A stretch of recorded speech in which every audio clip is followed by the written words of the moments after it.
shot man. Perfect.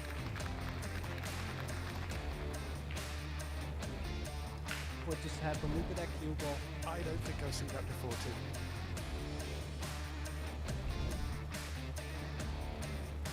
No way.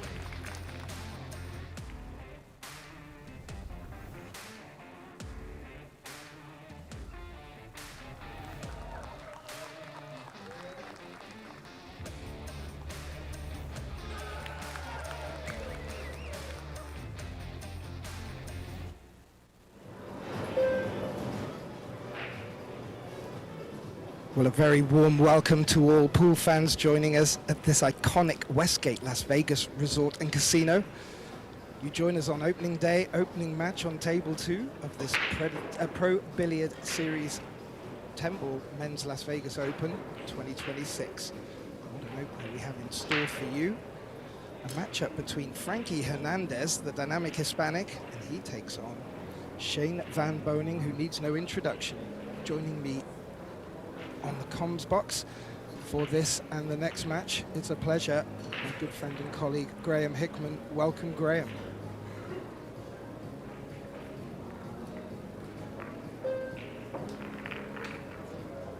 We already feels like we were just here a few months back ago in Jacksonville, and yeah, no rest for the wicked, as it says in the pool world. Interesting matchup here with SVB, and I have to say, Frankie Hernandez is a new guy for me. Haven't seen much of him. I did do a little bit of checking on him. Couldn't find much in terms of history, so it'll be interesting to see how he fares up against, well, the legend of SVB.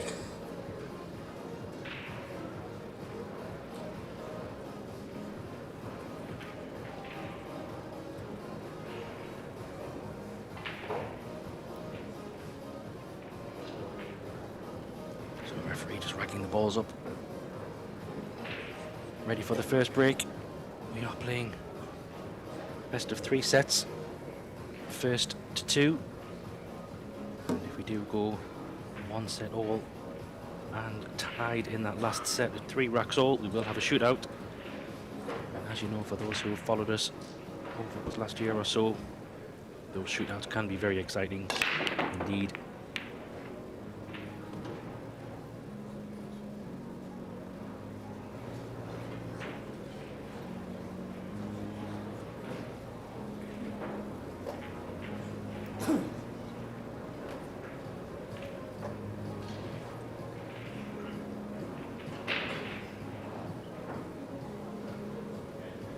SVB with a typical thunderous break.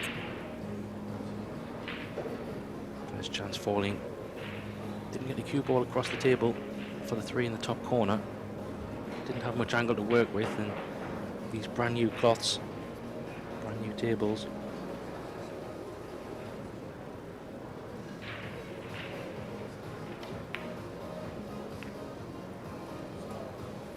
Oh, that's a great shot in the top corner. Good position here as well.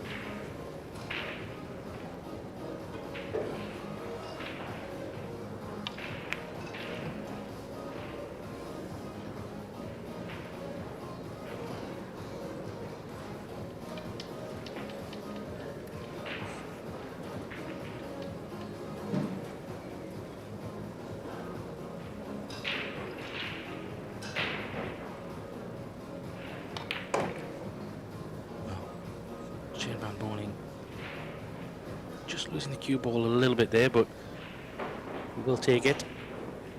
Don't think it's a terrible angle. You can draw up the left side of the table, I think, here for the 8, potentially.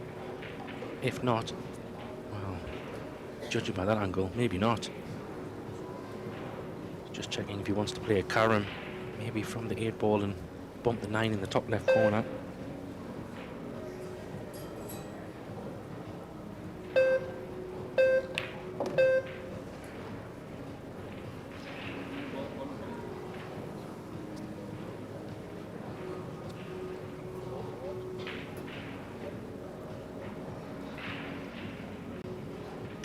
For the cannon. Delicate one. Judged it well. Didn't need to do too much there. Just give himself a shot on the 8. natural angle to come down for the 10. SVB setting out his stall straight away.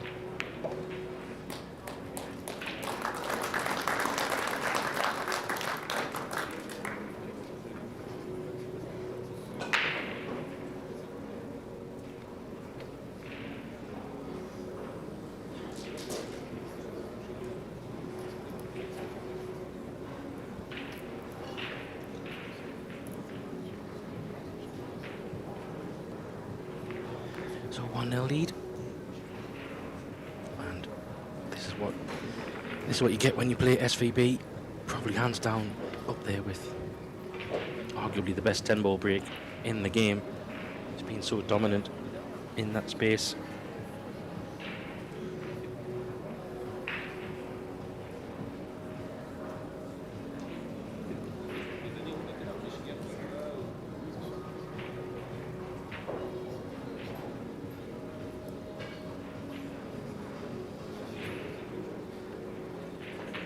As you can see, referee hand dragging,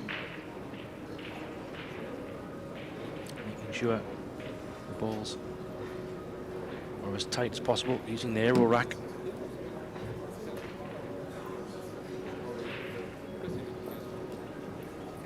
So no templates are used in this format. So we'll get a look here at Frankie Hernandez break, written from the side there.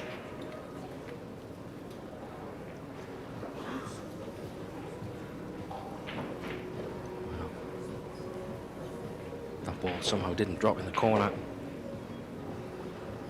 He's left a pretty open table for sure. He's got a SVB has a nice shot to start with.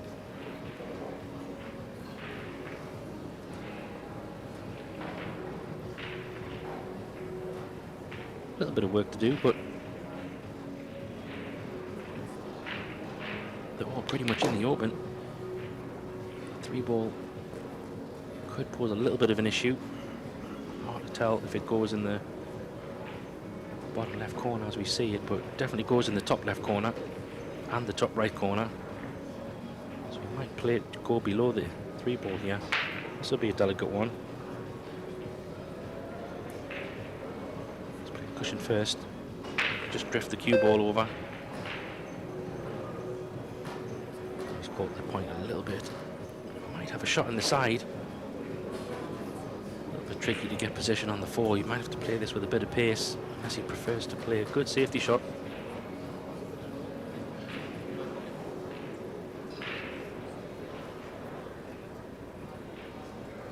If he was a little bit straighter.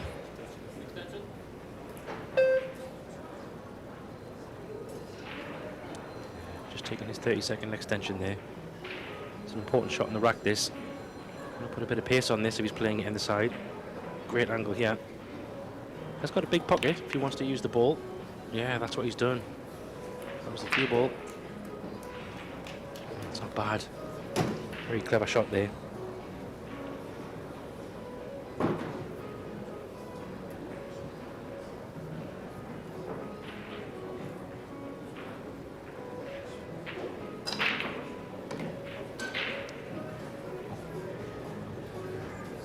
Yeah, nicely judged.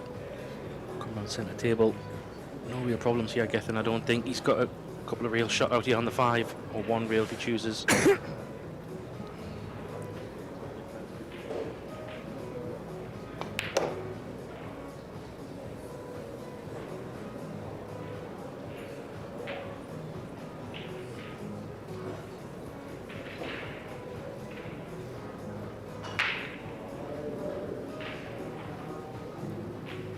Pull this back up to the centre of the table. If it goes high, it's also fine. Use a couple of rails.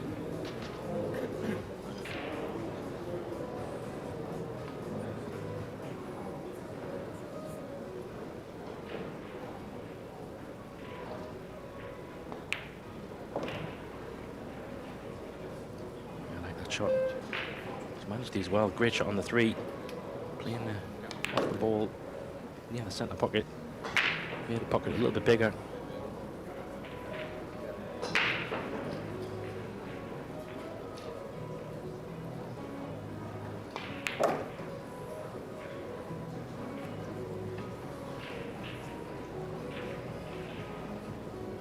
Strong stuff from Shane van Boening here, taking a quick 2-0 lead.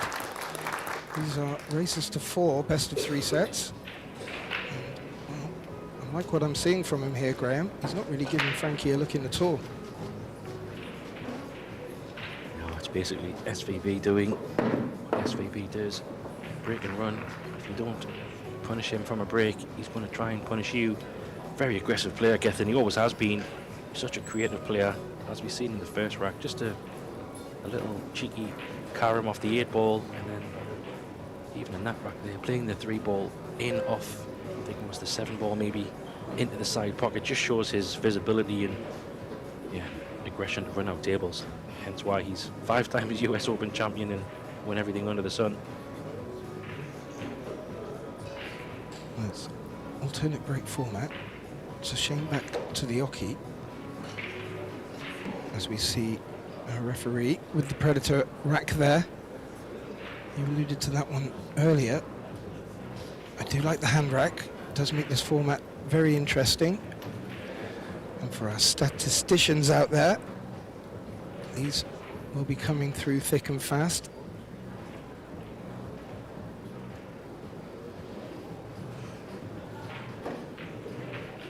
Yeah, last break from SVB Gethin was a typical break. Absolutely thunder break.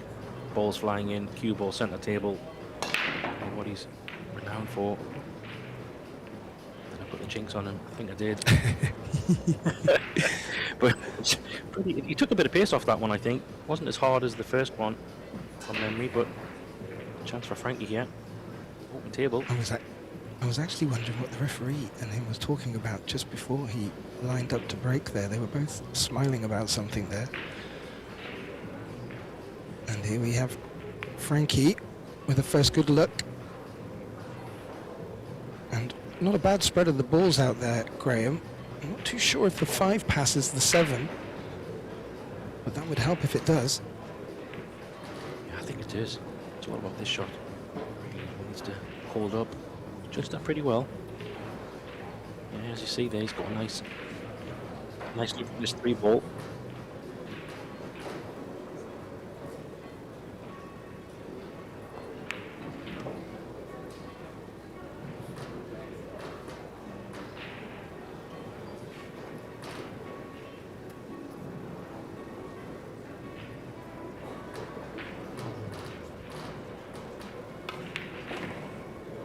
Well, he's played that well to come just low. Has he come low enough on the 5? He should be able to screw back up for the 6 here. And this will be a very useful reply to Shane's first 2 racks.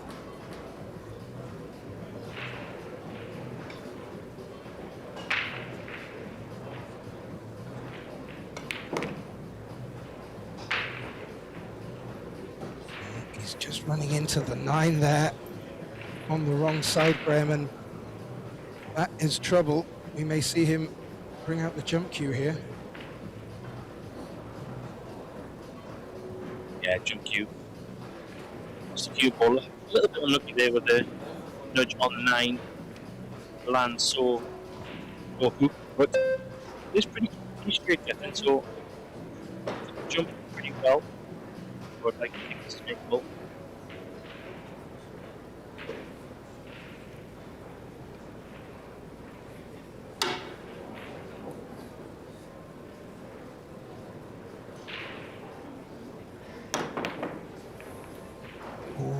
He wasn't far away, Graham, but what he has done is he's left Shane in a great position here. And after all that hard work, this is a bit of a gimme for SVB.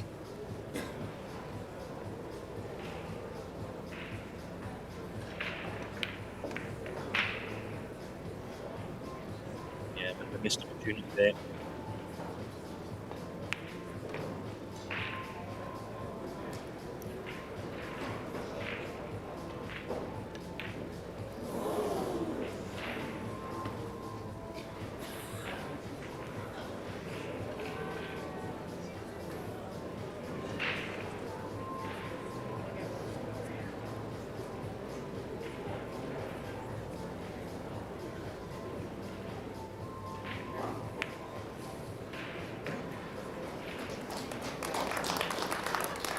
bit of body movement in that shot, Graham, but Frankie will take that to put his first point on the board on this opening set, race 4, and he will get the break here. So this is a good opportunity to not let Shane get away early on. Over on our other TV table, being streamed right now, another thriller. Billy Thorpe is taking on Joshua Miller. That's being brought to you with our dear colleagues Eric Corlison and Dorj Teachea in the box. We also have table 3 being streamed without commentating, sadly. However, you can have access to all 3 and watch back at your will. Please do visit ProBilliardSeries.com and also Pro Billiard TV for the live stream. And we'll try and keep you updated to the scores as they're coming in. As I mentioned, opening day, opening matches, and we're straight in with the big names.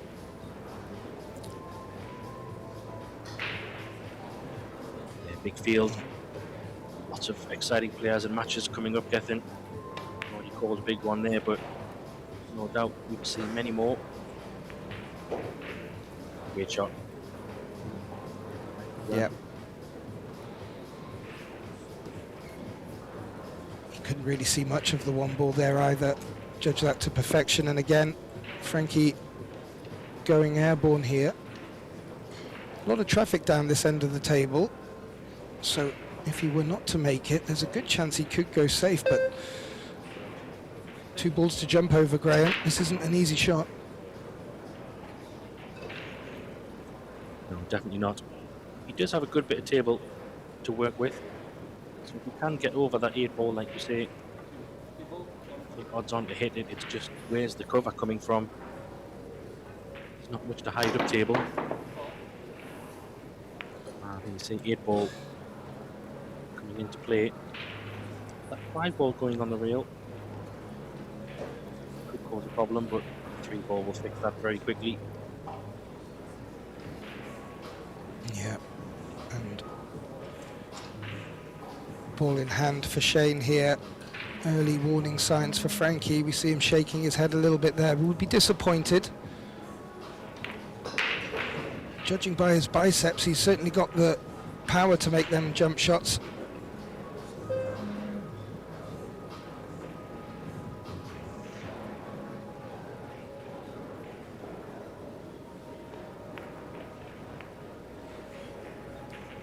Yeah, I was just wondering where the 4 ball is positioned, if he needed to try and do something with it. He's moved the 10 instead, Graham. I'm not too sure if it passes the 9 ball, you know.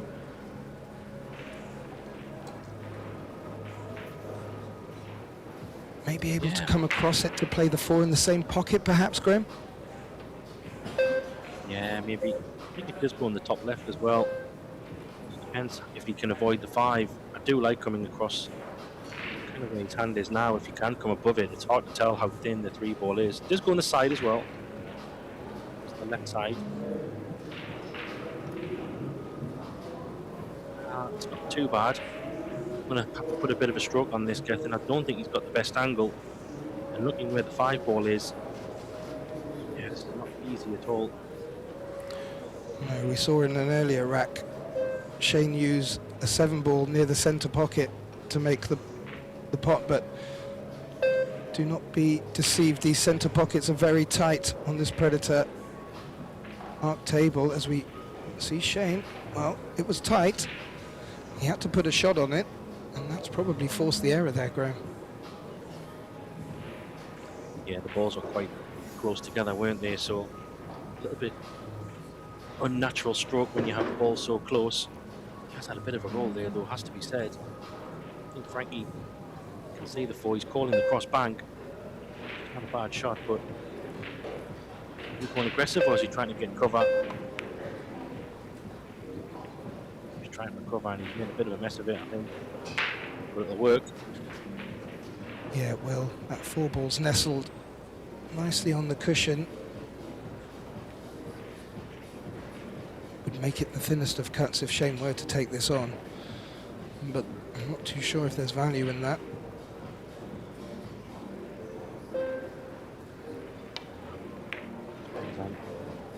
Get 4 on the bottom rail, which he has done. Yeah, not a bad shot at all, Graham. And Frankie, on a couple of occasions, just not coming to the table with much to look at. Battle of the safeties here. A couple of balls are quite close to the cushion, Graham, which makes these safety shots that bit more difficult. It's really about pace, and he's not done bad there at all. Fully agree. Pace-wise, he's judged it pretty well. Jump cue for Van Boening here. Obviously does look like it pots, but boy, does that look tight. A bit of the distance as well to jump over this 10. Shane is very good with the jump cue.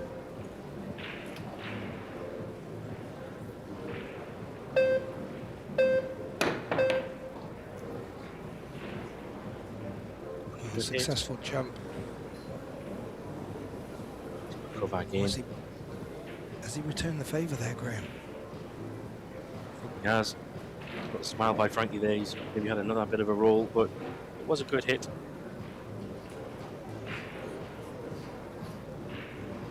This one's a little bit more tricky.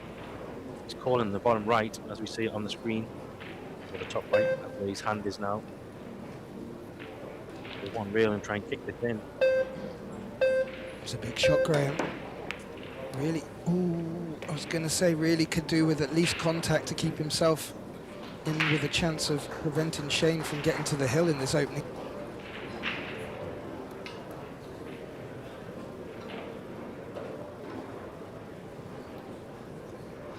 Yeah, bit of a mistake.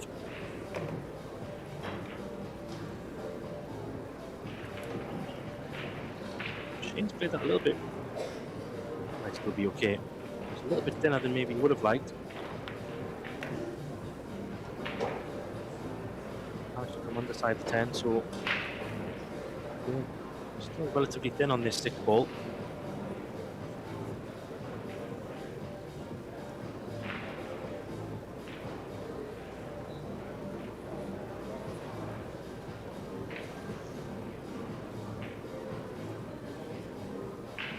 We have to go back and forwards here.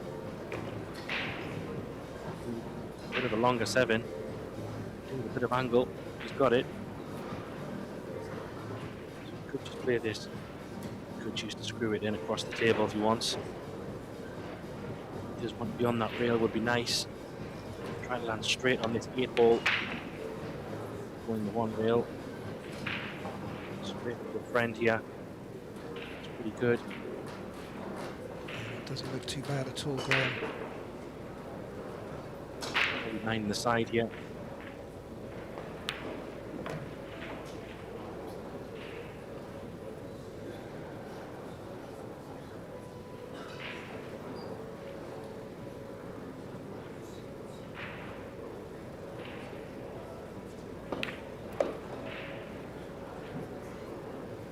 Yeah, he's popped the 9 in with the cue ball off the cushion. Quite nice there.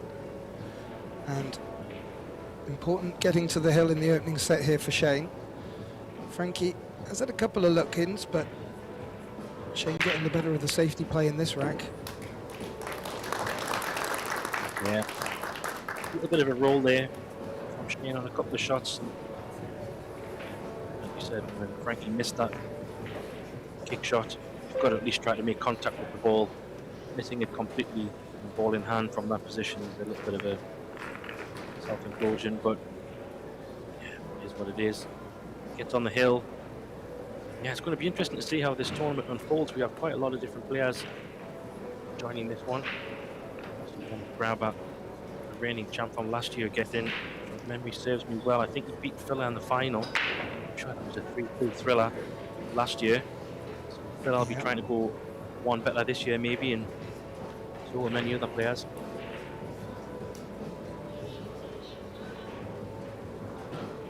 Talking of other players, coming up after this for our second tranche of opening round matches. We have on this table Ruslan Chynakov taking on Jason Shaw, and on table one it will be the very entertaining Naoki Oi taking on the tough Norwegian Emil Gangflot. So there are names popping up left, right and centre here, Graham, and I hope we're strapped in tight enough. That's what it's all about. Just those names alone, exciting. Every match is going to be a treat. It's all free.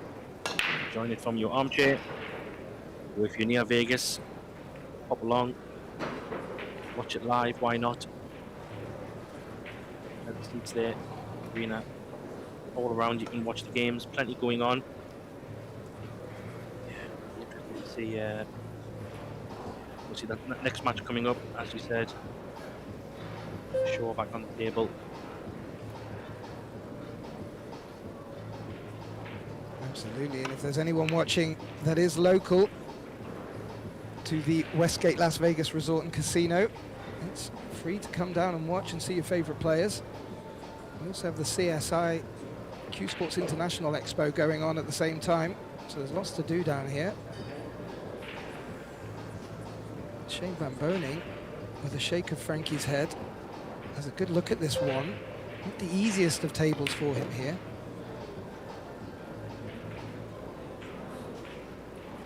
But he's held nicely for the two, Graham.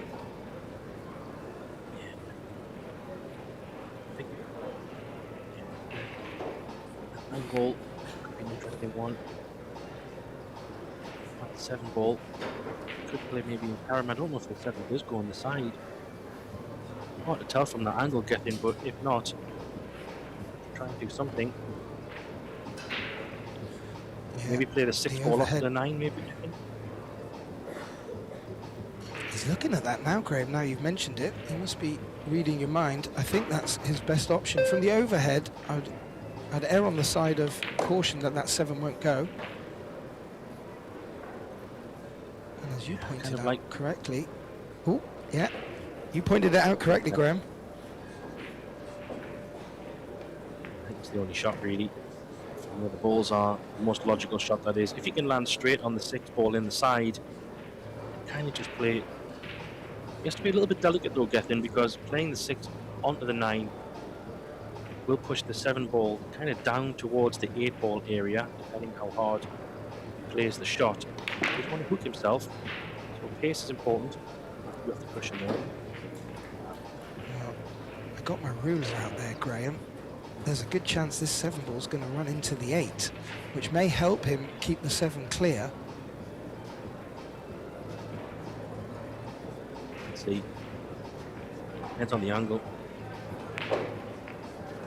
Slowly. Needs to pull up.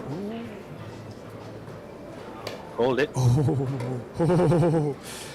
Well, I do like the overhead view, I won't lie, and it did say that the 7 was going down towards that 8, and I felt either he had to hit it hard to bump it off of it, or play it softer than that, and he may be in trouble here.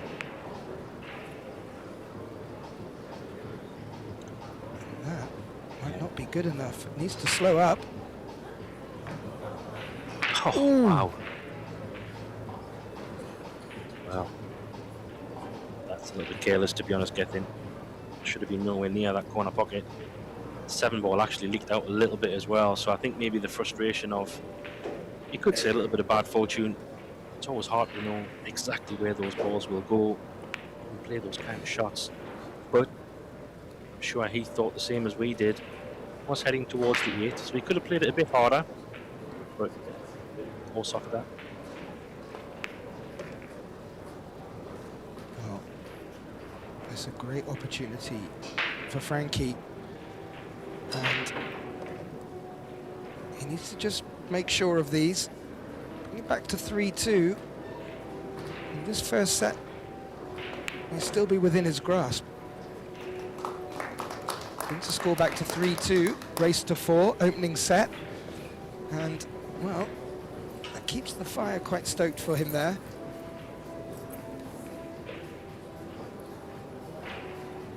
Yeah, Shane will be annoyed. He's still chilled, of course, but that should have been over. Even though that 7 and 9 was a little bit tricky, still got a fancy Shane to take them out from there. But this is how this format works. Race to 4, you know, Gethin, it's a pretty short race, isn't it? So a couple of mistakes here or there, before you know it, you're in a set. Make sure you finish them off when you get the chances, otherwise they'll bite you. Completely agree, and I've just been taking a little look at the scores.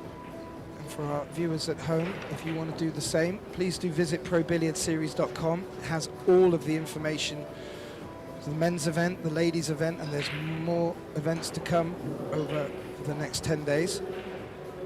But it just looks like Joshua Fillers are taking the opening set against Billy Thorpe there. So heating up over there. We're still yet to culminate this opening set here. Looks like they're playing quick on table 1.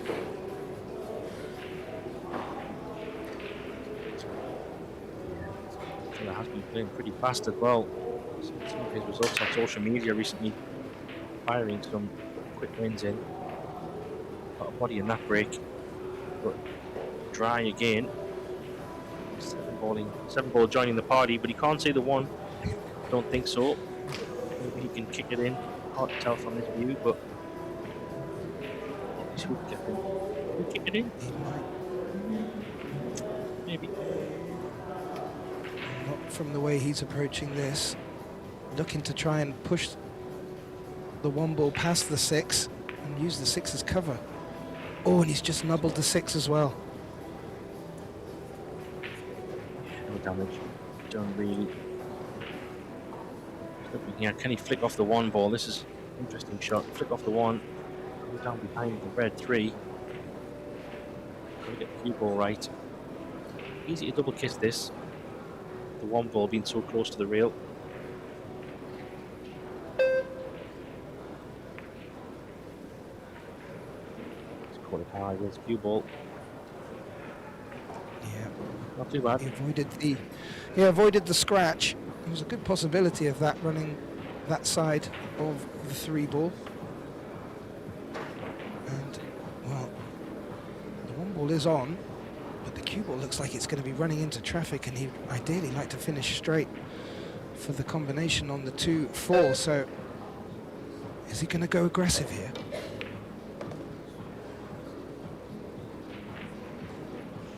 In trouble, yeah. Oh, has he found the gap? Has. Take that. Judging by his face, I think he's okay, you know. Not easy combination, of course, but I'm sure for all the money he thought he was going to be hooked there. Doesn't have a shot yet. It's called 4. Yeah, let's see where the 2 travels to as well. He may put himself back into a little spot of bother here. The 8 might have rescued him.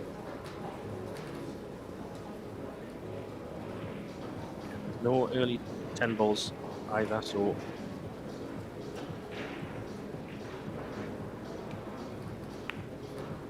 for our eagle-eyed viewers and avid 10-ball players sniffing that 3-10 combination. Yes, early 10s, as Graham mentioned, is not allowed. But what Shane's done here is put Frankie in a lot of bother. But even so, I still think that 3 is going to be a problem.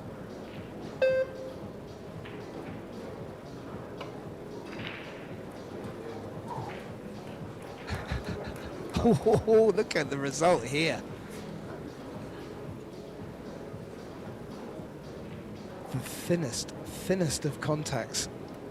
And the cue ball has run lovely behind the 7 ball.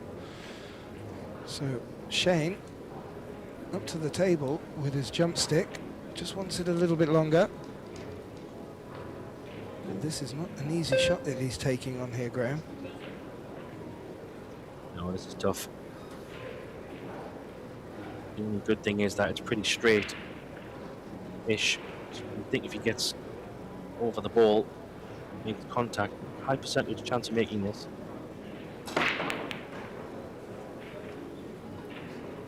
didn't make it. He's going to leave a 2-10 combo, I think. The 10 ball will come back out. I know you see it's pretty much wired. What a chance for Hernandez here. Yeah, if he can just ensure he plays this in a way where the 2 doesn't track behind the 3, this should be quite a nice opportunity for him. And yeah, he's done that. And to get back to 3-3 in this opening set after the way Shane looked like he came out the blocks, this would be very nicely for him, as he reminds the referee to respect the 10. Yeah.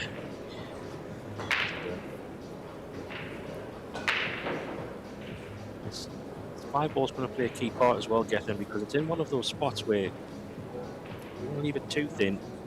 But also that 8 ball comes into play as well. You have to be probably pretty straight on the 5 so we can roll it forward, play the 6 in the left-hand centre pocket would be nice. On the rail of work here.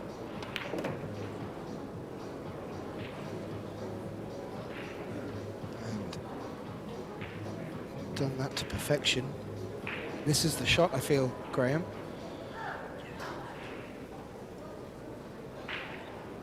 Well, it's going to be somewhat close to the rail-ish, I would think. Just run this forward, take what the table gives you. A bit short, maybe. Yeah, it doesn't The want angle. too much of an angle. He's going away from the 7 somewhat, so you can have a little bit more of a thinner 7, but there's a kind of a natural cut on the side, head down the table and back up at the 8, so not too bad. That wobbled in though. We had a good view of Shane in the background there watching that as well, chewing away there. Yeah, that did wipe its feet. He's digging into this 7, which makes the shot a little bit trickier.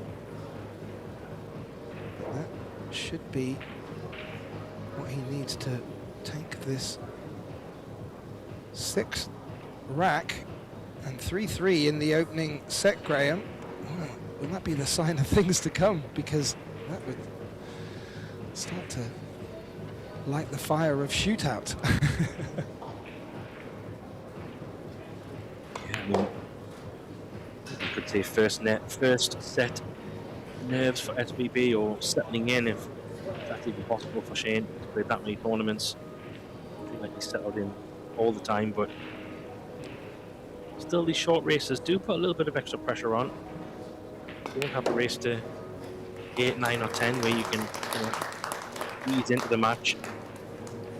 Before in previous events, you really have to not only take your chances, I know that's a cliche, but in these short formats you've got to take the chances when they come, and full credit to Hernandez here.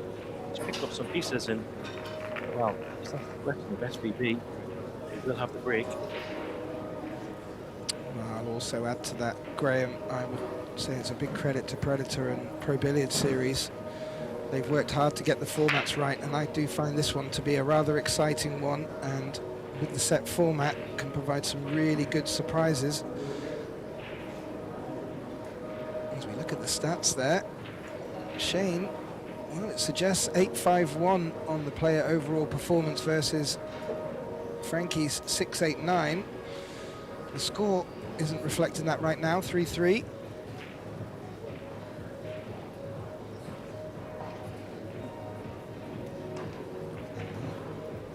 Who will take this opening set? Shane Van Boening is stepping up to break. He'd be ideally looking to make balls off the break here. We've seen a couple of dry ones through this set. They're having another chat again. What's going on? Well, we haven't got him mic'd up. Oh. And it looks like he's just informing him of... I think he's suggesting he's to break. You know what I think's happened? I think they've made a mistake. I had a feeling at the beginning, I don't know if something's happened, but I thought it was winner breaks.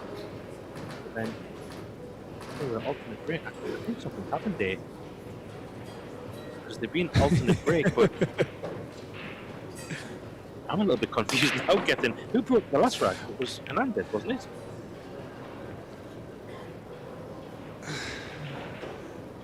Well, It was a dry. Who knows? It was a dry break. Yeah.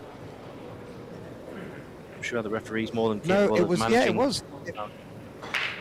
It was Frankie that broke, and then I think he left Shane in that. He had to play off the cushion to play onto the one. So That's right. be interesting. Maybe some of our eagle-eared viewers will have a better idea of what's going on. Maybe there's even someone in the stands there that's not only watching the match but listening in. Frankie's played a Well, that's push. an interesting outcome. It's an interesting outcome. I mean, they're playing the referee, recognizing that something's happened and doing something, but I kind of feel if they've gone alternate breaks, you know, maybe you kind of feel let them finish that way this set and then reset it from the next one. But rules are the rules. No. And I like what the referee did there, explained it to both players. No grumbles. Let's get down and boogie. And what a shot there from Frankie to open up his account here.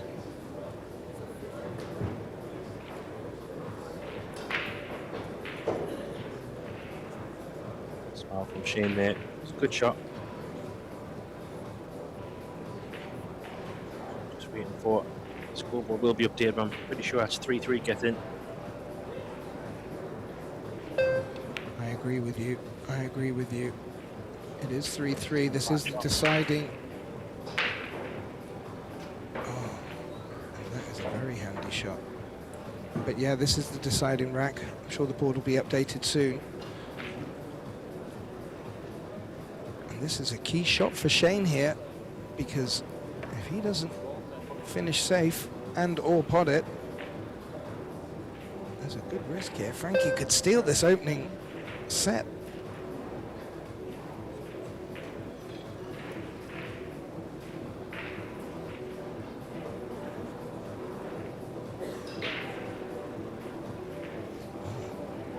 He's going to go airborne here, Graham. He's jumping over both 5 and 9, and he's called the bank, reverse bank, to the pocket where he's standing now. Oh, hello. Oh, that's not far away. Keep running. Well, that's the first time I've heard the crowd. I'm sure it won't be the last, but what a sight from all of them. I'm sure there are a few people thinking that was going in. Great jump shot there, Graham. How's he left Frankie? He does have a bank option with kind of position. If he wants to go for it, you know, go on 3 rails. This could be the set right here. If he pumps this in, get in 3 rails, come round for the 4. This could be a shot right here. It's gone slow with the speed though. A little bit tentative for me that. Put a bit more juice into it. Yeah, yeah. As you can see from where he's left the cue ball, wouldn't have been left with the shot on the 4. That was a good spot by you there, Graham. Around the 3 rails, would have been sitting nicely on the 4, and the balls are nicely opened. However, now returned to Shane, and he's rattled the 3. Wow. Hill thriller in the opening set. Yeah, that wasn't an easy one by any means, but it's definitely in SVB's ammunition to make that one. It's very thin, this, but don't fancy him to take it on. It's going to leak out, Gethin. Oh, Wow, that's a huge mistake. oh, that is. Obviously was looking to provide cover with the 6 and the 7. But if it leaked out this side, it was always going to leave this cut onto the centre pocket.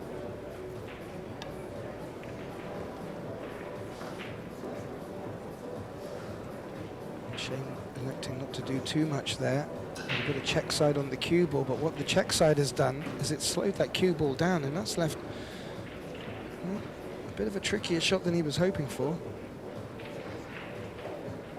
Good news is he's got plenty of space on that right side of the table. So back and forwards here. Coming around, plays it very well. Much pretty straight on this, so if you can draw the cue ball back to where it is, kind of, that would be pretty good. Somewhere around that spot. He's obviously going to go a little bit to the left of where his hand is now, you would think. Put too much into that. I thought the little ding on the 9 was going to help him, but it's taken the pace out of the cue ball.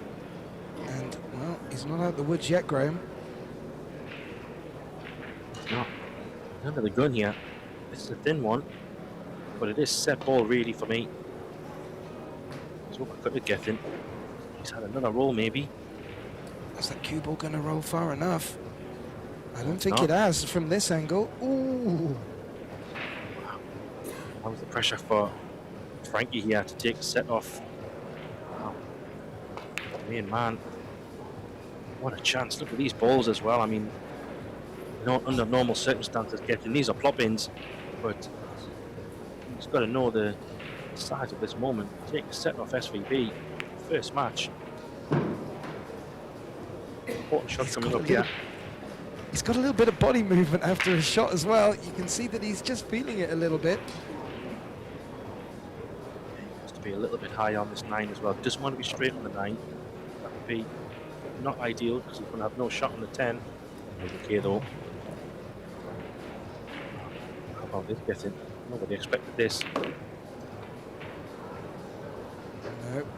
And it Real. looks like the dynamic Hispanic.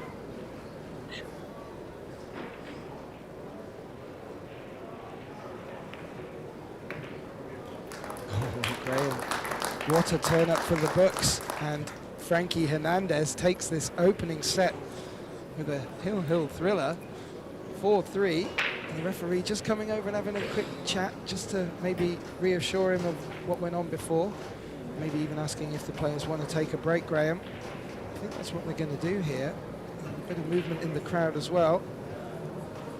So if he's taking a break, may I suggest after that thriller we just take a little comfort break to replenish the glasses. Graham and I will be right back with you for the opening of this second set. We'll be right back.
Well, welcome back as we return for the beginning of our second set. If anyone was studying the statistics there, well, you would have thought Shane Van Boening would have taken that opening set, but it was a hill thriller. Frankie Hernandez taking it. My name's Gethin Davis. Joining me in the commentating box, Graham Hickman. Well, Frankie to break, Graham. What could happen here? Well, exactly. All in that first set. Very much looking like it was going to go SVB's way, but as we know in pool, tables turned. A few mistakes, a couple of careless mistakes from SVB has to be said. Missed 10 ball and yeah, a few loose safety shots or positional shots, you would say. However, early chance for Shane, scratch off the break. We would expect Shane here to come out firing all guns blazing in this set, getting for me full focus, laser beams. Completely agree. It's business. He was sat in his chair for the duration of the break there. Frankie taking a break, and you can see Shane inspecting the table, having a little rethink of how that first set played out, but that will be in the back of his mind now. He will have his eyes on taking these next two. What will Frankie do to be able to stop him? Well, at the moment, Shane's at the table. In good shape on the six. You can see him in good position here.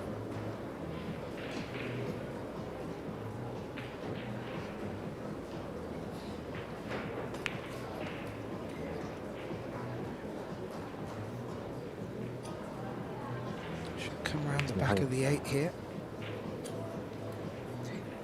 So he's not hanging around, is he?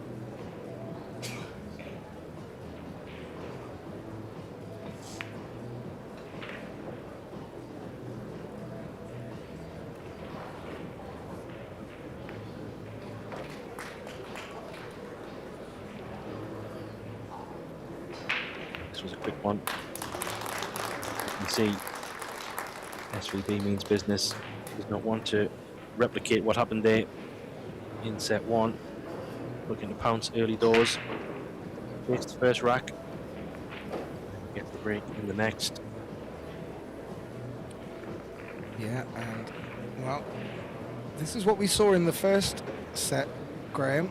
He really does need to keep the momentum now. A few more people coming into the arena to watch this. I mean, if you looked at Frankie's face there, you wouldn't think he was one set up against SVB, but that's his style. 57-year-old veteran. I'd be interested to see how many times these guys have met in the past.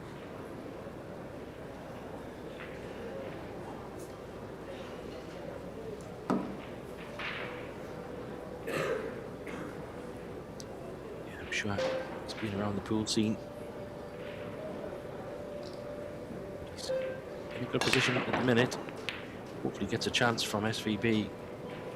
Quite clearly see the difference in the breaks in terms of power and consistency.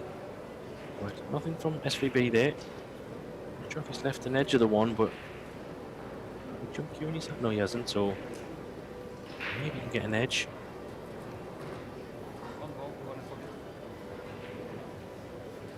He's called it in the corner. Maybe he can pot it in. Looks for all the money. It's a little bit hooked, but could be deceiving. Well, there you go. He's a bit unlucky there. I don't think that 2 passes the 4, Graham. No, definitely doesn't. He's got a few balls to hide behind though. Just push the cue ball over towards the 9 area. Goes 3 ball and the 9 to help. 4 and the 7. Looks pretty okay. Can he get the one rail just kick? come over. Yeah. The one rail kick and stick would be his preferred option here, but he's got to put a bit aside on this.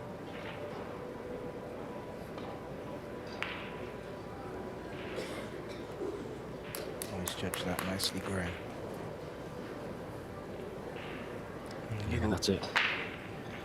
Bread and butter for SVB, that.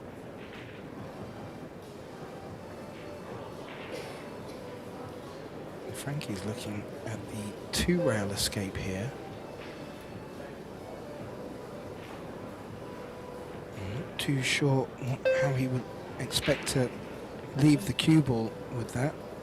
He would probably need to catch it quite thick.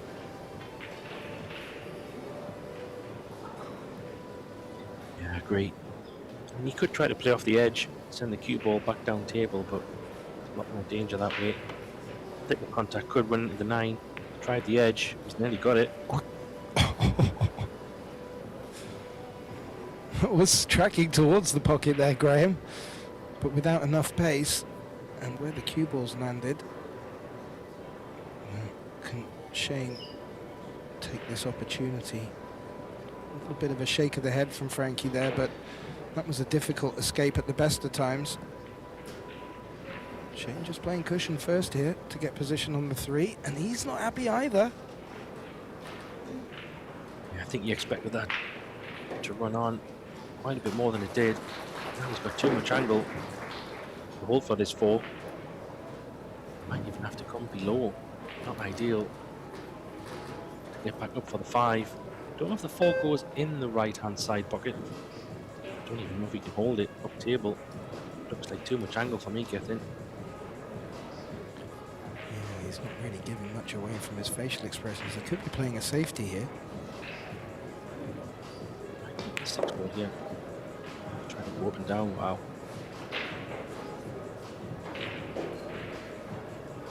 It's a lovely improvised shot, but the cue ball has run on a little bit further than he would have hoped. I don't know how his 4 to 5 will be here. You can see a lot of premise on this shot. Just going to say you might see an exhibition shot here. Maybe straight, but what a shot he's played there. He's avoided everything. If anything, he's finished straight on the 5, Graham. Oh. Incredible. Don't know how much he can punch it. If he can't punch it to that right-hand side rail, a lot of right-hand spin, he might be able to just spin the cue ball down for the 6 in the bottom left. Scratched. Oh, needs to. Ooh. Well, that for a shot. Didn't have any angle there, but made something from nothing. Smile from Frankie, but to be honest, that was a fantastic shot.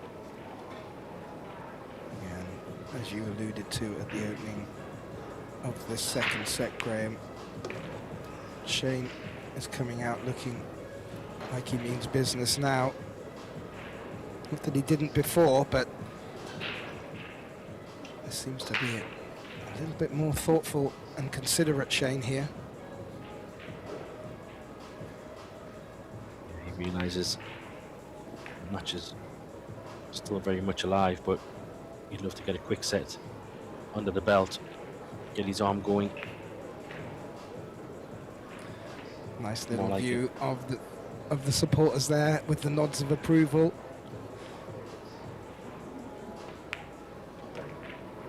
And they're also recognising Shane just putting the foot down, maybe shifting up another gear. But I have to say, aside of the performance, I did like that exhibition shot he played, and maybe he's just feeling it a little bit more now as well. Decided he's just going to play his game. Maybe he was, not say he was tentative in the first set, but Shane can shoot the lights out as well as anybody, so got all the shots in all the games, and you know, he's just coming off a pretty good run in the Derby City as well, isn't he, Gethin? He got master of the table, won the 1 pocket, did well in the banks and the 9 ball, hence why he got master of the table, and just goes to show how solid he is on all games and disciplines. He sees all the shots. Yeah, and talking about all the disciplines, some of the other highlights from the Derby are on table 1 right now, and well, Billy has got it back to 1 set apiece. So that one looks like it's shaping up quite nicely as well. Yeah, exciting stuff. As you mentioned, disciplines, we do have that discipline match, a bit of a treat for us throughout this week of pool. You know, an exhibition kind of challenge match against Schmidt, Darren Appleton. It raised to 150 in straight pool. Nice to see Darren and John back on the table, both formidable straight pool players. And obviously John has a history of shooting a lot of balls, so it'll be an interesting one to catch that one as well, Gethin. Yeah, I'm very much looking forward to that. That will be on Saturday evening, Vegas time. 7 o'clock, I believe that kicks off, Saturday the 21st. And well, we had the privilege of seeing Darren Appleton return back in our last tournament.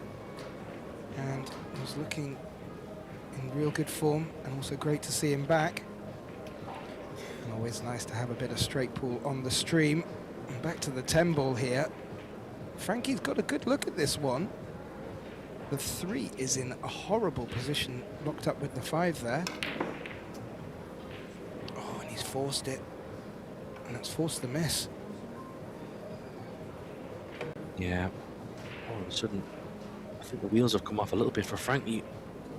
Coming from a pretty solid first set, and then he's just getting a little bit much, thinking these chances he has to take. Say that 3 and 5 is not ideal. Half wondering if there's a 3-5 carom. Can you play off the thin edge of the 3? Push the 5 in the bottom corner. I don't know if that's on. Might be. That's still a couple of shots away. Yeah, I like your thinking there, Graham. Maybe even coming off the cushion onto the 3 first, but I do like what Shane's doing here. He's recognizing that Frankie's a little bit out of sorts, and he's put him in bother, not really letting him getting any momentum in this second set. But yeah, that 3-5 is quite tricky. 4 is not in much of a better position either. I'm just wondering if Shane can leave an angle on this 2 ball here. Could try to disturb that 3 and 5, assuming he doesn't like a carom or some other kind of option. But for me, there's only really 2 options: leave an angle on the 2, try and come across and open the 3, or play that 3 carom. I mean, you could play safe as well on the 3, but Shane has been playing so aggressive. Guess we'll find out in a moment, Gethin. Well, yeah, where the 10 is, he can't come off the bottom rail into them. If he can come into them and hold the cue ball near the cushion for a straight 4, that might be a good order of the day. Ooh, he's just over spun it there, Graham. He was definitely looking to develop the 3 there. Yeah, it was tricky coming in with that kind of speed, kind of a stun shot. Wasn't natural, so he had to kind of force it, but he does have the second prize to some degree, that he could open the 3. And actually, this kick is not easy, because I don't know how much of a problem this 7 ball is. Is he going to have to play this below? He might be okay. Well, where the cue ball is, Graham, it's going to be difficult to put spin on that cue ball, or at least a spin that you can depend upon.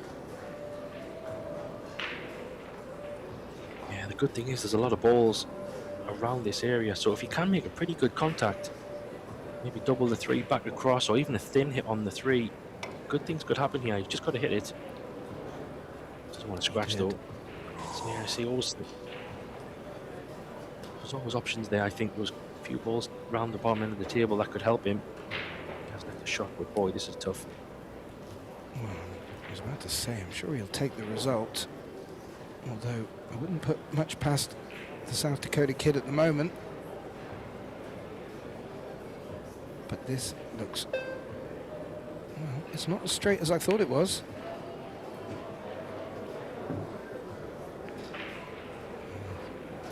That is not good enough, I'm afraid, Graham. Just trying to get the hook. It wasn't straightforward, but I do prefer that option versus the aggressive shot on the 3, because 4-5 combo is not ideal. But Frankie does need to play a good shot here. There's the cue ball.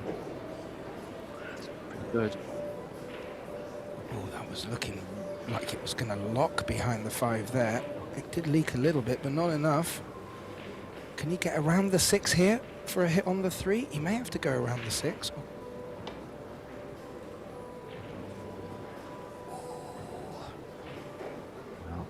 He called the 3 in the corner, that's why he's missed it. Thin. Did want to catch the 3 from the top side, like a kick and stick, because the scratch would have been on potentially. So that he tried to come thin. It may look like he misjudged it massively, but did want to catch it on the thin side. Good shot required here. He's going to draw this possibly off 2 rails, maybe even 3, and try and get inside the 4 and 5. That middle diamond get in would be great. Get the cue ball there, right between the 4 and 5. Sure, I hit this though. How does he look? Oh, he'll take that all day. Yeah. Take that. Well, Nice cueing. are you getting a little bit of deja vu to the first set here, Graham? Yeah. So, wait a minute. Ooh. The cue ball's gone. Look at that cue ball. That was a huge chance for me there. This could be the turning point of this set. I know he's hooked SVB here a little bit, but at some point missing these chances is going to catch up with him. That was a golden chance there. It wasn't an easy shot. These pockets are tight on these Predator tables, and having to force the cue ball back for the 5 as well. And it made the shot very difficult. He has got the result here, like you mentioned. I think he pots this, get in. I think he's due one. Mystic Meg time.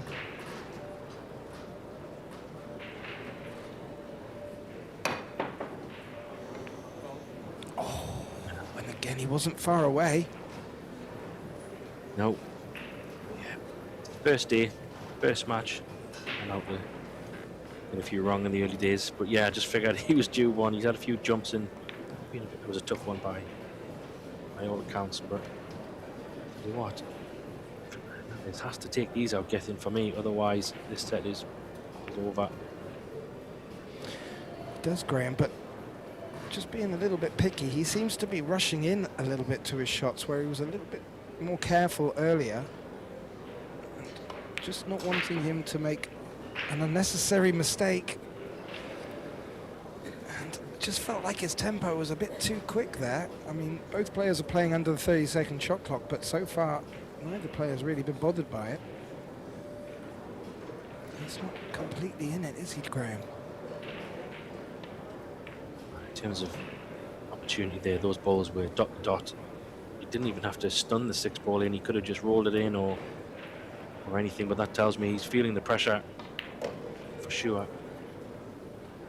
One person who will not mind is Mr. Van Boening. He will quite happily pick up these pieces. I'd love to get a quick set under his belt. Try to steamroll the last one.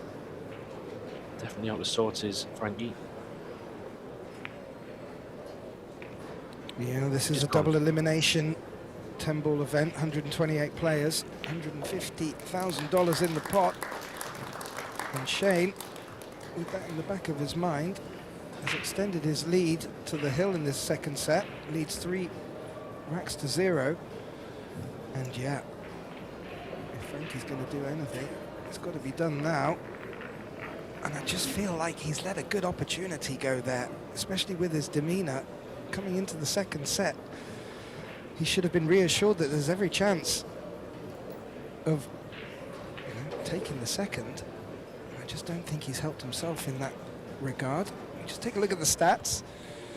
Yeah, Shane consistently over the 800 mark there, Graham. And that's what's going to be needed. Maybe even a little bit more as this tournament progresses. Yeah, and you can see the drop off from Frankie in the performance levels there. You mentioned Shane flying on 866, but Frank way down in 400. He's just not at the races on this set. But the good thing about this format, Gethin, is you can write a set off. I guess in some respects Shane did that in the first one. He's come out firing in this one. Maybe, not that you throw the towel in, but maybe Frankie's mentally trying to prepare himself for the final set, because current performance, can't see him taking this set from Shane.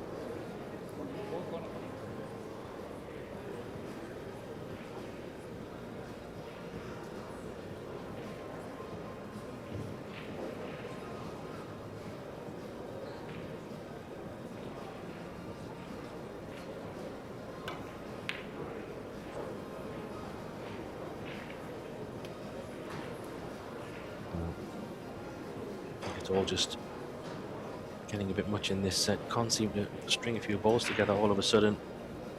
How long that goes on for? How hard it's going to be. Shane will just... Incredible. Just going to say, Shane will be feeding off that more and more. Wow. What a roll. Well, the one cushion escape could reap Frankie rewards here. Maybe he's... And when I say the one rail escape, Graham, I mean off the short rail here. Yeah, he does have a thin edge on it, and he could push the one just on the bottom rails, kind of put the one into a dead space, if you like. Not sure he's going to be able to get the cue ball up table without hitting the 6. If he can, it's all about controlling the one. He doesn't want it to leak out, just because the pace. You can see the edge. And that's not a bad result. He may have just left an edge on the one here, but he'll take that. He's got a chance of pot in the side here, though. Not just a 1 ball, half ball. Could play a 3 ball combination.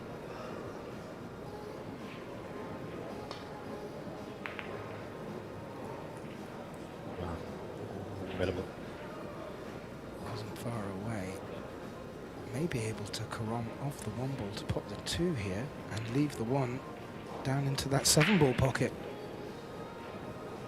Oh, doesn't want it to run too far into a safe position, Graham, and that 10 might have spoiled the party.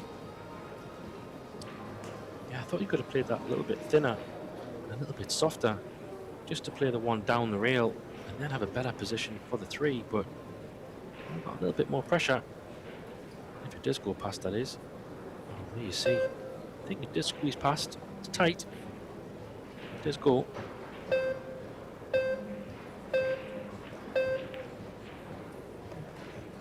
it does. And the shot clock was breathing down his neck, Graham. That's a good pot. It was. A little bit straight on this 3, I think. Yeah. Is he going to need to find that window between the 5 and the 8? Or can he draw it back further?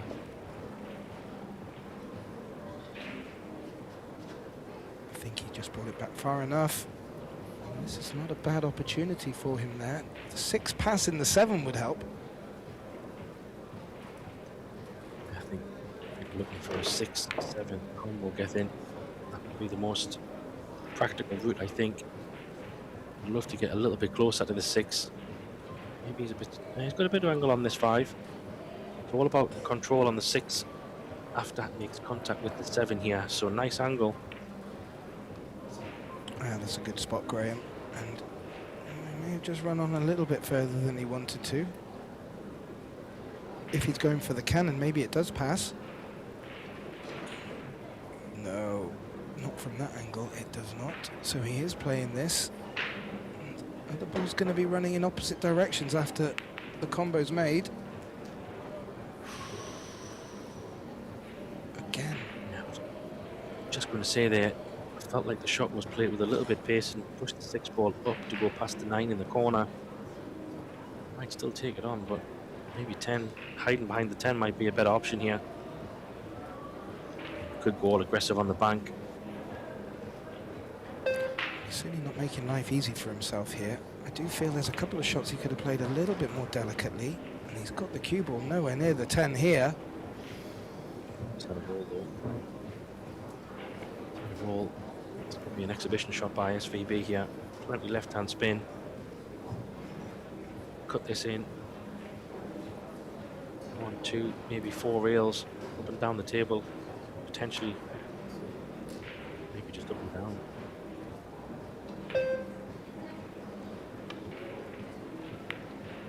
Even going for it, that's incredible. Wow. Can't stand that shot at all. Maybe he didn't like it. Maybe the scratch was on, or yeah, I don't know, Gethin. I'm a bit bamboozled by that. I honestly thought that 6 ball was potable. Granted, the position wasn't easy, but wow, what is going on? Well, I did like your call of the exhibition shot. Shane has been delivering already such shots in this match, but Frankie's responded, missing by a country mile. And Shane's left with a similar shot, but a bit of distance between the cushion and the ball. And he's toned it down again.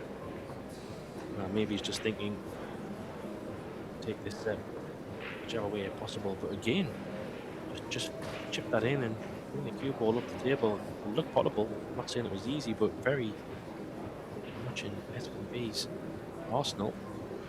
The thing is, when you bring your opponent back to the table, crazy things can happen. Could be behind the 9 board yet. I was going to say that line's looking bigger and bigger the more I look at it. And that's not bad pace. It's self-inflicted for me that I felt I might just have an edge on here. I was hoping you can go a bit real first. That 6 ball could track down towards that bottom right corner if he catches it from behind. Yeah, I have to concur. Bamboozled was the right word there, Graham. At 3-0 in the second set, you felt that it was certainly worth going for. Ooh, and he was risking the scratch there, but as it's turned out, I think he's got a full ball cover on this 6. Frankie going airborne, Graham. This is a makeable jump, but a lot of distance between the two. Yeah, this is a big shot now, because you would think this could be the make or break of this rack in this set. Give it a bit of a whack.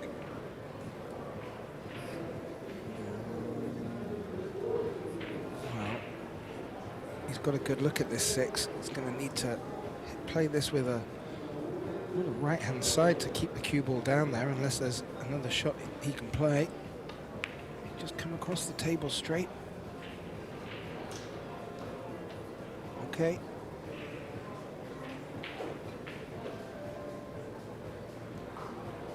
Straight up and down. And yeah, maybe Graham, you hit the nail on the head. Shane wanting a better opportunity in this 4th rack. He's got it.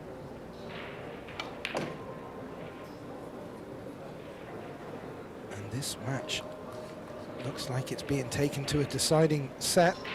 Shane van Boening to take a 4-0 win in this second set. Came out of the blocks meaning business after losing the first set on the hill to Frankie Hernandez, 4-3. Referee having a little word, asking them if they want to take a break now. A couple of the spectators are. Well, Graham, how are you going to call this one? Well, based on the performance of that last set, realistically there's only one winner. Unless something happens with Shane, I feel Frankie's seems to have just hit a brick wall at the moment. Too much spring. They run out together, unlike the first set where he picked up a few pieces. This feels like Shane's got a little bit more control of this match now after that first set. Kind of loss, if you like, or steal. Yeah, looking at the stats there, you can see Shane's getting stronger, really. Granted, that set dipped a little bit there in terms of performance, but that was just because of a few shots. I'm enjoying the stats. Even though sometimes they don't reflect the score as accurately, it does give you a good insight into how the players are playing and the shape the match is taking. As Frankie's just having a little chat with Shane there. I was wondering if our good friend of PBS, Michael Salmon, was doing the stats again this time.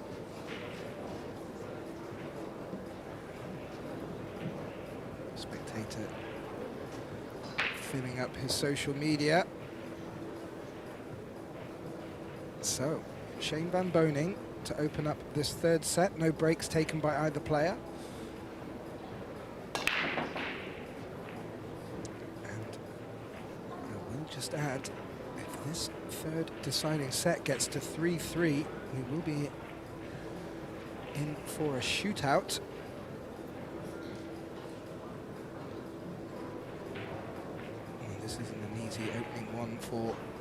Frankie here. No open shot. Some options for safety, Graham. Yeah, I think push out really, but trying to think about this next shot because he doesn't want to leave Shane an option to play the one full in the face and send it round the angles. I think there's a few balls blocking that path. That's what he's checking. I think he can go on the inside, the underside of the 2 ball or the 4 ball there at the top. He can go underside that, send the cue ball around the angles, and leave the white ball behind the sticks. I think that's maybe just on.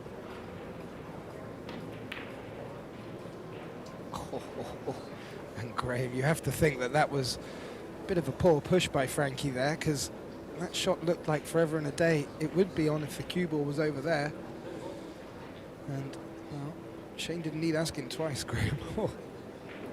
No, I think frozen. maybe it could be maybe it didn't look on, but with these new cloth and new table, there is a bit of a slide in the early matches, and that kind of bank shot, if you like, does drift up the table. So maybe it could be knowledge of Shane and bad effort by Hernandez there. It's okay. Definitely not going in the side, but hasn't sold out as well. Oh, it goes off the 8 maybe. How about this for a shot, Gethin? On the right side of the 6 ball, up the long rail, and then in off the 8, leaving a shot on the 2 below the 10. That'll work.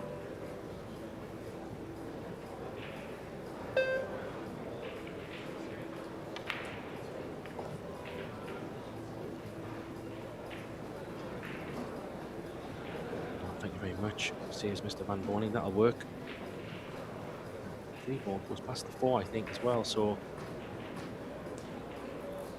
certain good chance.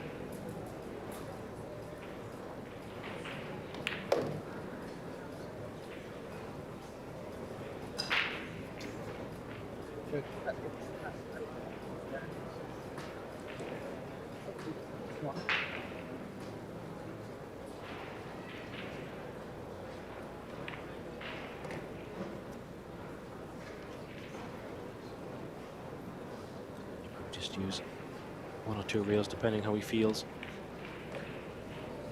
Just using the 1. Doesn't want to leave too much of an angle there, Graham. He's going to be running away from the 6.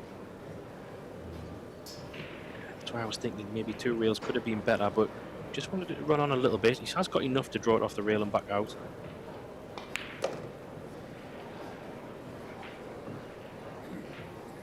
Key shot coming up here. That 9 ball is a little bit of a pain just because of where the 8 ball is. He could choose to just, I think he might be able to squeeze the 7 out and maybe leave the cue ball maybe in the middle of the table. Might be an option instead of trying to do something crazy.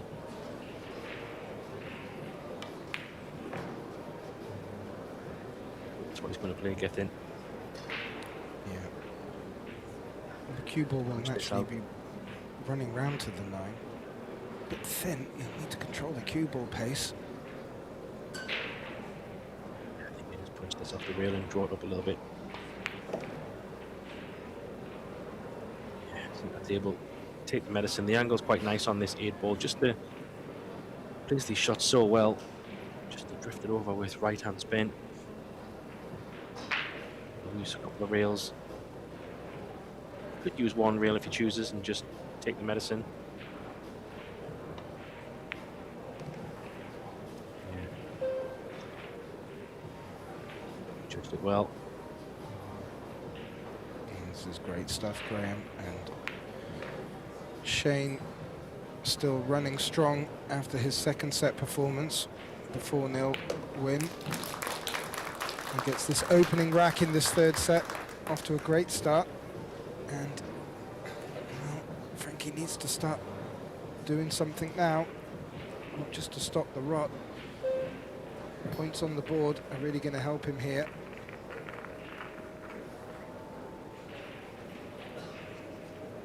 But Shane looking like he really means business. That first set really woke him up.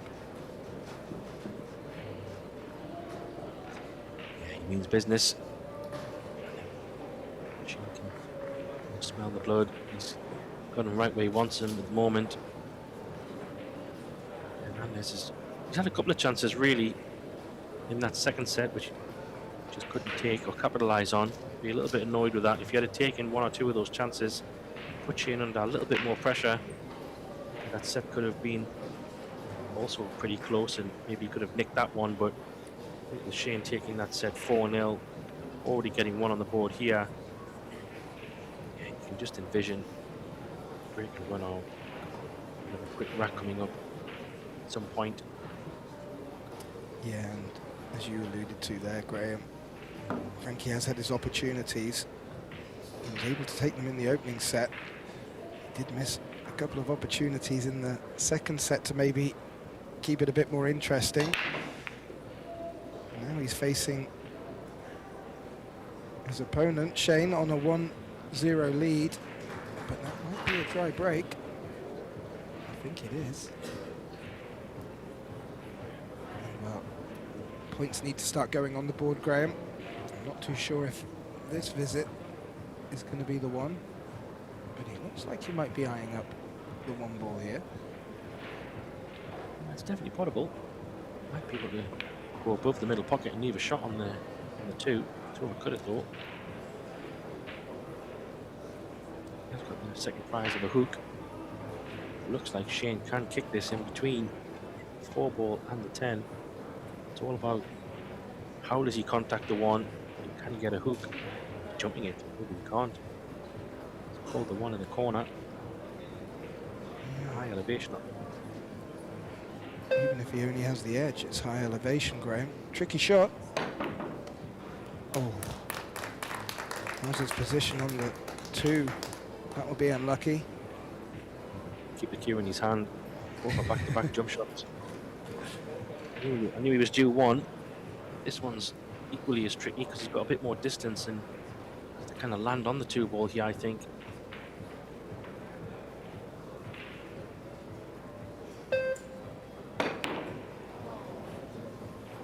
Just that. Will this run into the 9? It has run into the 9, Graham, and that's left the 2 in a nice position here. And where the 3 is, he doesn't need to do so much. I'm sure he'll like to bring the cue ball back some. But these are the opportunities Hernandez needs to be taking on the dynamic Hispanic. He's got a little angle to work with here. Maybe he can get around the balls. Does he have to draw this? He's going to try and go squeeze it round. 5-ball's looking pretty big. Have a second prize here. Does the 4 go past the 9 in the corner? This will be the key shot. Looks tight. It's very tight. I think it goes. I did like our cameraman picking up a little bit of shade in the background there, chewing away and shaking his head. He's not getting it his way in this third set completely. But this is a tricky shot for Frankie here.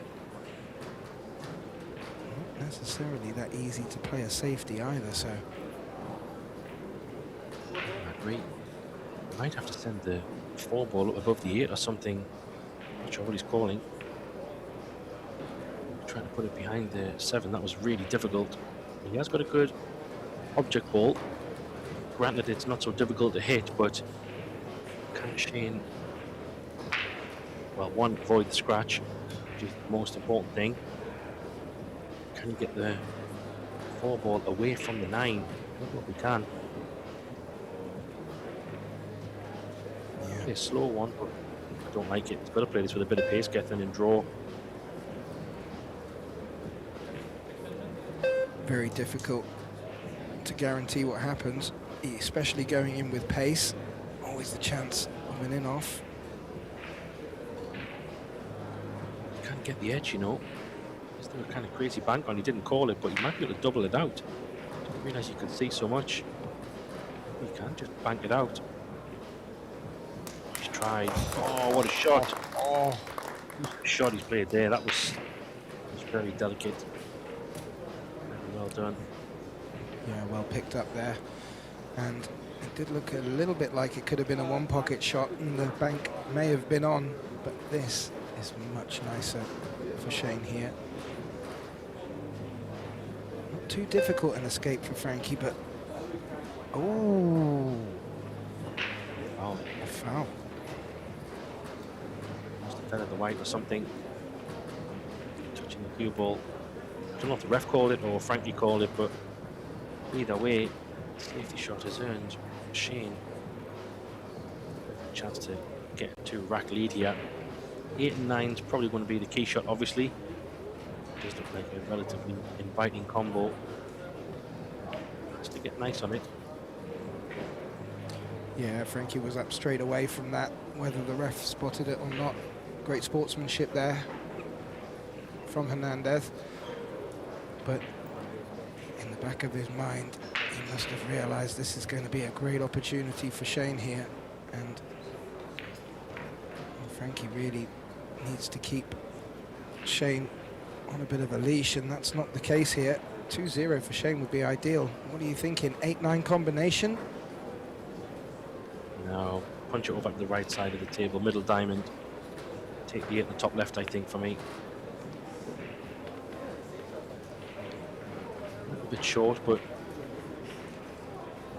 just be able to play this kind of one rail out. Just have a bit of a cut on the 9. Take what the table gives you here.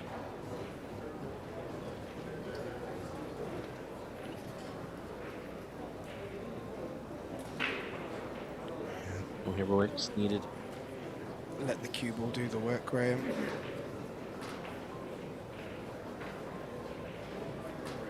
Got the pace here. And just use the one rail. Ran on a little bit, close to the rail, but he's pretty straight, so he's taking these pretty well. So from a good safety shot getting, okay, granted, it was kind of an unintentional foul from Hernandez, but Shane felt like he was going to earn the chance from that safety shot, and you see 2 rack to 0 lead. I mean, is there any way back for Hernandez here? For me, I don't know. Really on Shane giving him a helping hand, I think.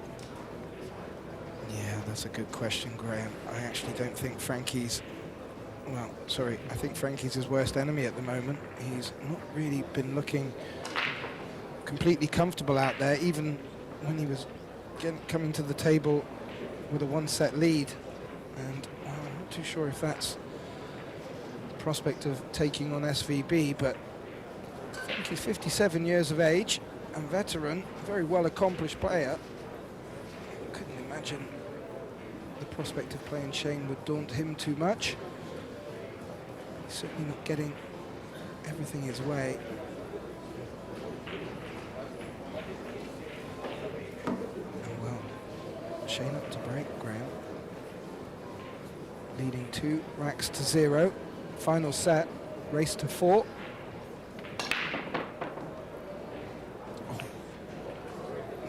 Clobbered that, Graham. Oh, that's what you call a break. Smile there. Felt like he deserved a bit more from the break. Yeah, a little wry smile from Shane. Can he see the 3? Maybe that wry smile indicated that he can't. But our overhead may suggest otherwise.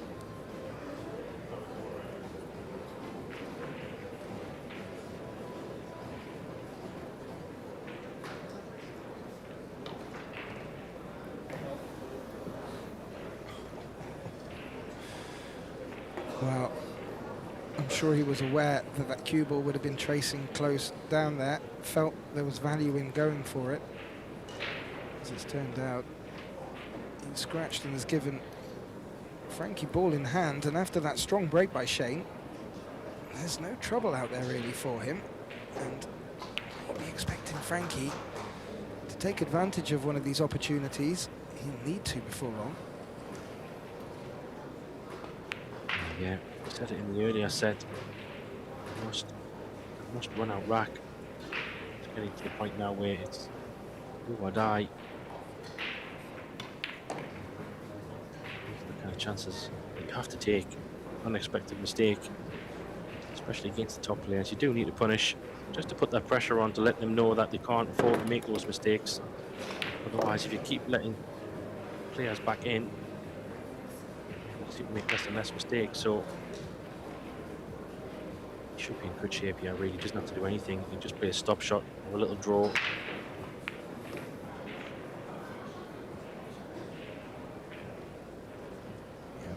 Will do. And well, after a bit of a dry spell from Frankie. Oh, Graham, that's Wow. another one from the commentator, and a smile from Frankie, and a scratch of the head, Graham. That's as easy as they come, to be honest. Basically ball in hand on the 9. Cardinal sin, really. I mean, the only saving grace is that it's definitely not cuttable into the side pocket, but Shane really wants to drill this one in. Not sure how much he can go forward position wise, or will he have to dig down?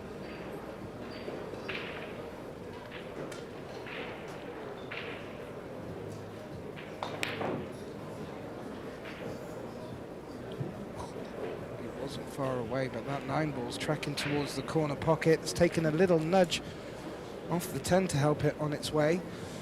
And that, well, I don't want to speak too soon, Graham, as I think I may have done a few shots ago.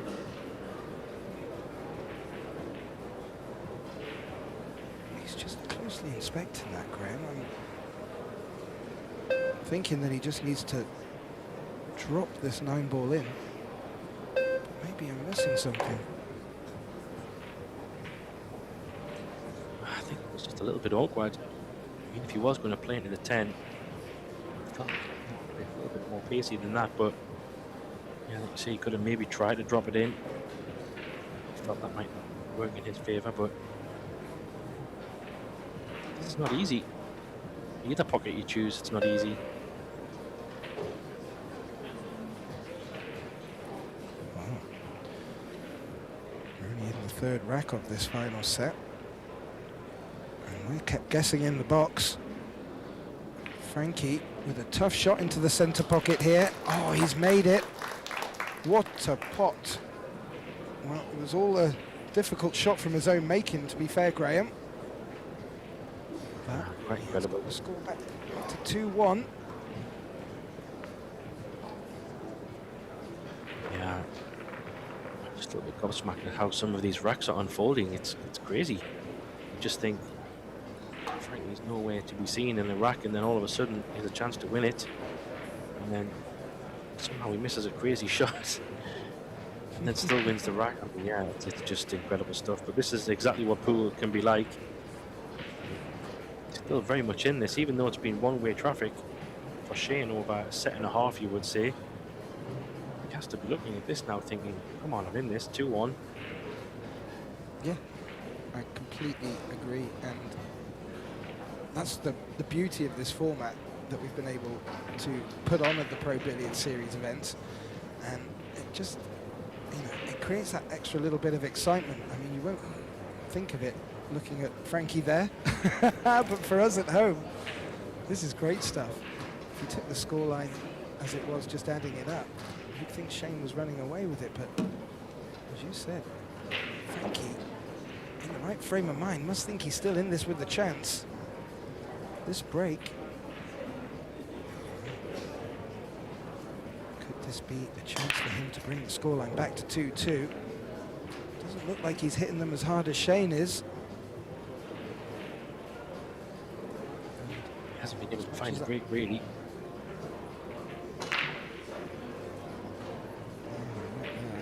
He does, though. Leave Shane with nothing but a push, you would feel.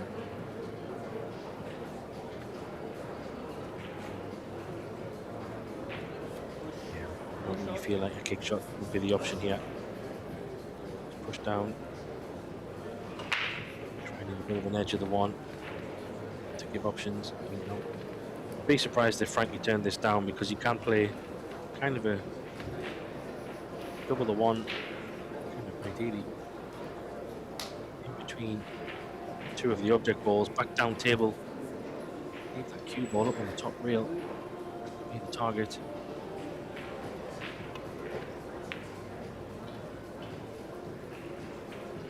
Yeah, and he's the 7. Yeah, and I could see more of the 1 than we thought, Gethin, so a little bit of a low bump there just to push the 1 safe.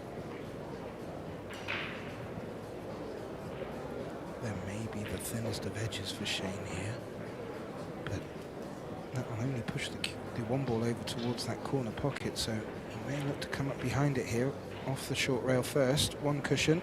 Ooh,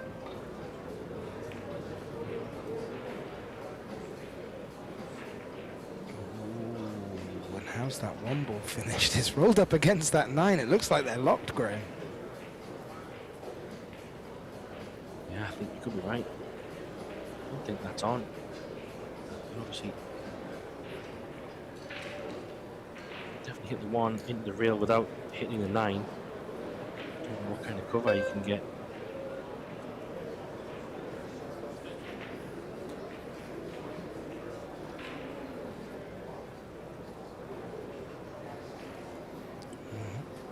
There's still some twists and turns out in this 4th rack.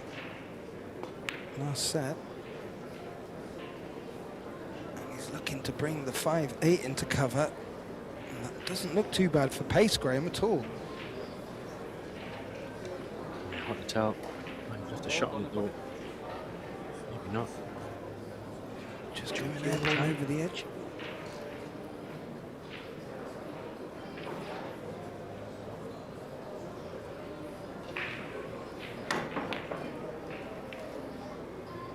Oh, well, he got good contact on the 1. Didn't pot it. Looks like he's left Frankie with a very difficult look at the 1 ball. I don't think he can see it thick enough for the corner pocket, even if it does pass the 10. He's having a look like he may be able to. I agree, I don't think so. Might be able to play a thin edge, but it looks like if he does, he might run into the 9. He doesn't have an extension, so time might catch him yet.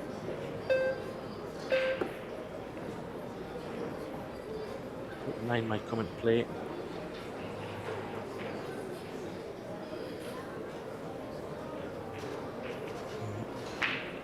As this 4th rack plays out, just to let our viewers know at home, following up after this match, we're still in the opening round of the men's Las Vegas Open, and we'll have Ruslan Chynakov taking on Jason Shaw. So won't go anywhere. Oh, as Shane looked to play the cross bank, I think the 1 ball has just rolled far enough away, yeah, to not sell out. And also, while I'm just talking about matches coming up, on table 1 will be Naoki Oi against Emil Gangflot. They may be coming up soon, as it looks like Joshua Filler is taking the win against Billy Thorpe, 2-1 in sets. As you just see, a lovely shot played there, Graham. Best thing being a lot of trouble here. I kind of think, is it even worth hitting, going for the 1 ball here? Because you want to put another ball safe, maybe. It's going to call it, so is he going 3 rails or something?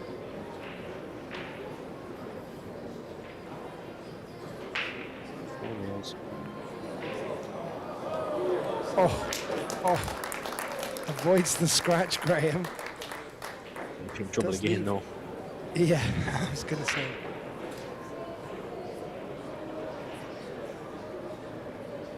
Shane knows. It's a pretty good hit, really, all things considered, but played that in a good way as well. He's bumped the 10 ball away. The 6 ball and the 10 ball is free. Yeah, this is a very difficult escape for Shane. I would say that 5 is not in the easiest of positions, that close to the 8. But right now, Shane needs to get contact on this 1 ball. He's called the top right. I'm sure he'd just be looking for contact first and foremost.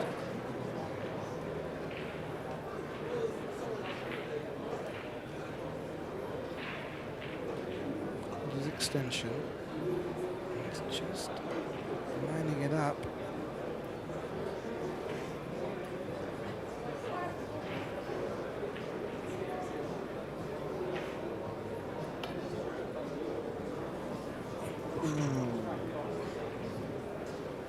Going for the one rail escape there, and you just see the cue ball just take a bit of the top spin and run away from the one. And well, we've been here before, Graham. Frankie at the table with a good look. He needs to start converting a few more than he has so far. Ball in hand.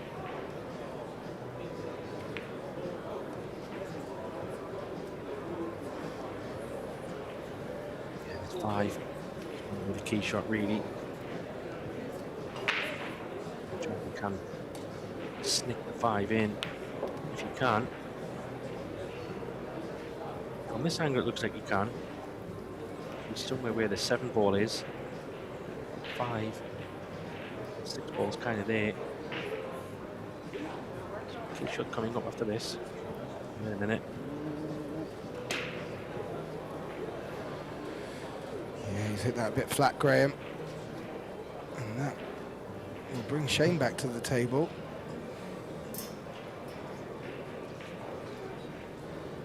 And that's a disappointing miss from Frankie there, really, at this stage of the match. Yeah, that was a big chance. Best number from Shane here, I think. Can he run it forward off 2 rails? If the 7 ball's going to come into play. It looks pretty straight, so we may have to draw this back, try and judge the pace and come off 1 rail, come kind of below the 7 is where I think he wants to be. Let's see, he'll be on top of the 7. If you can put it from there, that's great. Oh, can we see a look at his face? We can, thank you, Mr. Cameraman. It's tight, isn't it? Bend it. No, he couldn't make it. I thought it was tight. He's played a very good safety shot, though. And there's a lot of trouble here, and this is a big moment because you would think if Shane gets another chance here, we put him on the hill.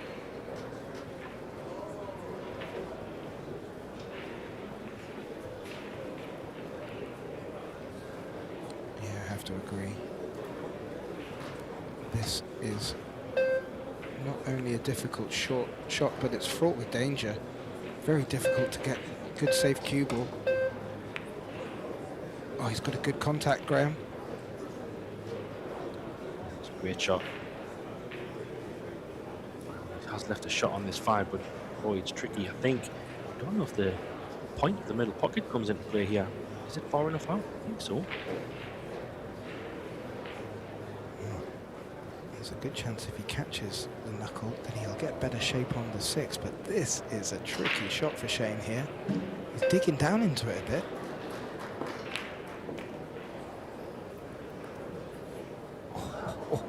He caught the point, Graham. Did you see that? Yeah, just enough to have a shot on this 6 ball. I mean, that was a 5. It was so difficult. Made it look easy.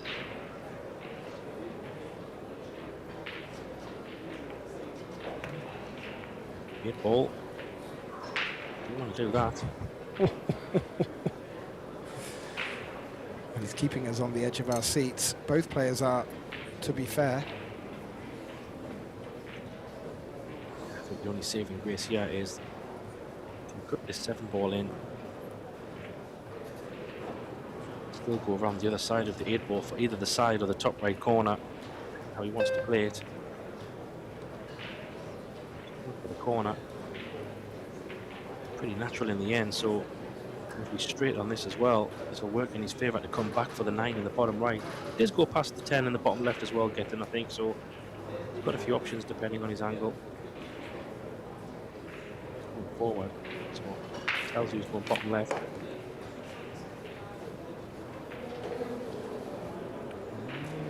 Yeah, that will do, Graham. And, well, there was a small chance there for Frankie to bring this back to 2-2. Some great safety play from Shane Van Bonen and a good 9 ball here. And we could see our first player on the hill in this 3rd set.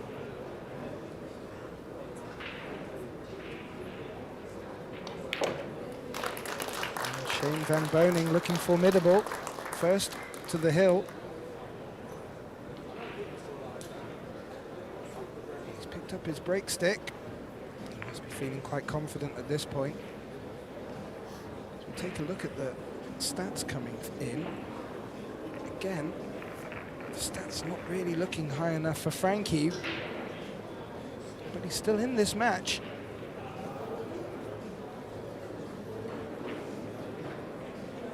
Shane Van Boening looking to have taken the lead on most of these statistics. I do like these, Graham. But again, it's the scoreline that matters. And right now, Shane Van Boening leading 3 racks to 1 in this final set on the hill. Frankie needs to win the next 2 and take this to a shootout if he wants any chance of taking his opening match in this double elimination. The referee just taking extra care.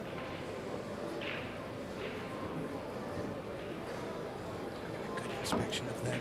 Arcos 2 balls there. And Shane, well, he's 1 rack away from taking this opening match. How will this break fare for him?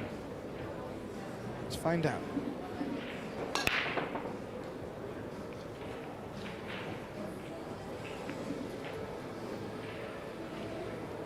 Looked like it was tracking up into that top right pocket, Graham. It's not dropped. And a little bit of a swipe of the stick from Shane there, as he realizes Frankie's got an open 1 ball here and a good spread of the balls ahead of him. Just a little bit annoyed that he hasn't made more from the break than normal. Hasn't been able to find many balls. When he has found balls, hasn't really worked in his favour.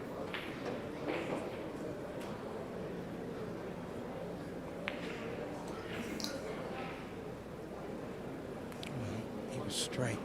Had to sort of take any position he could get on this 3. But if he makes this, he should be natural for the 4. Not a bad opportunity here, Graham. Yeah, it's make or break now. He's running out of opportunities, really. Has to start capitalising on some of these.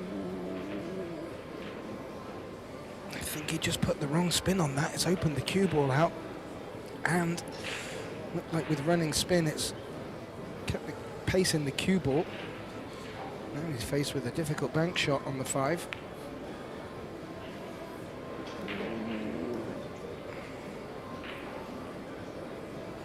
He's got away with it.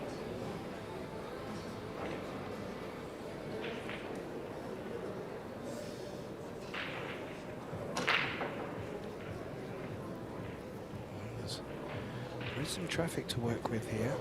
I feel if he can glance off the right-hand side of the 5 ball, there's a good chance of getting cover down here with the 6 and the 7. Not too sure what Shane can see.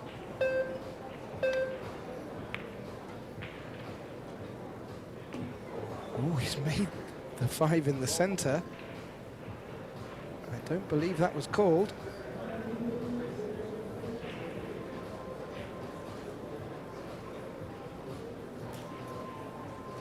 Wasn't.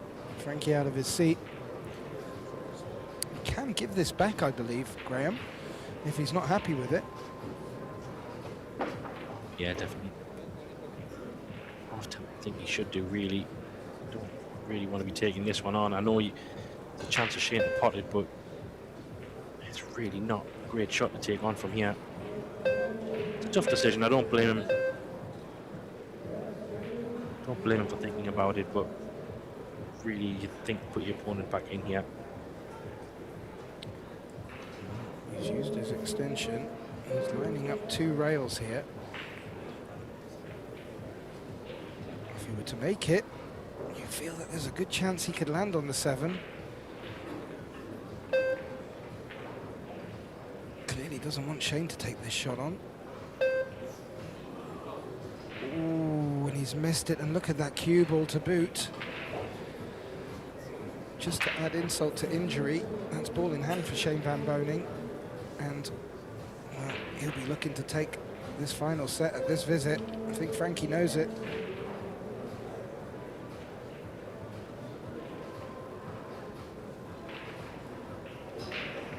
Yeah, maybe a bit of a mistake there, to be honest, Gethin. As much as I felt that the 6 was close to the pocket, I felt give Shane the question. But if he makes the 6, then it's the right call, isn't it? So it's a tough one, really.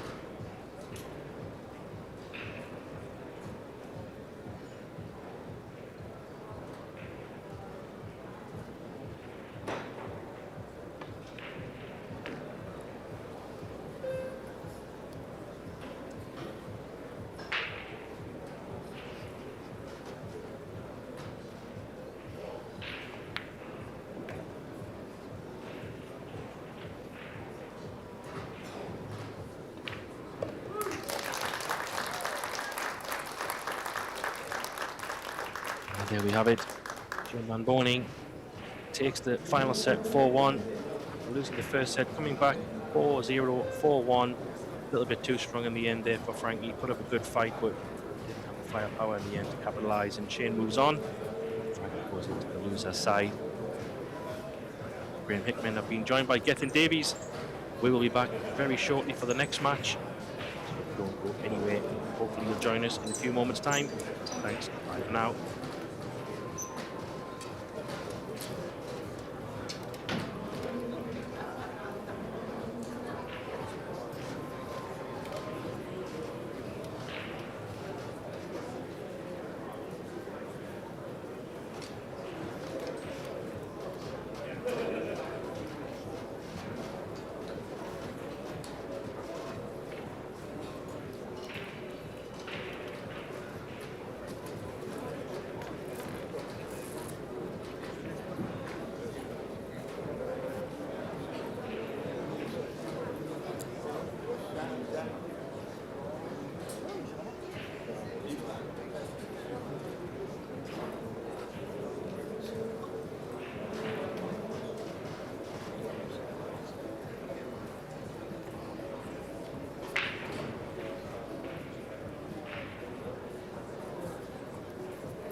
was just, I wanted to check with them after I got the confirmation from you.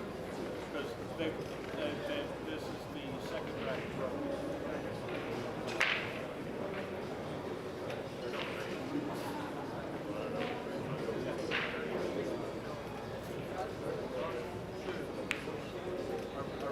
I'm going to give them each one more rack then.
Well, a very warm welcome to all of you joining us at this iconic Westgate Las Vegas resort and casino.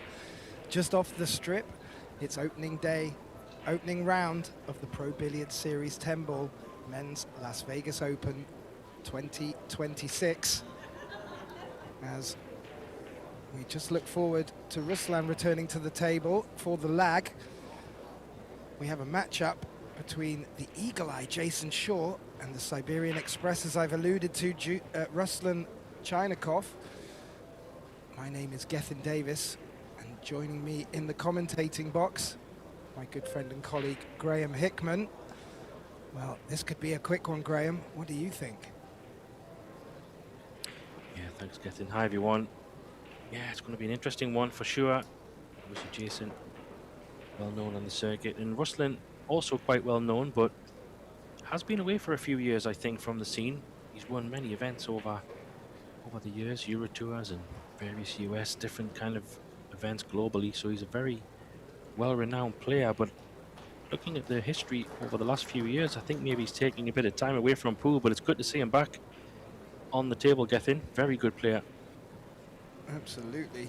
Talking about taking a bit of time away from pool, looks like the players didn't get the memo on the introduction video, and I think Ruslan may have taken a quick short comfort break before this match kicks off, but we will see them lag. This is a 10-ball double elimination, and it's best of 3 sets, each set a race to 4, alternate break.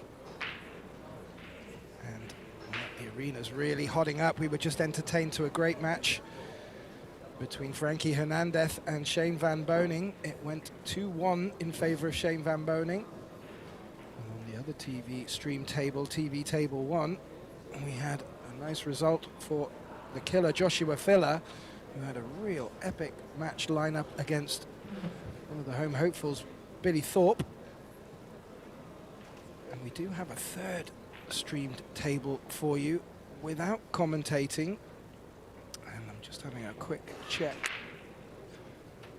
and I'll bring you an update. Oh, it looks like it's Stefan Kasper, and he's taken on Roland Garcia. So yeah, all happening at the moment on this opening day. Today the men's event kicks off. Tomorrow the Pro Billiard Series Women's Las Vegas Open kicks off, and they culminate at the weekend with the finals. Yeah, good crowd here today, Graham. Yeah, it's only going to get busier the more these events unfold, as it normally does. We're also in for a bit of a treat. You mentioned a few of the events there, Gethin. We do have the Predator WPA Teams 10-Ball World Championships also in effect. That will be kicking off there. 20 teams are in part of that 300k prize fund for that one. Incredible prize money. First place teams get 120,000, Gethin. How about that for a day of work? And then we have the not a bad prize fund at all. And we have the straight pool kind of challenge match. John Schmidt against Darren Appleton. And then the mixed doubles turbo edition. But we'll get into those details as the days unfold. And finally get to the table for the lag. See who takes us away. Could be Ruslan. I think it will be. And yeah, as you mentioned, we've got 10 days of action coming to you from Las Vegas. And well, if it looks this busy on day one, I can only imagine the atmosphere we're going to get as these days progress. We're still in the opening round. And Yeah, I definitely. think if you were to look on paper, Graham, you'd probably have Jason down to win this, but as you mentioned, Ruslan, even if he has been away, is certainly more than capable of taking down any big player. Be interesting to see how these guys fare with the break, opening match. Yeah, we'll probably find most of these matches will come down to the break generally. We can get into the balls first, the way of the matches, but you're right. Ruslan is no stranger to big games in the table. Super tall fellow as well, but Jason will definitely know what he's capable of, so this is You could say a pretty tricky draw for Jason compared to maybe some of the other matches, if you could say that. He's a bit of a... He's been away for a while, but there you see, already making the one in the side. A bit of a cluster party going on over here, next to the cue ball. Yeah, that 2, it's a tight centre pocket, but if he can just drop that 2 into the centre, he will be natural for the 3, and what a useful opening break for Ruslan here.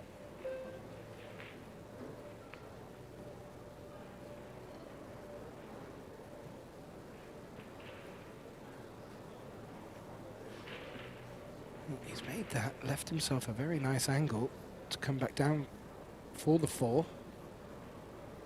You mentioned a bit of a cluster has emerged down there, so he's going to need to take a little bit of care on how he's going to pick off the 6 and 7. That's the standout balls for me. 6 and the 7. I mean, could he play a kind of a stop shot on a straight 6 and go between the 8 and 10 for the 7? That could be an option. He's trying to move something, maybe. No. So, key shot coming up here. I mean, he could play the 7 in the bottom right-hand corner if he lands quite nice on that 6 in the side. He's got a nice angle on the 5, I think, here, just to run it forward. He could draw it down a little bit. Doesn't want to go below the 6, though. Yeah, he's held that well. Gives him options. He could play into the 10 ball even here, Gethin. Few options here. Play a little nudge or drop it in. Yeah, I like the Few dropping options. it in. I like the dropping it in against the long rail and playing the 7 into the bottom right pocket. I did like your idea of the gap between the 8 and 10, but he'd need to keep the cue ball on the 6pence there.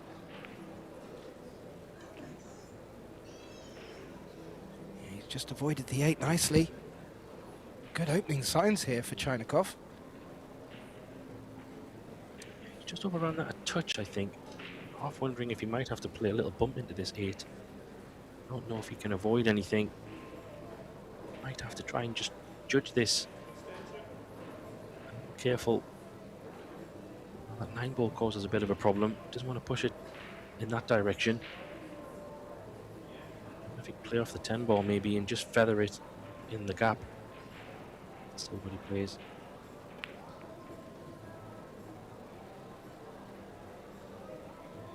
Ooh. He's okay. Wow. Okay. Smart shot. Oh, he's not okay. Take it all back. Been a little bit unlucky there. He played it exactly how he wanted to with a little flick off the 10. Probably hit it. Well, he definitely hit it a bit too hard. But I think he wanted to make sure he wasn't too thin on the 8.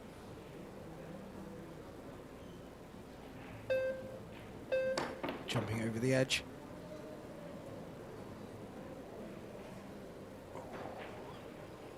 Well,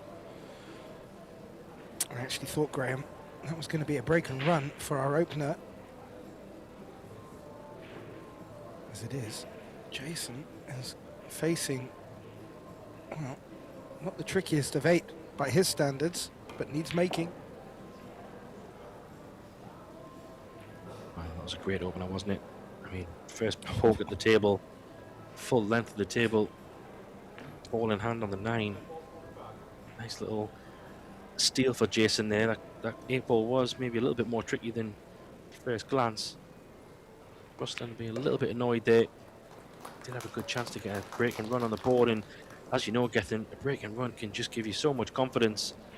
If you make a mistake and someone steals it, it flips the other way, doesn't it? Jason will come to the table feeling great now.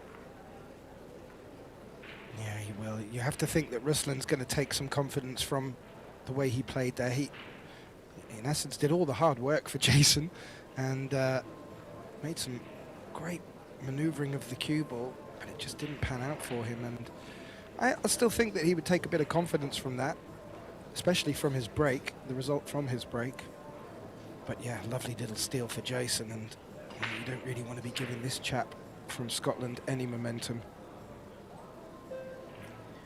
I think what's going to be key for me in this match would be, obviously, Chinakhov. I don't know how much he has been playing outside of let's say, the mainstream events. He hasn't really been seen in many tournaments that you and I have been commenting on across Europe or into the US events. So he might have been playing in the background, but this big stage event back on the TV screens with all the people watching might just take a little bit of getting used to again. I'm guessing it'll be interesting to see how he fares.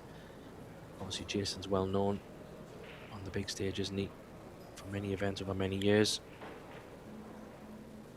Yes, referee just giving an inspection of the Arcos 2 cue ball there. Wasn't happy. I'm just wondering if Jason's power shot on the 8 put a little chip in it. I think it was just a bit of stubborn dirt removed. And let's have a look at Jason Shaw breaking in the second rack, leading by 1 rack to 0.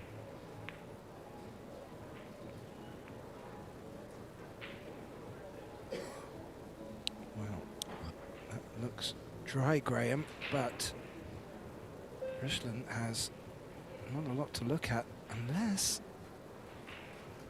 there is a gap between the 7 and 6. There's definitely a gap. Whether you can actually do anything with the 1, we'll see in a moment. Looks like maybe he can. I mean, if he can pot this, it's quite incredible.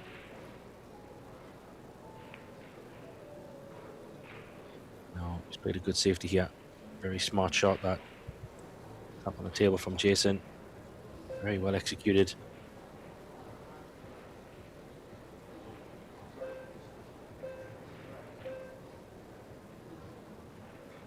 I think he was just saying the 6 ball isn't on the rail, so he might be playing a delicate one here.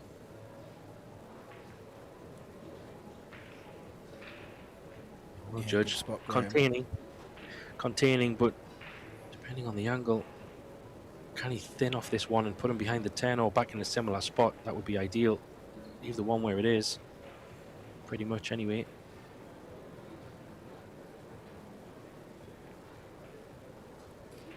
There's the pace. Didn't get what he wanted. Has it left an edge? Hard to tell from here. Well, if he has, Jason may be able to maneuver the cue ball into a similar spot. Ooh, Did he hit the 1? Camera angles think he changed pretty did. quickly. He must have, yeah. Super Yeah. quick. Maybe it was even he hit cushion first, but balls did contact a rail afterwards, so legal shot. A 1 rail escape here for Ruslan, but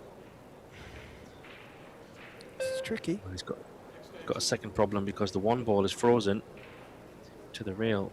So either the cue ball has to hit a rail after contact, or the 1 ball has to hit another rail.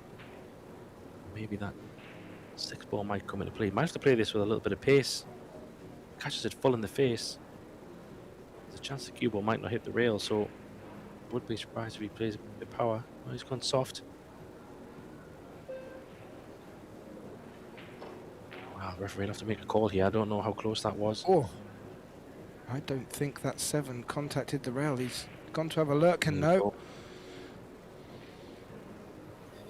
Yeah, you picked up on that very quickly, Graham, and well, that's a very useful ball in hand for Jason here.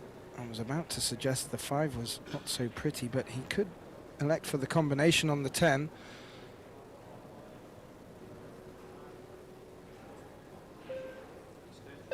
Where is he going to maybe look at 3 fouls? Yeah, interesting choice. I was going to say he's shaking his head. I don't blame him. I mean, there's a few problems here, but all in hand can maybe tempt you into going for something.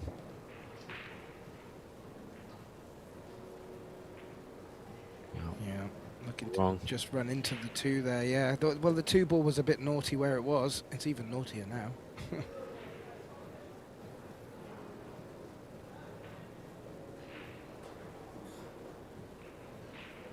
Can he spin it up behind the 5? That would be a great shot.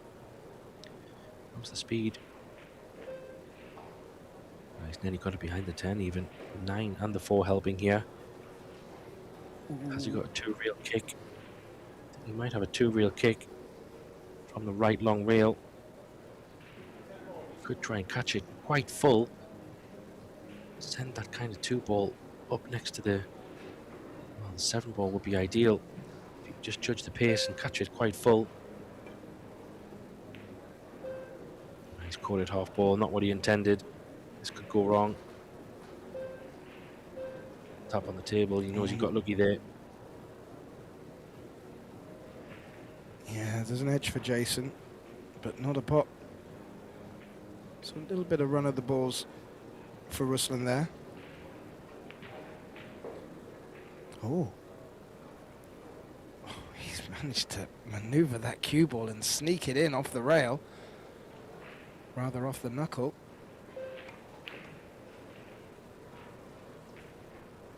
That was quite incredible. Didn't look like he could pot that.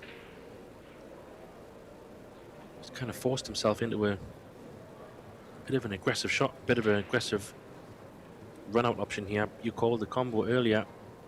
He's going to have to go for this now, I think.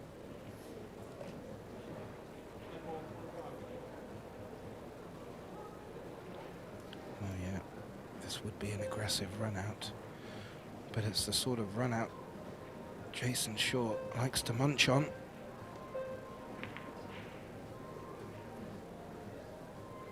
And it looks like he's played that very well, leaving shape on the 5. A little tap of applause from the crowd as well. Makes it look easy at times.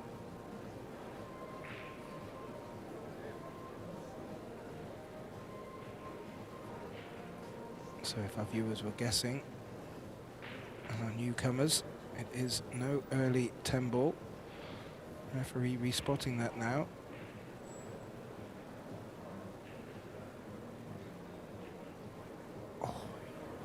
Cue ball. Going towards that centre pocket. Well, forever and a day, Jason thought he'd avoided that, but he hasn't, Graham, and ball in hand to Ruslan. I think he's thinking, how did I squeeze past that 8 ball from that angle? I think in his mind, I think he thought the scratch was never on, hence why he played it the way he did. That's the best shot from Ruslan. Really only go forward here, I guess, and he's going to have to go above the 9 ball and play a little bit of a tricky one into the side. There's no gimme this. 7 ball, fancy to make, but 8 ball, well, he's maybe taking on a bank instead. He's going forward. I thought he was going to play a stop shot for a moment there. It did look like it, and I certainly couldn't see him drawing the full length of the table. This is a key shot here for Ruslan. This is tricky. Played it well though. Very nice. Cued it well. Steal one back here.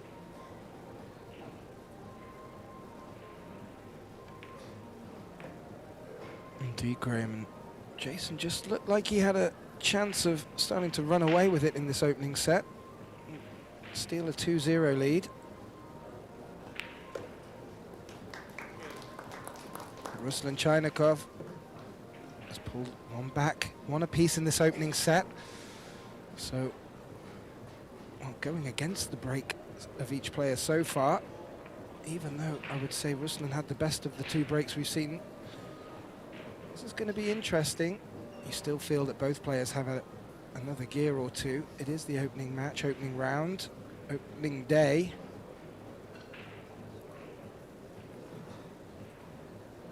.128 players in this, Graham, all big names, all looking to take their chunk of this $150,000 prize pot.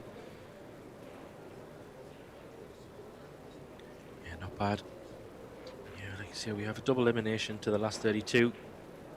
These early rounds give it a second chance until we get to, let's say, the business end. And we hit the single knockout stage. Set format will stay the same all the way through.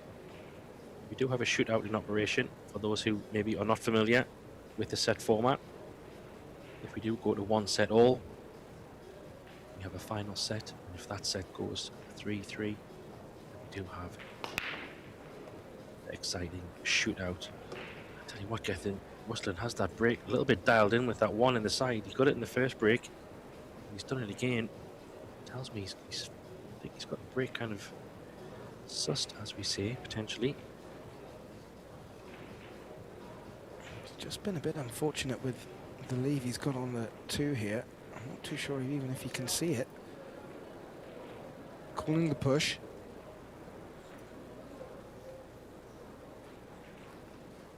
But yeah, I have to agree, Graham.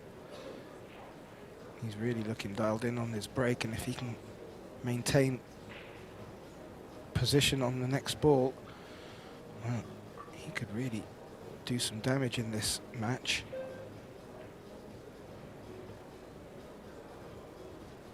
Yeah, Jason's got There an are option. options He for could safety. try and go, yeah, thin cut. He could try and come back into the gap, or I was just going to say he could separate them. I don't think he's got the cover though, Gethin. I think he's left an edge on this.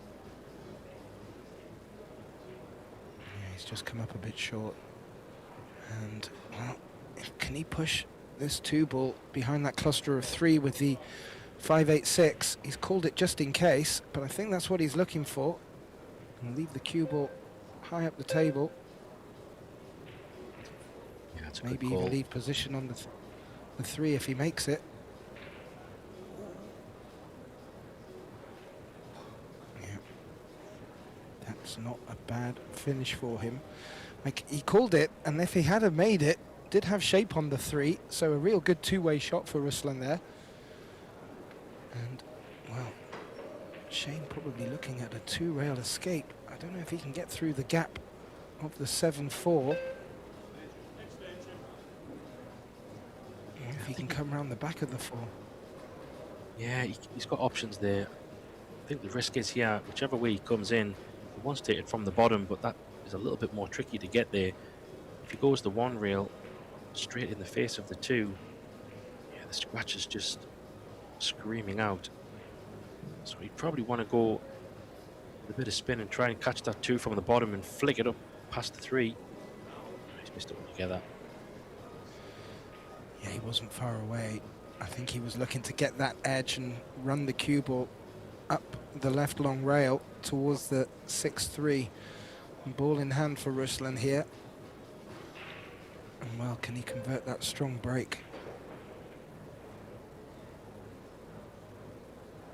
Good chance, yeah.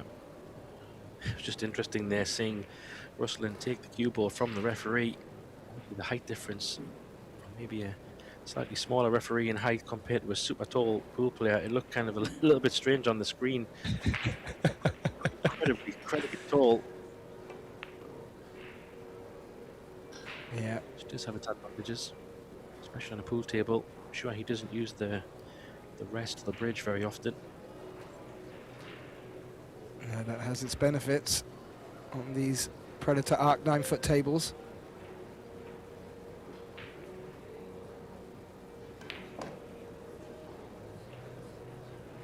And yeah, it looks kind of nice, this 5-8 combination. What's going to be key is leaving shape on the 5 afterwards.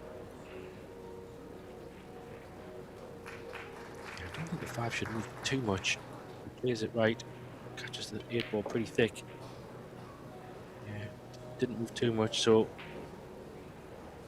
I don't think that's a good angle though. He's going to have to go forward here. I don't think I'm not sure if he can come back.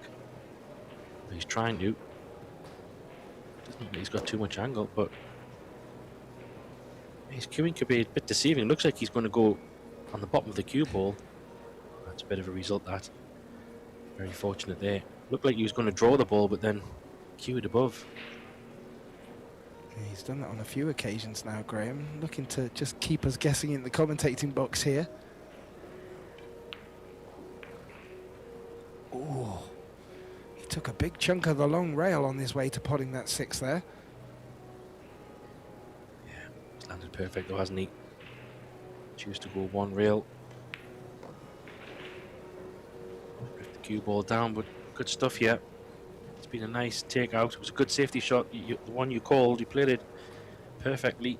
Left Jason in a spot of trouble. Wasn't able to make contact with the 2 ball, and from there it was all she wrote. He took them really well, I have to say, Gethin. Good start from Rustlin. Absolutely, absolutely, and yeah, his breaks really playing a part in that. And if he can keep that going throughout this opening set, he's looking good. He's got the 100% break success there. Jason with 0 early doors. Just to give you a bit of an update on our other stream table with commentating, table 1, all on Pro Billiard TV, we have Japan's Naoki Oi, very entertaining player, taking on Emil Gangflot of Norway. That should be a very interesting match. And we also have non-commentated match streamed from our table 3. If you want to just keep an eye on what the lineups are, please do visit ProBilliardSeries.com website, and you will get the links to all the latest and greatest, and also up and coming other tournaments such as the Women's Las Vegas Open, which starts tomorrow. Rustlin to break, leading 2 racks to 1. Another big break here, Graham. Wow, he could put himself on the hill. Ball. Yeah, that one ball was flying in the side there. Just got deflected from another ball. Tells me he's got a pretty much got the break working in his mind. Didn't make a ball this time, but didn't really leave much for Jason. Not a straightforward safety shot either, has to be said. No, not at all. I'm just wondering if he cannot see the pawning angle, if there's any value of playing the bank up into this corner pocket near the 2 ball. There's a bit of a shot to nothing to maybe leave some cover, but if he can, you're right. he might have to. There's not many other play options for him. No, but I think, yeah, he might have to play, depending how much of the 1 he can see, like you said, might have to play the bank off the top short rail to the right side of the 10. Kind of send it down towards that cluster area. See if he can get some cover that way. I know what you're saying about banking it back towards the 2. I just think that 10 ball comes into play and might not get cover that way. He might even push out. Doesn't like it. No, he doesn't. Good shout, Graham. I didn't even see any possibility of him turning into the push there. Yeah, Wow. sometimes it just doesn't Rustlin feel now. good, does it? No, well, he has the choice. He can give it back to Jason. So I'm just wondering what Jason has in the back of his mind. I do like the push option. Can be a little bit of mind games to play in there as well.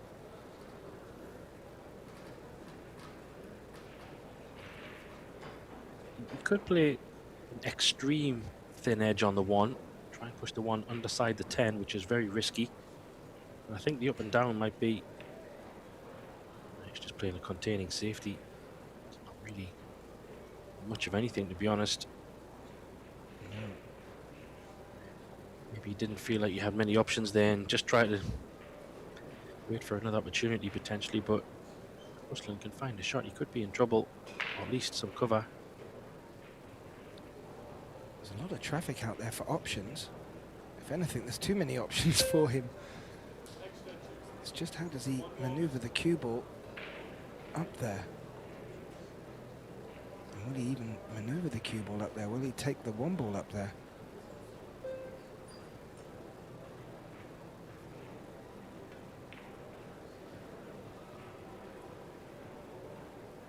Oh, that's nicely done, especially if that 7 comes into play.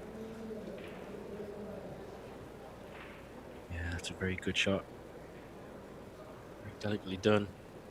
He's got a good 1 ball, which is helping the situation even more. I think he's called the 4 ball as a bit of insurance. I heard a ball called in a corner pocket. Oh, he's called the 1 down in this corner pocket for the bank. Oh, how do you like that, Graham? I don't know if he did. Did he call the bank? He called it. I don't think he's got a shot, though. No, I think he was calling it just in case. Oh, this could be good. Oh, what a great shot he's played there. That is fantastic, Graham. Yeah, I think you're right. I don't think he was expecting to pot it. but better to call it. And what a result from this shot he's just played. And, well, if Ruslan can get contact on this too, there's lots of traffic near it, there could be a chance of finishing safe. Looks like he's going to jump over the 5 here. I didn't hear a pocket called. There was a bit of a confusion over the extension.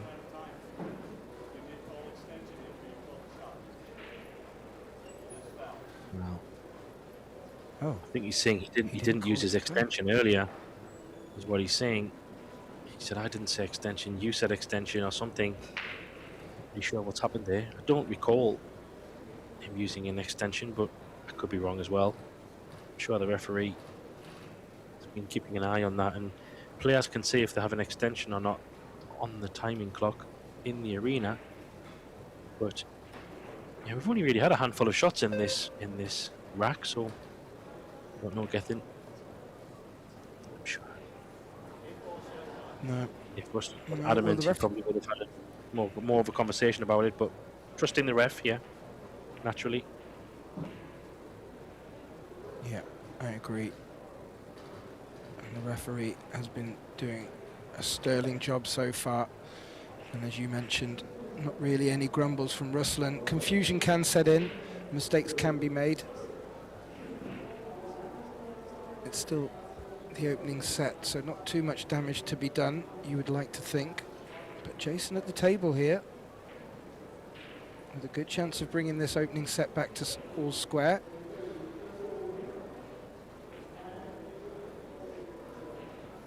Yeah, it's interesting, I've noticed with Jason, I'm not sure if you noticed this as well, Gethin, but he used to play with a big extension on the bottom of his cue like Shane. But more recently, he's had it removed. Playing with the extension any longer, just playing with a regular cue. Maybe changing some stuff up. Yeah, that's a good spot. I remember him having a very long cue. I didn't know if it was down to an extension or just a very long butt. But yeah, it does look significantly shorter, like a regular size cue there. Be nice if anyone has some insights in the chat into that. Otherwise, next time I speak to him, I will ask Graham. Yeah. Players just go through phases. Sometimes things work, sometimes they don't. Maybe they change things up, different cues, different shafts, different sponsors. All those fun things of being a professional in your sport. When it's your job, you tinker, you change, you try different things. As we know, one famous American pool player, Earl Strickland, has all kinds of tinkering going on. Players just having a chat there. He's talking about the extension, I think. They're obviously good friends. He's thinking what happened, but that's really all nice these to games. see. I love the sportsmanship between the players in pool. There's very, very rarely any animosity between the players, and whether friends or not off the table, the sportsmanship is great. And just very nice to see Shaw step over and have a little chat with Ruslan there. Ruslan doesn't seem to be too bothered by it, Graham, but you know, it did play a role in that rack. Yeah, I think maybe, you know, if it were final set, final racks or somewhere at the crunch part of the match, things might have been different, but early on this first set, discussion. I'm sure the referee just trying to make sure everything's okay, but yeah, I think we just move on. There's no need to go over old ground. Once it's done, it's done. Like you say, hopefully it doesn't have too much of an impact. He wasn't a spot to bother either way, but 2-2, all on the side and a shot on the one coming here. It's a nice break from Jason, just at the right time as well, Gethin. Yeah, that's his best one so far, and his break moving in the right direction. He would very, very much like to get in the lead for the first time in this set. Oh, I say that. I think he pinched the... oh, no, he didn't pinch the first one. Ruslan did, so yeah.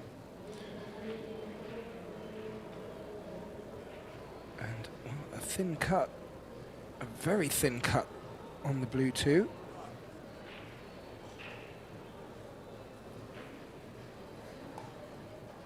Yeah, the good news is the 3 ball is up the table, so speed to get away from the 5.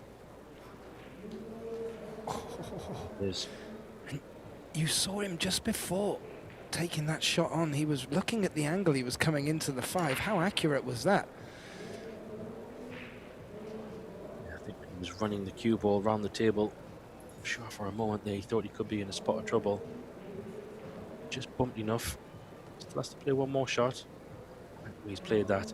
He took the 8 ball completely out of the equation, overrunning the cue ball to some degree. Still needs to find one more shot to get nice on this 6. Probably gonna have to go 2 rails, I think, Gethin. Hard to tell on this angle, but he could go just to the right side of the black, maybe leave a longer 6. Oh, that's a better angle. He's in between for me. He could just take his medicine, go just to the right side of the black, or does he punch it off 2 rails and go around the 7? Trickier. Yeah, Jason does like to punch them around the rails. Really does get nice effect off the cue ball. That could be his option here. Needs to avoid the 7. Oh, he's come through the gap. Lovely there, Graham. That's a beautifully judged shot. Yeah, he's played that well, hasn't he? It's actually perfect, really. Just to bring it back to the middle of the table. After this, it's be a quick rack in weed. Just at the right time. We had a comment a moment ago, Gethin, about how important that scenario was just in that rack before. Granted, Rustlin was in a hook and he was probably going to jump. Anything could have happened. But Jason did have ball in hand. He's breaking and running here. Punish even more. Whoa, wait a minute. Jason was panicking for a moment there, Gethin. He just paused.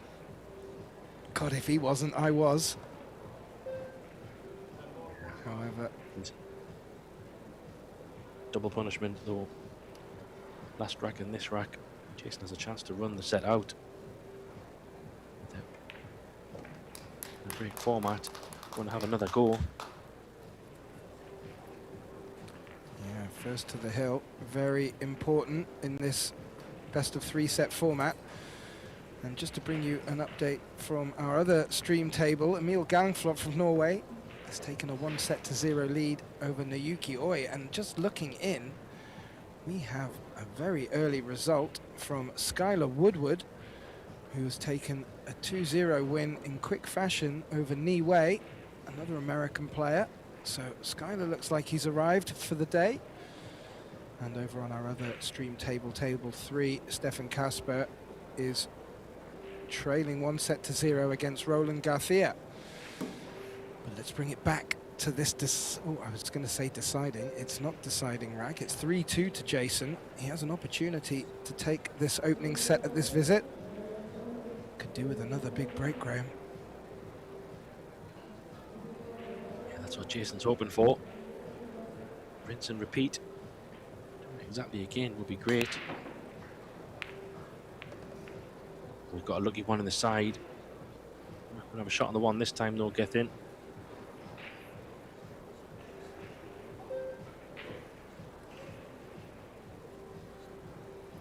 Yeah.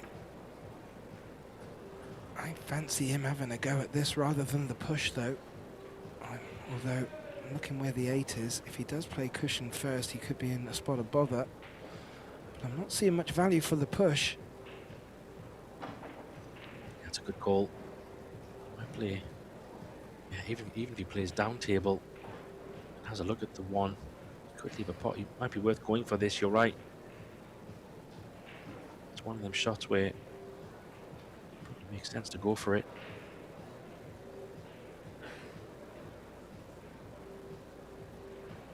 Yeah. Is he just looking and if there's a way around the 8? Extension. Looks really, really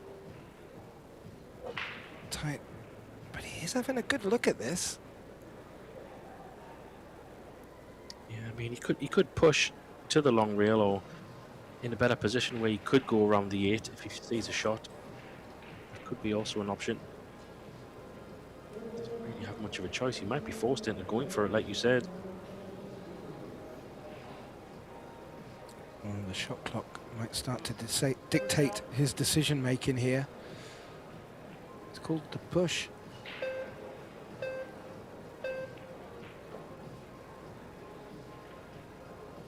Great work from the production team there, picking up the referee, acknowledging the push. Jason all out of options there, really. Didn't fancy taking it on, and I think he's left a good look here for Ruslan. This is not the position I would want to leave him in. It's a little bit of a mistake, this, I think. Maybe the time catching up on Jason. He's overcut it by a little bit. That's why it's all gone wrong. Needs to keep going.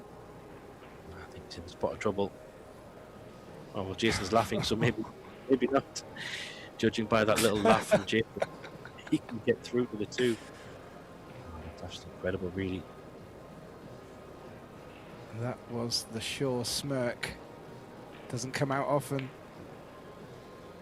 Wow. But yeah, as you picked out, that meant not only could Ruslan see it, he's made it. And he seems to have not a bad natural shape to play from the 3 up to the 4, which is locked up in the center of the short rail, just underneath his chin there. He's playing to a check side, so the slide on the table, yeah, that's why I think he's overcut it. He wanted to play that with check spin, but the angle that he had getting there meant if he potted it naturally, I think the cue ball was going to drift a little bit too much to the left side of the table. So he's trying to play it thinner to get a little bit more bite on the cue ball. Oh, and as you see what happened, he overcut it. So maybe not the punishment he wanted for a little bit of fortune there. Jason's got a chance to pop this. He chose not to go for it. Very surprised, if I'm honest there, Gethin. Yeah, I agree, Graham. And not only did he not take the shot on, he's not got a very good result from his attempted safety either. And a good pot from Ruslan here. Could tee him up quite nicely, but just look him where that 8 is, Graham. The 6 to the 8 could be interesting. Yeah, good call. I'd have to play a little bump into the 8 here. I don't know how much I can avoid. It would be a bad option, really, just to draw into the 8 ball if that's the angle he has. Be very unlucky not to have a look at the 4. He missed the pot completely. I think he tried to play the 8 Gethin. It went wrong. He's got the second prize. Yeah, I think you were right there, Graham. He noticed the difficulty with the 8 and elected to play into it. Maybe just took his focus off the pot there a little bit. But he has come out with a bit of a result here. I didn't hear that call. Sounded like he made a call, Graham. Yeah, maybe he made the 6 in the corner just in case.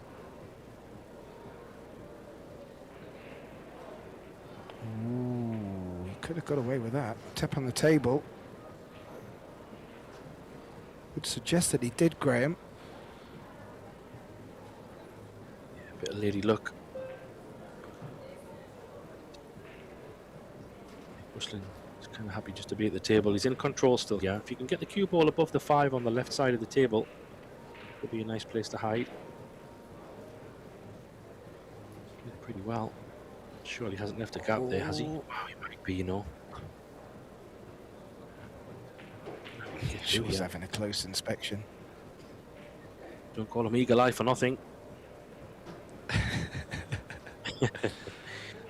Can you see the extreme edge of this 3? Hard to tell. Oh, Graham.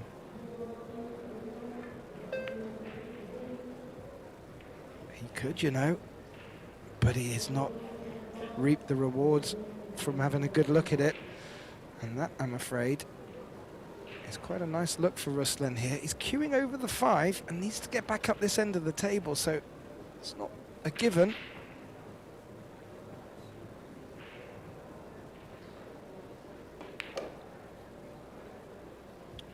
past the 9. He is. Pretty good shot. He's going to have to play either a 5-10 combo. I don't know if he can drop this in with right hand spin and go to the other side of the 5 with the new cloth. And you can't kill it and play it in the side either, so might have to Can he run into it perhaps? Yeah, good call. Could be an option.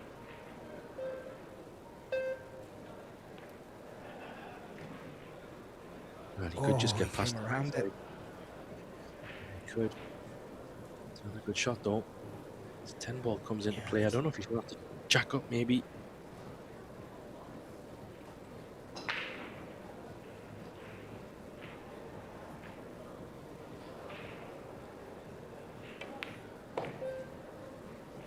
Oh. Well, that was a confident pot, Graham.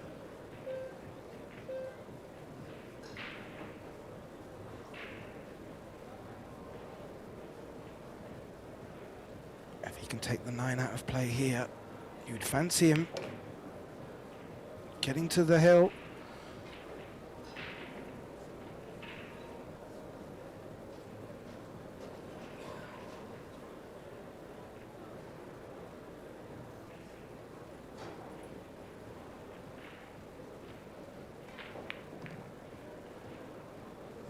Across the table, needs it to roll. That cue ball has just lost a bit of its pace off the second bounce, and that's not going to be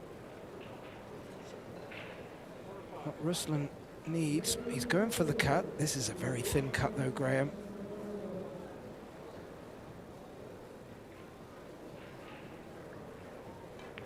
Big shot here. Makes it. Tap on the leg from Jason there. He's had a little bit of everything this rack, and judging how this first set has gone, it's fair to say, Gethin, 3-3 isn't bad. Isn't an unfair result, all things considered. Nope, not at all. And after the little hiccup you would have to say that Ruslan had in the last rack, just making a mistake on Connolly's extension, well, 3-3 seems fair. And well, he'll bring the break into this, Graham, and if anything, he's probably been having the better of the breaks. Do we fancy him for this decider in the opening set? Not too sure. Just need to keep an eye on that 1 ball, Gethin, because it has been tracking like a laser to that right hand corner, right hand centre pocket, sorry. Pretty sure he's going to go that way again.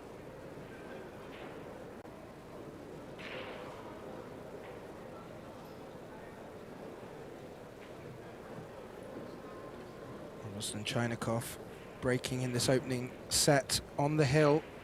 Jason Shaw also on the hill. The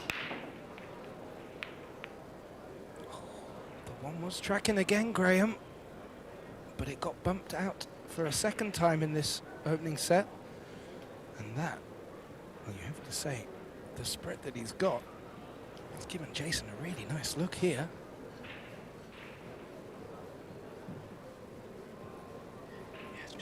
Just what Jason wanted, really.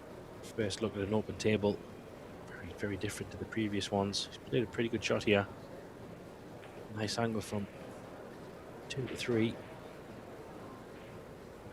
5, 6, 7. I mean, there's nothing really jumping out, Gethin, to be honest. Really just wants a good angle from 3 to 4, just so he can get nice on that 5. Bit of traffic down the table on the 10 and 9. That's the key shot coming up there. I'd love to come probably next to the 7, or yeah, somewhere around there, so you can maybe use a rail, go up below the 5.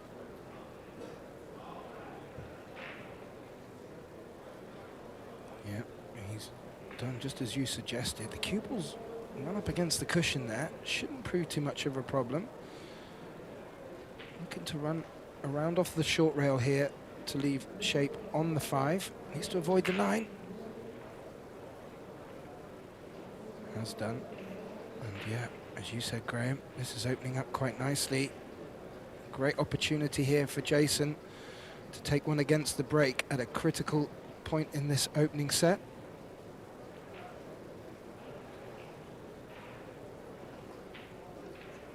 Yeah, Just typical things. You get a good break and leave it wide open for your opponent. These balls have been laid out as good as you can really ask for, let's be honest. Quite a few of them close to pockets. Just got to move at the cue ball, really, and that's what he's doing.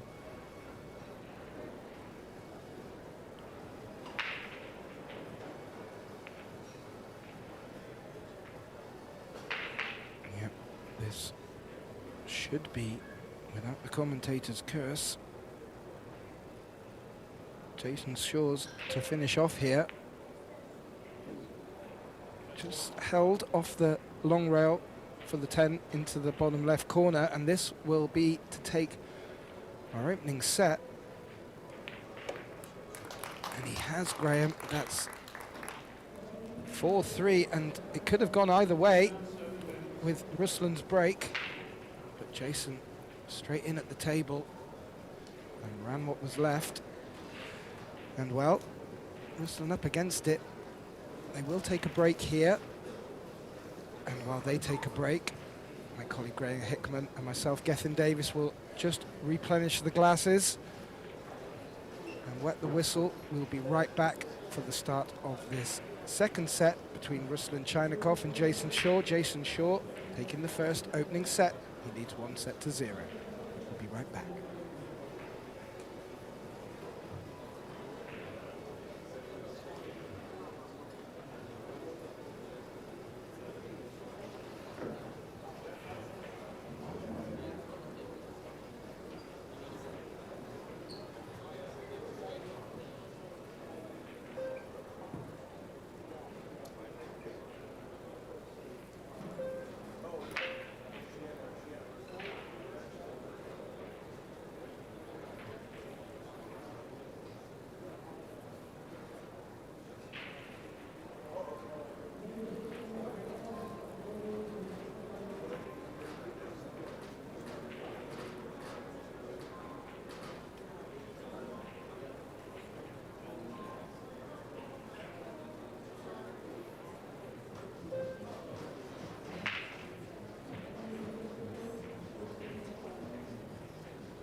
Well, a warm welcome back, ladies and gentlemen, to the start of this second set in this opening round match of our Pro Billiard Series Men's Las Vegas Open 2026.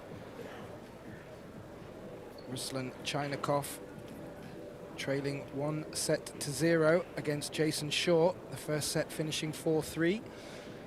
My name is Gethin Davis, it's my pleasure. Returning with me, Graham Hickman. Well, strong opening set, Graham. Could have gone either way at the end if it wasn't for the unfortunate break from Ruslan. How is this one going to pan out, I wonder? Yeah, it was an interesting set, wasn't it? Had a little bit of everything. A couple of nice breaks, a couple of reverse clearances, bit of safety battle in between, a little bit of controversy, all thrown into one set. Just what you need for just what you want for an opening match. Yeah, Jason with the opening break in this set. 10 ball and the 1 ball. He's not going to get a look after that. No, the 1 ball was not far away from sinking in the centre, but the way it kicked off the knuckle, it did find its way down into the bottom right corner. However, it's left Jason with not a lot on this too. It's forced him into a push shot. He's looked to put the 8 in between the 5 and 3 there to create an additional problem further down the line. But it has left Ruslan with a good look at this blue 2. There are options for him.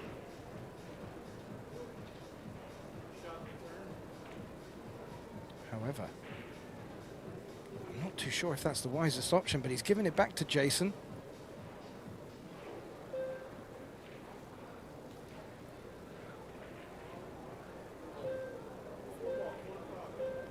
He played the push shot. Let's see what he had in the back of his mind. He always knew there was a chance he would get this cue ball.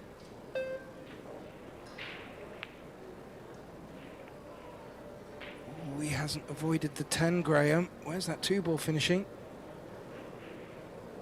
Yeah, I was trying to play off the edge of the 2 and pot the 4. Kind of didn't get either. He was hoping to get a little bit more safe on the 2, but still a bit of work to be done in this rack for sure. A little cluster on the top left corner. See, control a little bit in Ruslan's favour if he can get to a good cover here. Has he got it? 6 ball might come to rescue. He might have left an edge here. He might. There's a lot of traffic down in that corner as well. Will he add the 2 to the mix? It's all about where he can position the cue ball. He'd ideally like to run around the table and use the 7 or 4 for cover. And he doesn't want to risk potting the ball in that corner pocket because he could end up getting the shot back. 3 ball, corner pocket. 2 ball, corner pocket. Called the 2. Fancy hitting it off the short rail and then caroming into the corner pocket. I think that was the backup call. And he has indeed brought the cue ball down nicely. Looks like the 7 and 5 is preventing him from making contact directly on the 2. So 1-stroke 2 rail escape, and this is also fraught with danger. I'm just wondering if I heard him call the red 3 just in case. Yeah, probably safe. Oh, wow. Oh, he's been unlucky there, you know. If that cue ball stuck up a little bit higher, maybe he could have played a carom onto the 8, but I think he's got nothing. He's in a real pickle here. Don't really see anything. Can he hit it really thin and bring the 5 in the way? Extension. I don't even know if he can. Can't hit it thin enough to play the combo, I don't think. It's one of them funny shots where I just don't know. I don't even see an option.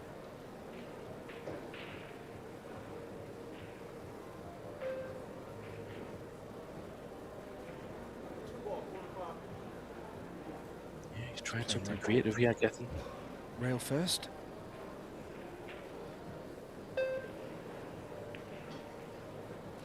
Oh, Oh, that's nice. a clever shot. That is a very, very clever shot there. Yes, he was calling the 2, but really was banking on that 1 ball being locked up next to the 8. Very tough hit this for Jason. Not even bothered. He'll tie something up. Don't blame him. Oh, he's played it really well as well, Gethin. That's where he would want to have placed it with his fingers.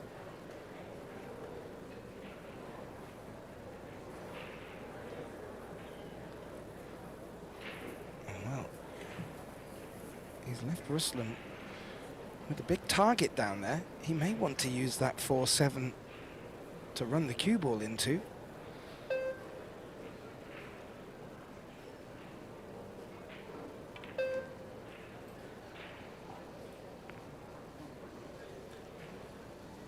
Oh, he has, but he's not got away with it.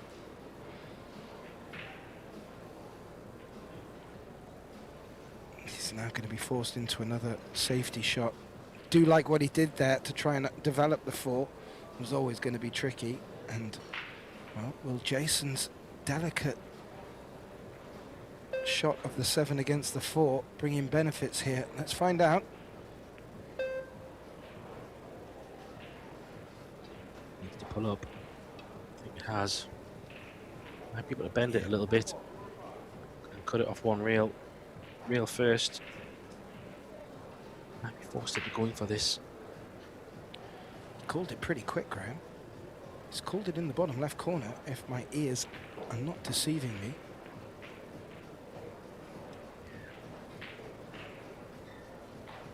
What a terrible outcome. Still control with Ruslan here. Just needs to find 1 more good safety shot for me to put Jason in a bit of trouble.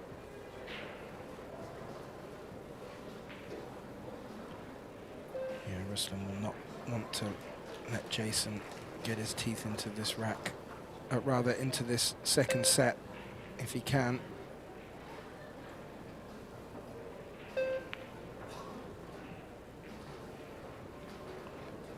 He's looking to bring it up behind the 7. He hasn't done that. And I think that 4's leaked up a bit high there. Jason can see this. A loose one.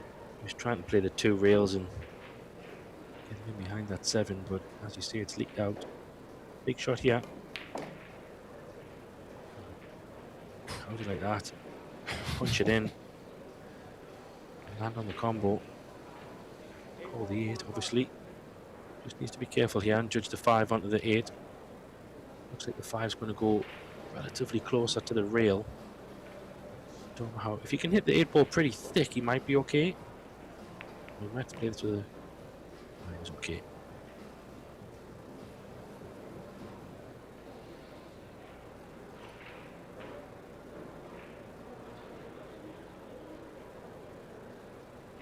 Somehow Jason's managed to get the first chance in this rack, really. Ruslan had him in all kinds of trouble.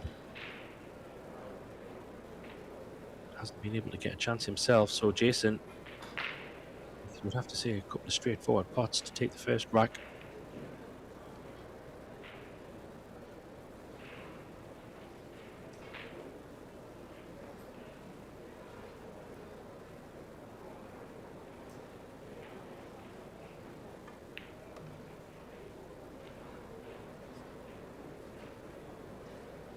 A little bit more. Down to 9. Face away from it.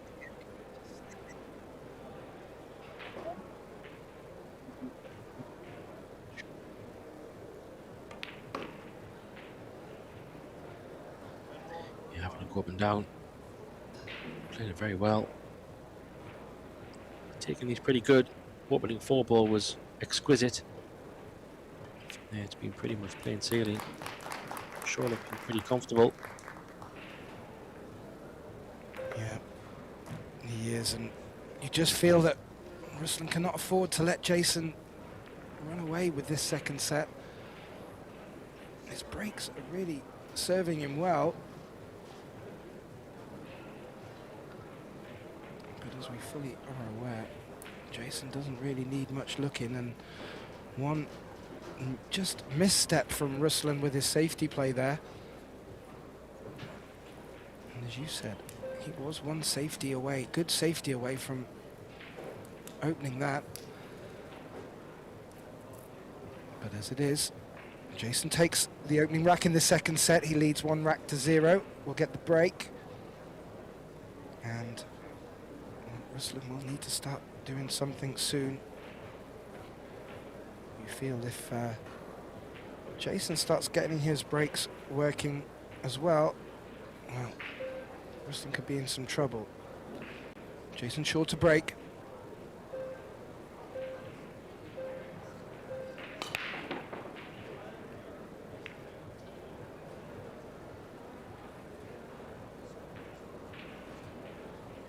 Few balls, threatening pockets. Didn't make anything though. I think he's left a shot on this one as well. Bit of a half chance here. Yeah, he may run back in and contact the 2, but that could work in his favour here. It looks like he's screwing to avoid it.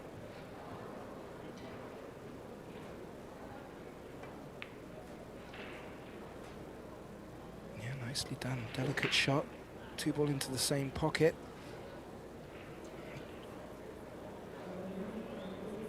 Yeah, depends how aggressive he wants to be here.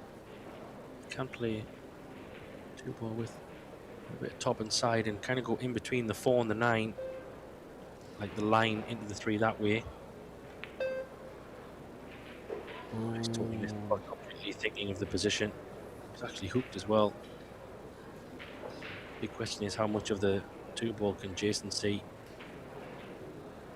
If he can see full ball, he might be able to play a 2-3 combo. Yeah, I think that's what he's just called, Graham. He's having a look around. I think he was just worried where the ref was for a second to make sure that he heard his extension call.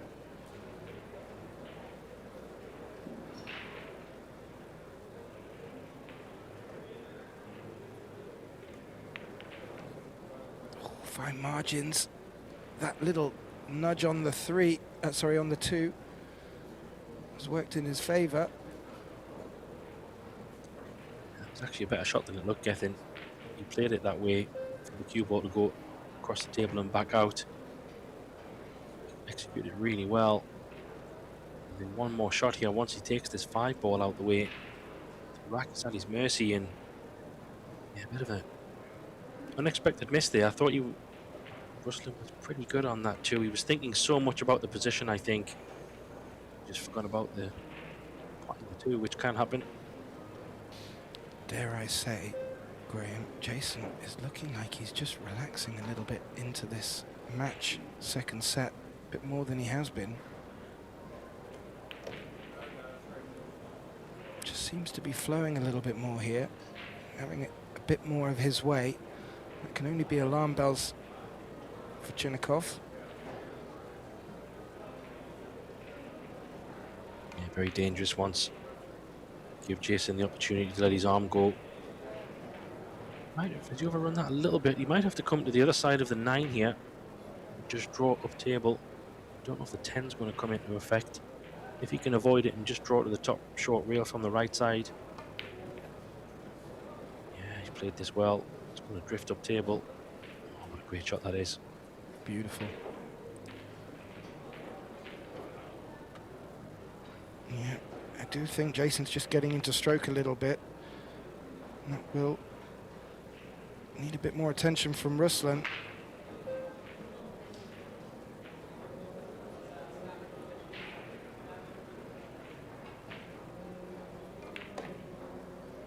Yeah, running it round the angles, leaving a straight 10 here, Graham, and well, this looks forever in a day that Jason's taking a 2-0 lead in this second set.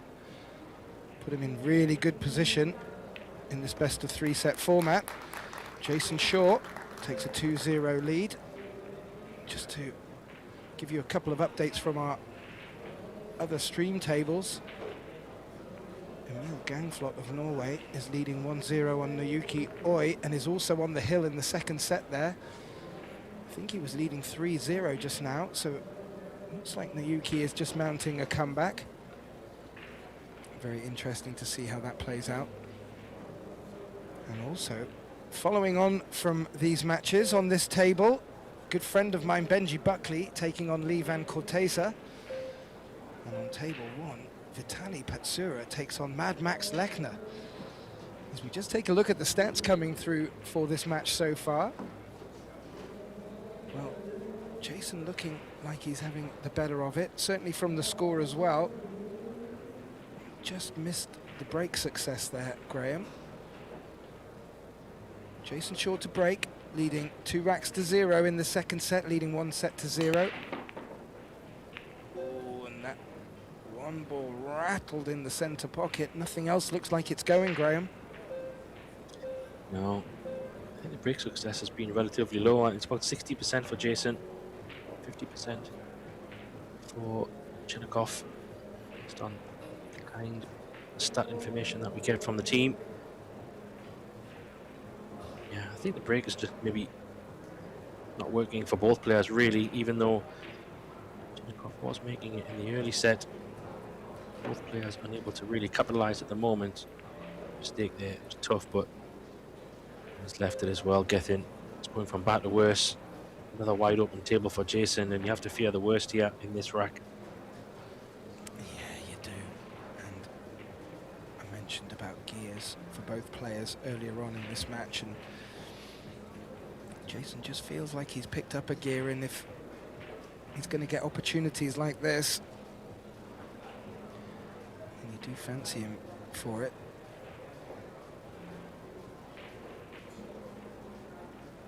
No immediate problems on the table either.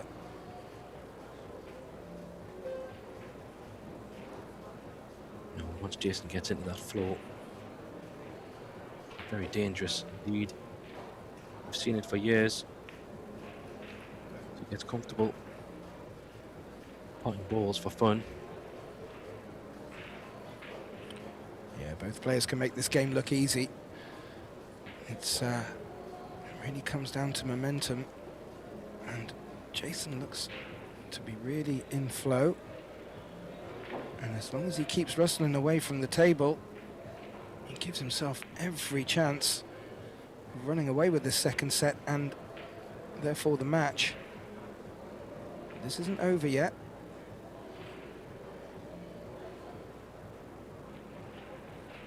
Key shot, yeah, needs to avoid the 10. Done so. It's going to run to the short rail. That's fine because you can go around the 8 as well. So 1 rail and back out. A relatively straightish 8 ball maybe.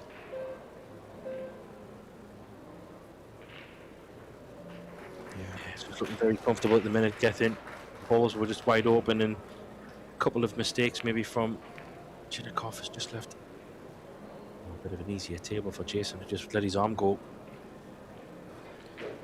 He's making our job easy in the box here. As you mentioned, the phrase potting for fun. He's made short work of this third rack in the second set. And Jason Shaw has taken the third. He leads 3-0, putting himself on the hill. He needs to win 1 more to take the match.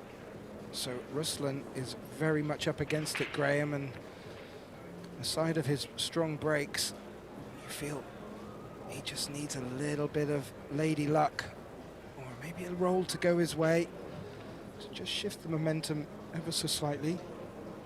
But Jason, let's not take anything away from Eagle Eye. He is certainly doing what he expects to do and win matches.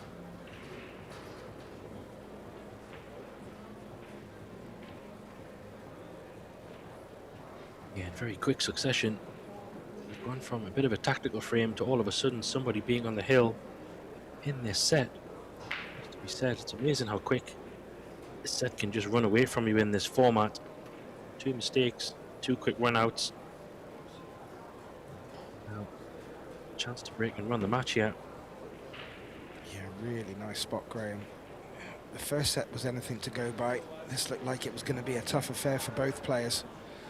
And the contrast between that and this second set is quite incredible. Jason Shaw to break.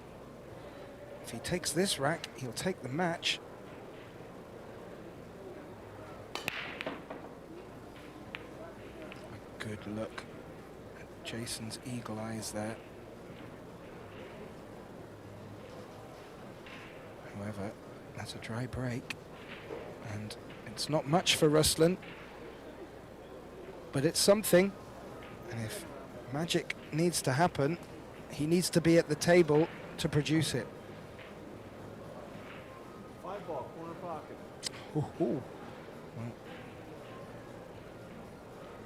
he's called the 5 for a bit of backup. I'm a bit worried that if he does pot it, he could leave himself in a bit of trouble. Yeah, I think he's banking on getting this cue ball behind the 2 and 10. That's probably his aim. He's misjudged it a little bit, but he's going on the inside. That's not exactly how he played it. Has he left a gap? Don't know if he has. No, or even if the neighbouring ball is hampering it, but he does have a one-rail escape here. There is a threat of a scratch. Jason will be full aware of that. 9-ball, this corner. It's called the 9 for backup. 2 rails from behind, I think. We'll try and kick it from behind, Gethin. Referee needs to keep an eye on this one.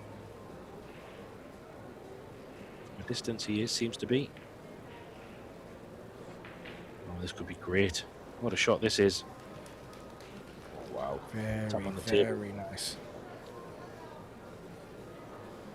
And they're the shots that can be the difference in matches like this.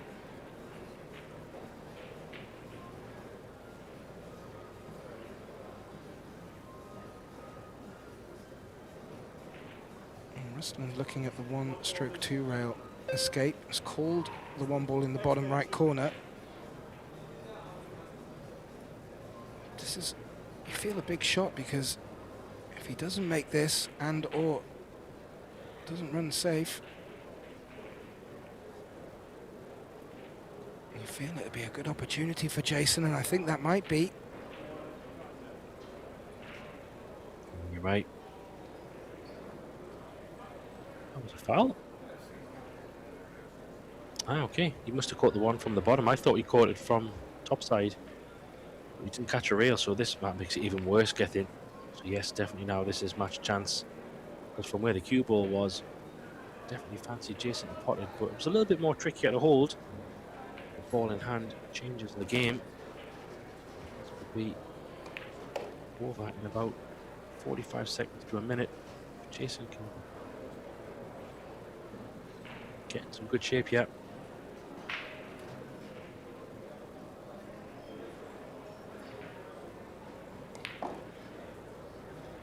Indeed, Graham, he's punched that cue ball out for the 4 with authority, and that could have been one of the crux shots for this run out. Key shot here for me. Obviously the 6 ball goes in both pockets, but doesn't really want to be on the 50-yard line. In the center of the table, love to be either left or right of that, so you can control the cue ball. I think he's played this. Even if he's straight, it's pretty okay. Just punch it up a little bit. Doesn't need to go crazy here. Could even be straight on the 7 and go forward for the 8 ball if he chooses, but he has enough to punch it. It looks like that safety shot could have, that 2 real kick shot, Gethin. Could have won Jason the match potentially here. 4 balls away. Yeah, not many mistakes by either player, but you have to think, well, you have to say that Jason's probably had the better of the safety battles, or more importantly, the escapes from safeties. It's double elimination, so Ruslan will come back if Jason is to take this. He will return in the losers bracket.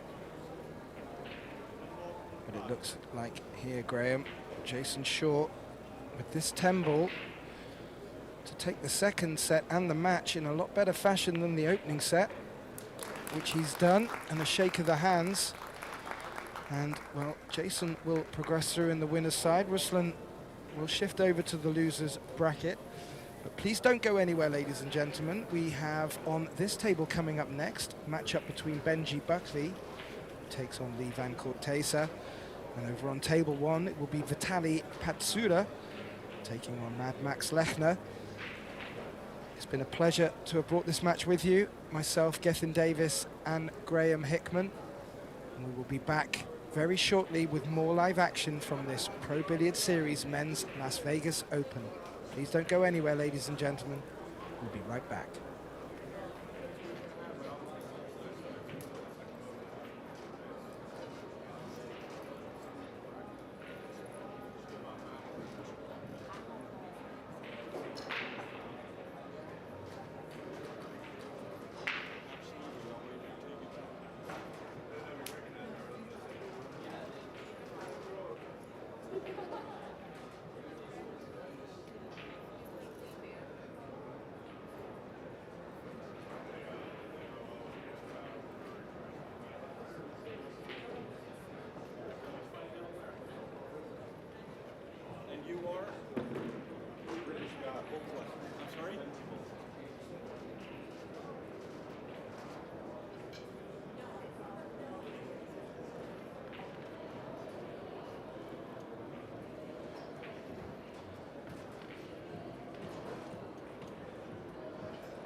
Shotclock.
Welcome to the Las Vegas Opens 2026.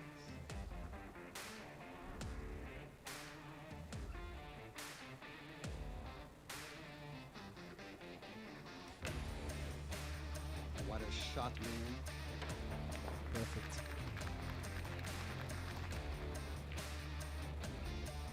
What just happened? Look at that cue ball. I don't think I've seen that before, Tim.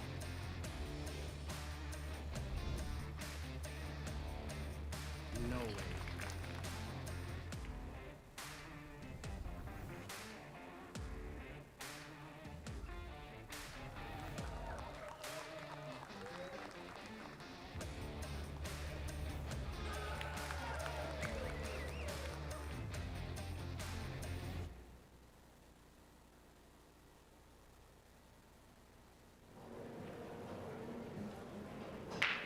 A very warm welcome everybody to the Las Vegas Open 2026.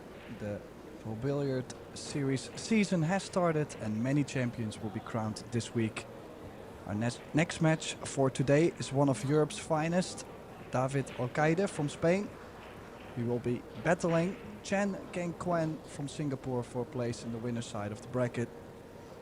The game is 10 ball, races to 4, best out of 3 sets, and in the commentary booth for this match is myself, Tim de Ruiter, joined by my good friend and colleague, Mark White. Welcome, Mark. Thank you very much, Tim. Nice to be introed for the first time in 2026. What a year we had last year. It's only going to get even better, Tim, this year, isn't it? Full field here. I'm really, really impressed. I've just been looking through a few of the games, Tim, that we got coming up and a few that have already gone. And there's some big, big names here considering what's going on around the world with all the different tournaments going on at the same time.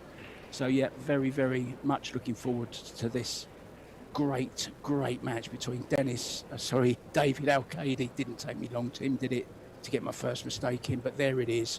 That's my only mistake for this match, I promise you. No, but David Alcaide, what a great, great player he is. Very, very underestimated, in my opinion, a lot of the time. So got to have him as favourite here, but the Singaporean will be have something to say about that, I'm sure. So yeah, let's go. Yeah, it will be interesting to see Quang play. I haven't seen him before, so another new talent, maybe rising to the occasion. Yeah, big country for Q Sports, Singapore, along with some other Southeast Asian countries as well, Malaysia.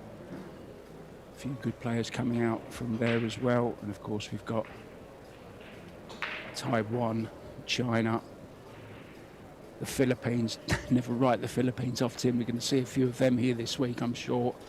They're always there or thereabouts in these big, big tournaments. Look for a couple of them to go very, very deep. The referee just racking the balls. Interesting new rule this year, of course, is the fact that there's no early 10s, Tim. So there's no golden break. There's no early 10s. You can make the 10 earlier on as a combo, but it will be respotted. It's 10 ball, last ball. Yeah, it definitely takes out all the luck in the game. I mean, obviously there's still some small luck to be happening during the game, but it doesn't really impact the outcome that much, I would say. So let's see. Chen will be breaking from the side rail.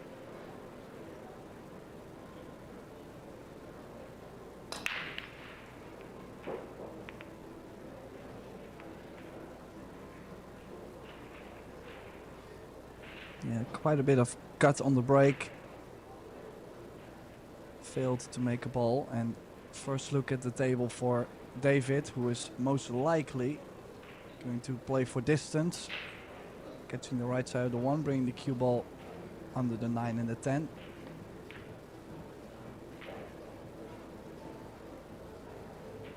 Now, everything does play very slidey. This is one of the first matches of today. Haven't had too many matches on this table yet, so the cloth will be very slippery, and usually it takes a little bit for the players to adjust to it. Yeah, maybe more so, Tim, as well with if I can call them, the lesser player that we don't normally see on the TV stage that very often. So maybe slight advantage to David Al-Kadi as well. He's used to playing in these slidey conditions. I would think that he would adapt quickest. Yeah, obviously he has a lot of knowledge too. He knows how the balls are going to react, even though he might not be executing perfectly. He knows what's going to be happening to the cue ball. So in general, you would expect someone with more knowledge on that to adjust quicker. Mentioned some big names already through this morning. Joshua Phillip, SVB, Carlo Biardo, Jason Shaw. Big names, Tim. Great to see, isn't it? To see them back on this Pro Billiard Series tour. Been missing for some time. Yeah, I still think it's a great thing. We have so many great events all around the world, and players, they can pick their battles, not necessarily choosing or favoring anything. Just go with the flow, see whatever you like the most, and chase these events, for example. So kind of like that, the fact that everything is free and open now. Yeah, big factor also here in Las Vegas over the next week or so. We have the teams, the mixed Scotch doubles, a new version of that, the turbo doubles, which is going to be very, very interesting. The 15-second shot clock. We've got the juniors, of course, in action here. And the women's 10-ball Las Vegas Open also. So there's plenty to play for here this week, and plenty of the old greenbacks to be had as well.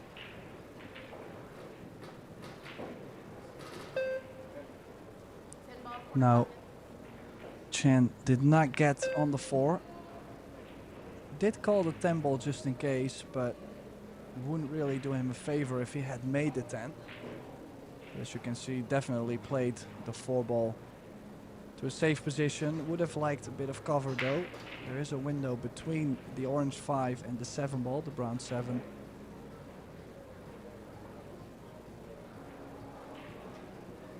David could consider kicking at the 4, sending the 4 ball back down table. Could call the 4 on the right side pocket, and if you manage to get it past the side or in front of the side, it slides back down table.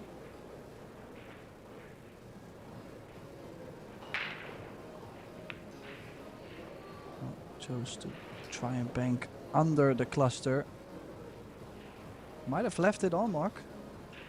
I think he has, Tim. It's just poked its nose out enough for the Singaporean to clip this in, I believe. There you see it on the camera. Perfect angle. Now, can he get into that 5 ball? Does he have to get into the 5 ball?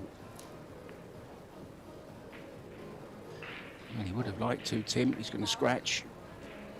So ball in hand will make it much easier now for David Al-Kadi.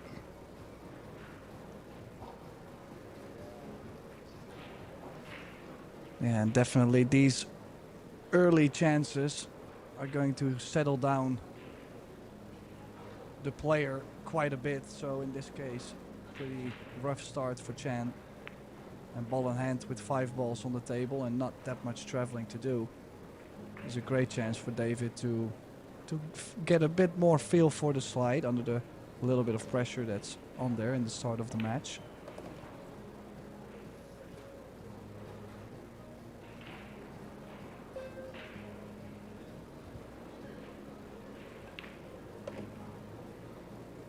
His best ever finish on the world stage in the World 9 ball was back in 2021 when he reached the semi-final. I was actually there, Tim, in Milton Keynes, the first tournament after the COVID epidemic. First time they let fans back in, that was. Albin Ocean going on to win it, of course, that year, beating Omar Al-Shaheen. And he's going to take this opening rack here, Tim, as well.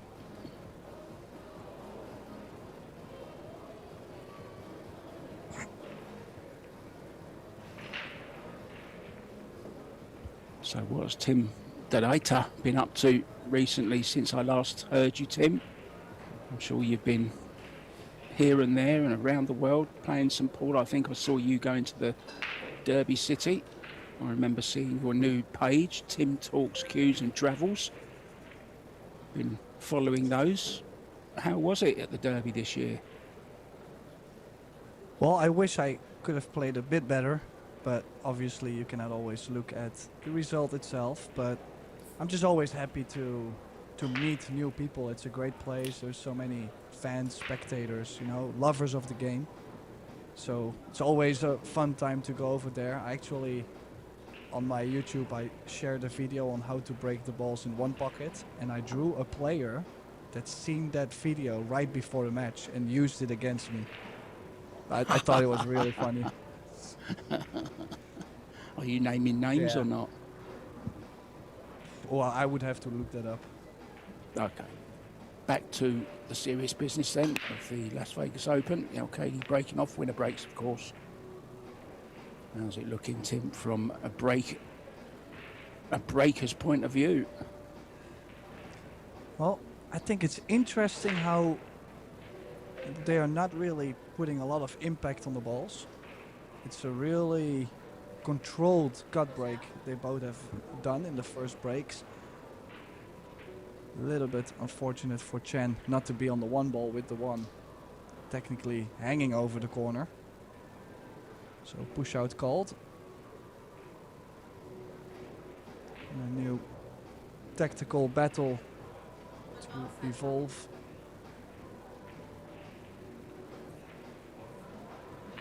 So kicking one rail here. Yeah, could possibly leave the cue ball behind the 9.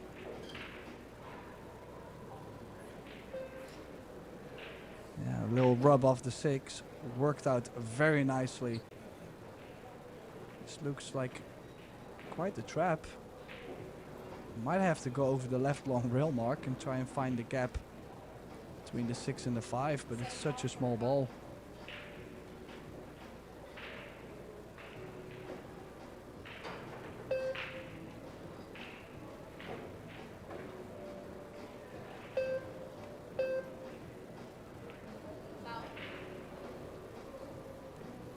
Ball in hand again for Arcady. That's what gave him a chance in the opening rack.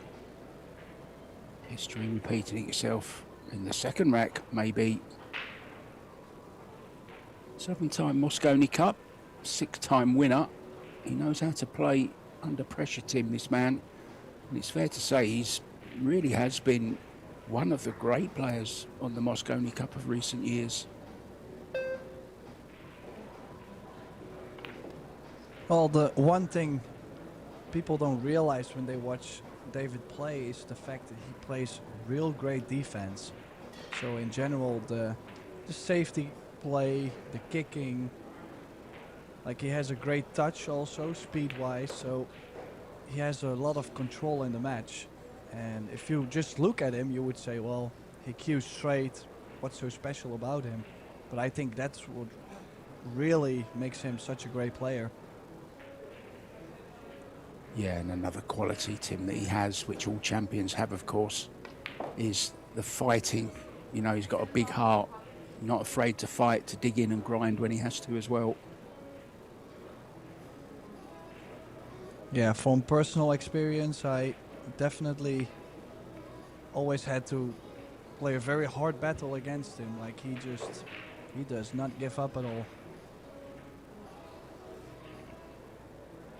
Now, bit of traveling here from the 4 to the 5.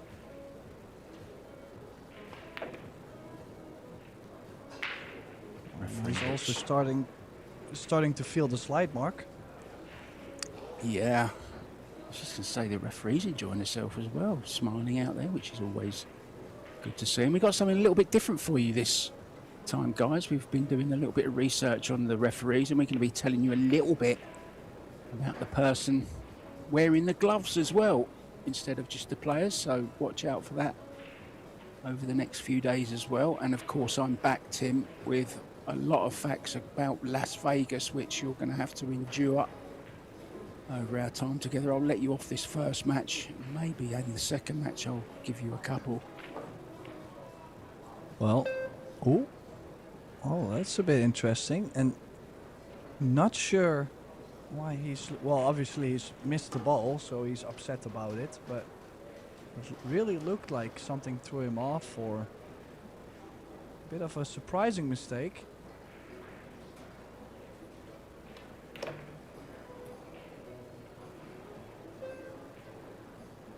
And just has to pick up the pieces here, Chan.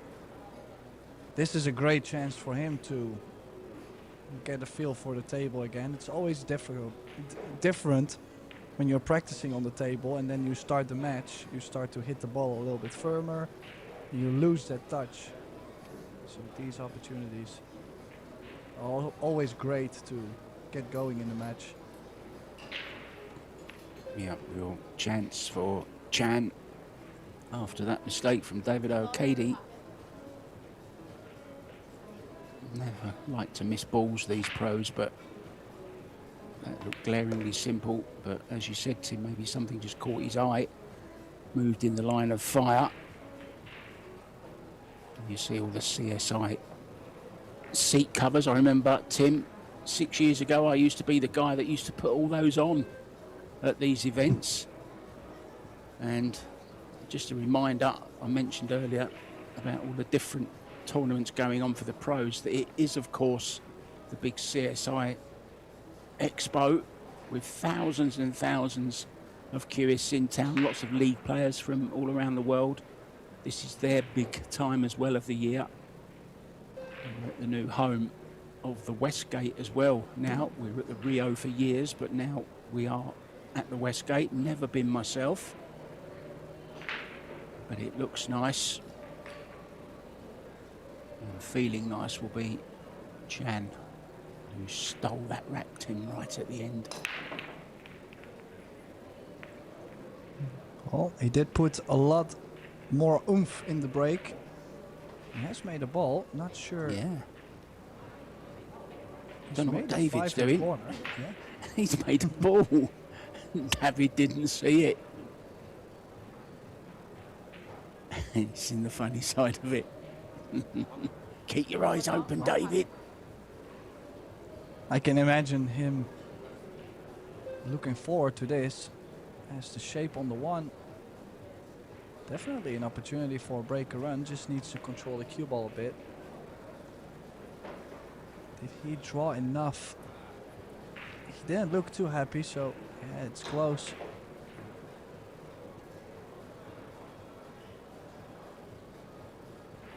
I would say from this angle it's alright.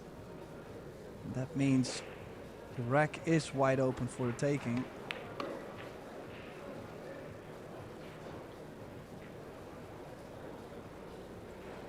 We were just Now talking about has to land a bit O'Cady's. straighter on the 4-ball. Yeah, sorry, Tim. I was just going to say, I think we're going to see O'Cady's fighting qualities, Tim, very, very early in this match, because after that miss, if he does go on to lose this third rack, it might just play on his mind a little bit with that misplaced 6-ball that he missed in the last rack.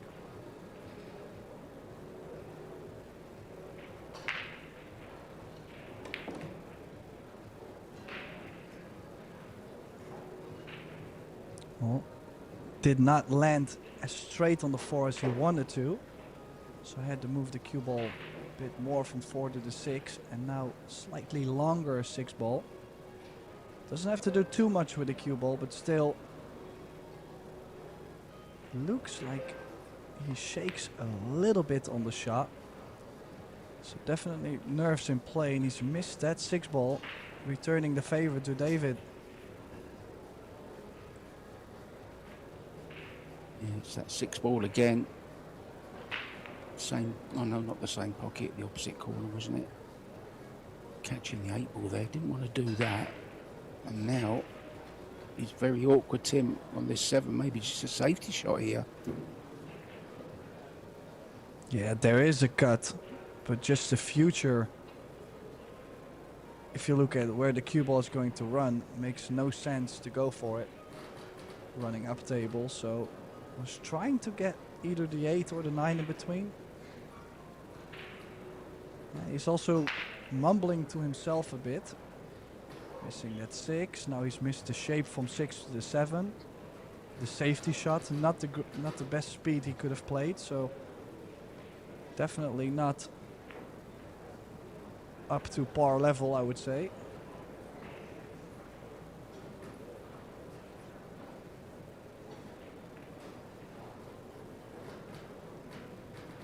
Yeah, not punishing the mistake as well from Chan.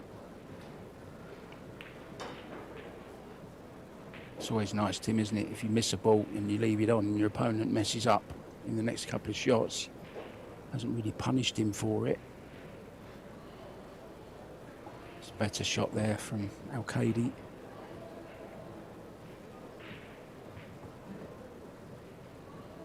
Yeah, you have to fade these kind of positions quite a bit when you play David. Like I mentioned, he plays good strategy and he has decent touch, at least on these shots too. So every time I played him, I was expecting to be hooked every time he played a safety like he did just now. So we'll have to kick this probably 2 rails, trying to slice it in. Oh, and look at this. And the shape on the 8. Beautiful shot from Chan. Yeah, I think he held his hand up there, Tim. I think he was trying to come in behind it. Just his reaction to the ball going in. Can only blame himself though, David Al-Qaidi. Although, are we being just a little bit harsh on Al-Qaidi? I'm wondering, Tim, you know. Just had another look at that 6 ball that he missed, and he might have had a skid on it. Just rewound it on my YouTube and had another look. Maybe we're doing him a disservice.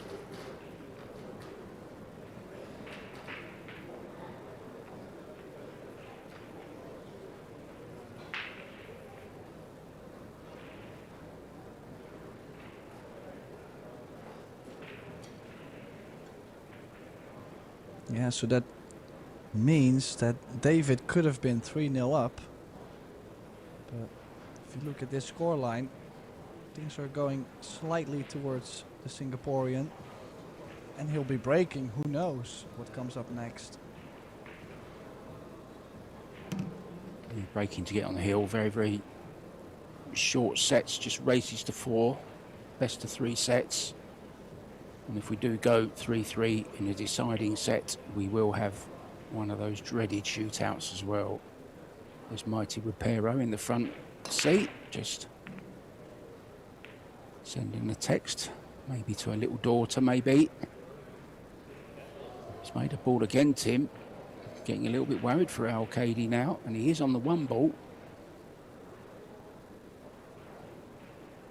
Yeah, and it appears to be quite in the open. I mean, of course, in 10 ball, there's a bit more traffic than in 9 ball usually after the break, so we'll have to maneuver the cue ball nicely. But not that many balls in the center of the table, so he does have all the space to move the cue ball around.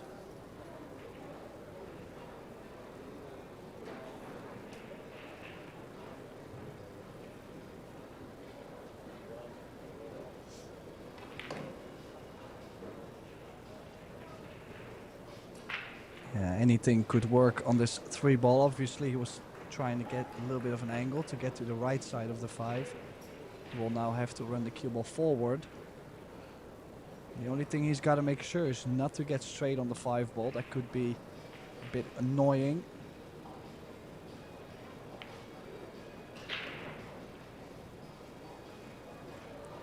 Great view there, where you could see he lines up actually a little bit of right spin on the ball, but when he strikes the ball, it was perfectly in the center.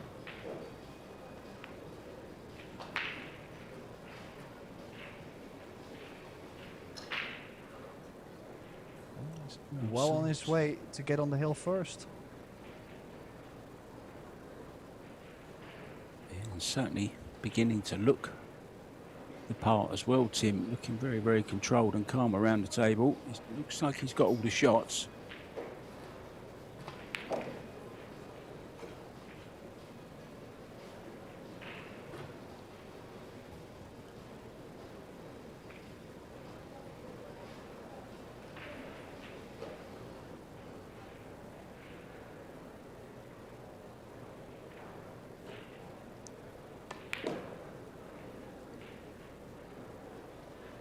Yeah, just wondering, some players or some viewers might have been watching that backhand. Yeah, he does Wow, look at shake it. quite a bit. Wow. But it's either he's very nervous and he's playing really well through that feeling, or it's his nervous system where it just always has been like this and then it doesn't matter that much. So it's either way. I guess we're not gonna find out which one of the two.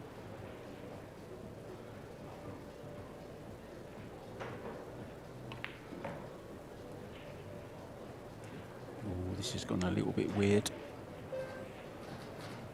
Still expecting to make it, but just not where he wanted it, Tim. It's a little bit awkward. Yeah, definitely could have played himself a bit straighter indeed on this stand. So this to get on the hill first for Chan.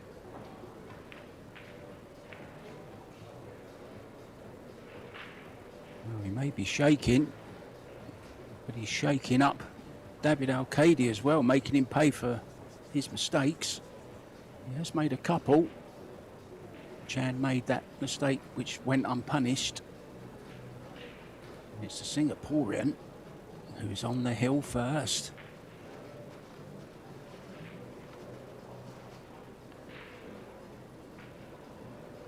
There's some stats for you guys provided by our pool stat guy. That's his name, the pool stat guy.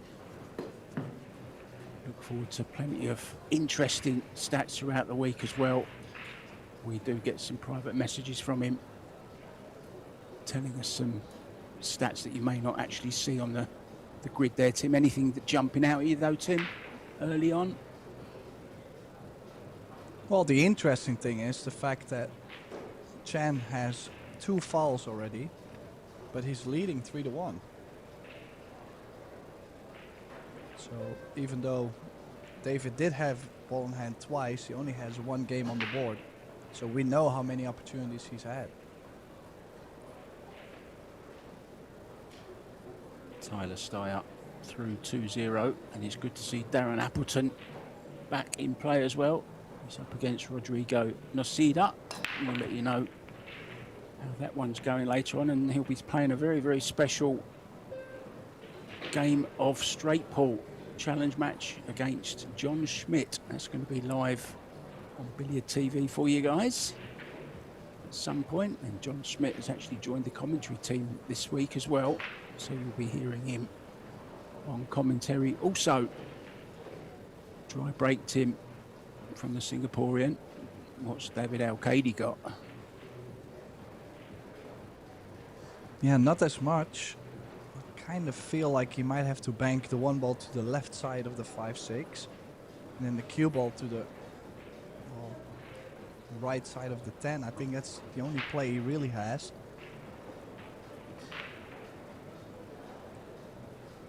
Oh, nice cue ball. And also the fact that he's got the 1 just past the side makes it a lot more difficult to get to the 1 ball as well. So good shot from David.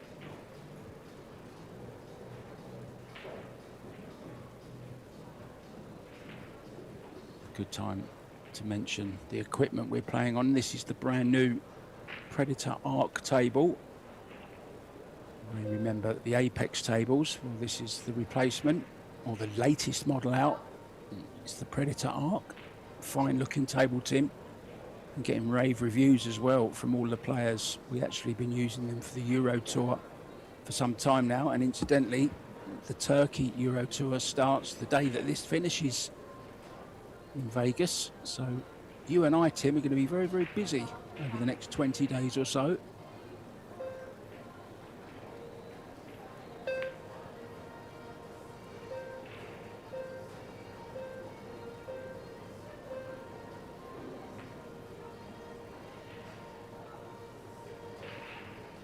Well, it's now time for David to get going. 1, 2, 3 and 4 shouldn't be a problem. Now to get from the 4 ball to the 5. That's where the speed control already comes in.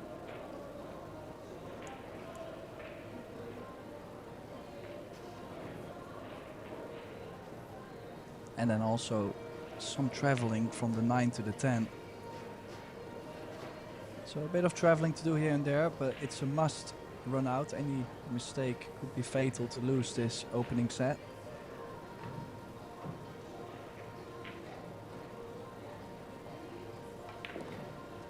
As you say, quite a bit of travelling to do, Tim. I hope he's got his passport with him.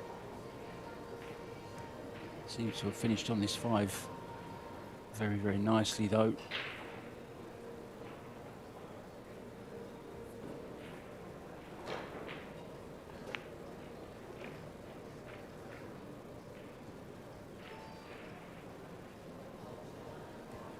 Yeah, might have gotten a bit straight on the 6. So I wouldn't be surprised if he stops the cue ball and takes a slightly longer 7 ball. Doesn't have to do too much on the 7 to get to the 8, so takes a bit of heat off that cue ball, but he chose to dig deep in that cue ball mark, and he is landed. He's crossing his positional area, and he's landed, well, probably on a bank. Pretty much the same as he did in the second rack, Tim, when he left, when he played bad position from the 6 to the 7. Had to play safe. He's had to do the same again here.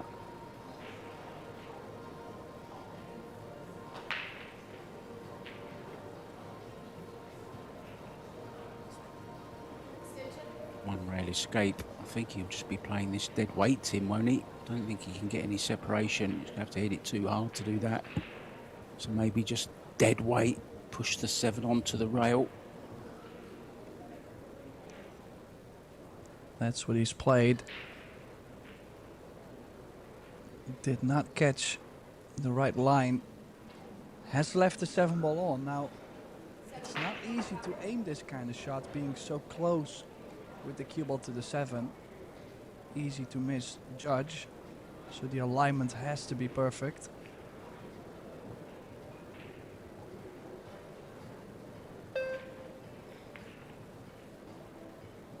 Oh, and he's caught It's not there. big.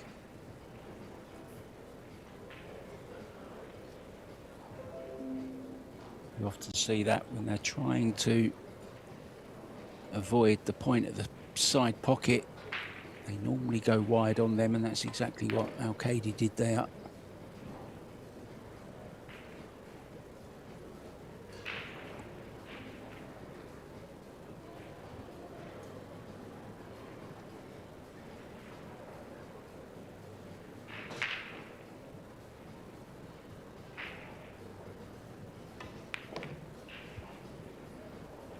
He's actually been to Thailand a lot, Tim. KK Chan. Remember seeing him many times.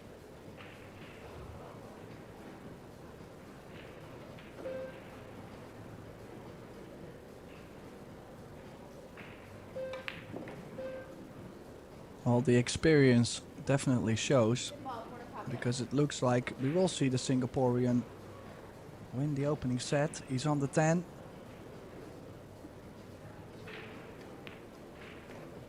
And that is going to put a lot of pressure on David, because David will have to win the next 2. As you can see, David asking to go for a timeout. So we will be going for a short break. And then we'll be right back with the second set.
And welcome back everybody to the Pro Billiard Series Las Vegas Open 2026.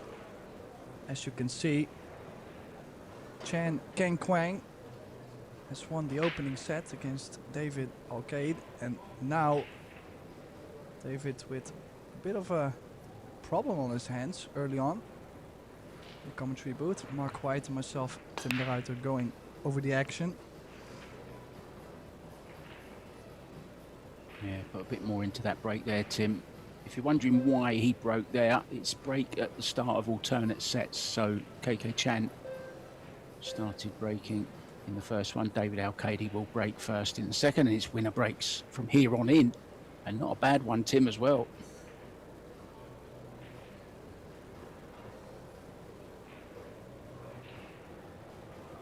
Yeah, just to get from the 2 to the 3 ball, quite a big stroke with low right spin. I'm not even sure if you can avoid the 10. Any contact with the 10 obviously ruins the run out for him.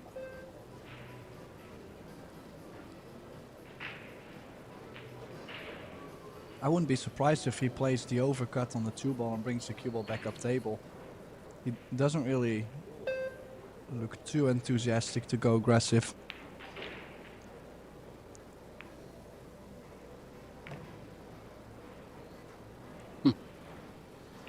His face says it all.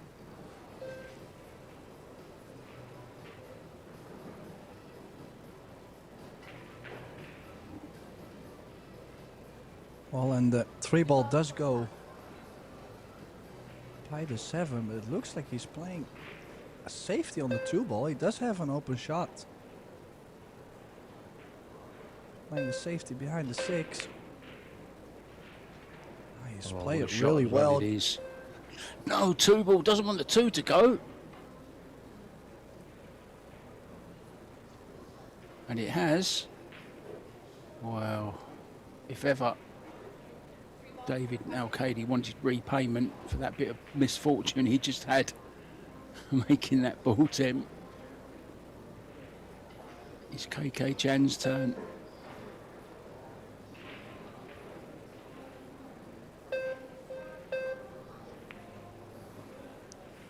Oh, and that needs to slide shot. just in. He's coming up with the big shots. Needs another one on this 6 ball, but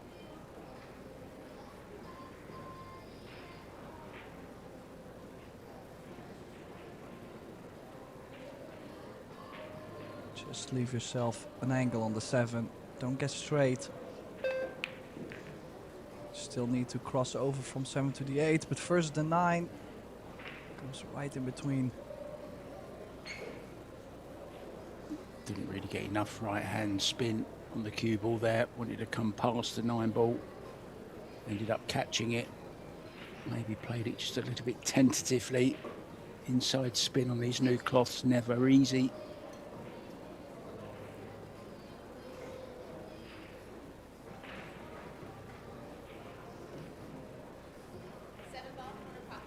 Yeah, possibly David getting away with it in this rack.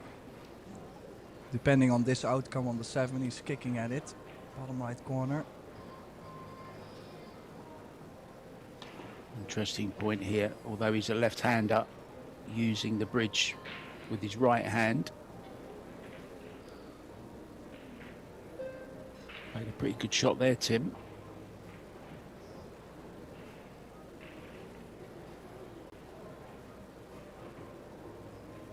Yeah, David trying to hit this thin, leaving it behind the 8. Not sure if he has enough cover.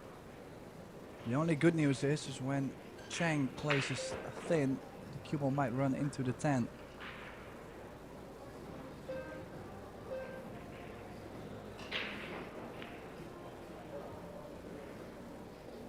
Well, he has avoided both the side pocket and the 10 nicely. You cannot always play safe. At some point you gotta go to. Is he playing the straight back on the 7 ball? Played a very famous full length of the table bank, didn't he, to win the Masters against Alex Kazakis. I wonder if he thinks of that shot, Tim, every time he's left a shot like this. I wonder if he gets a flashback.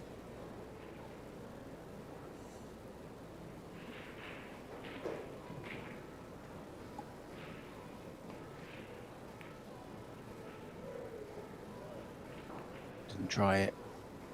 Played a pretty good shot, has he? Or has he been unfortunate enough to leave enough of this 7-ball, Tim? I think he has. Not easy to get to the 8, though.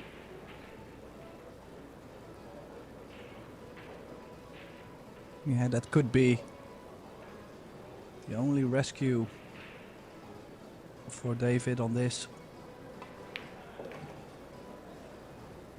Well, Chan choosing to play the bigger cut on the 8.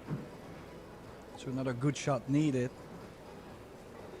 There certainly is a chance.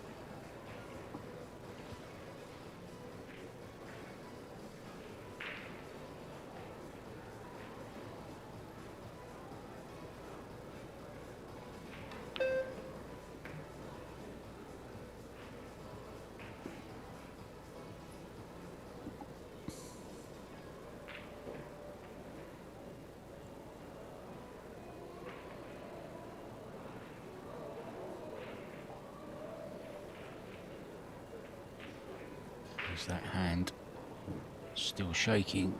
Must be just a natural thing, Tim, because it's not affecting his performance. Having won the first set, he's going to win the first rack of this second set. KK Chan is shaking, he's rocking and he's rolling. Good stuff. And Darren Appleton fans will be very pleased to know Darren's gone through via a forfeit, just celebrated his 50th birthday. He had to travel with a hangover from a big party that he held in his hometown just the night before he travelled. He's got another little time to recuperate, so Darren Appleton through to the next round.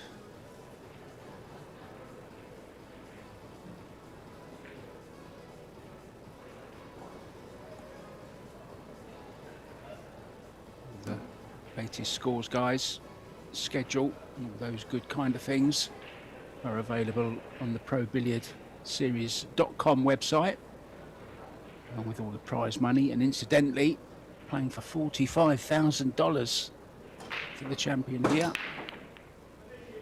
KK Chan breaking off with a slender lead in the second. Yeah, and this time has come up dry. Shape on the 1-ball for David. Now then, this is another one of those opportunities where he has a lot of space in the center of the table. So if he can maintain the angles enough, this should be a run out. We've already seen him struggle a bit, so he's also gonna feel the fact that his running game has not been as strong as it usually is.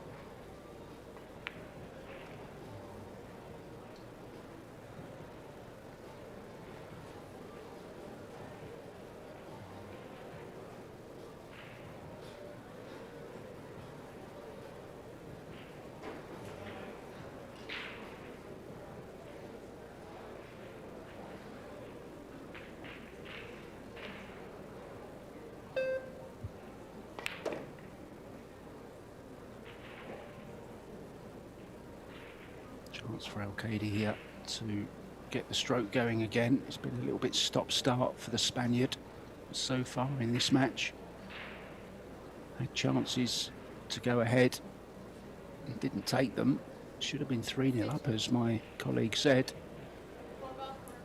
In the first set, ended up 2 down instead of 3 up. And hasn't really recovered from that moment.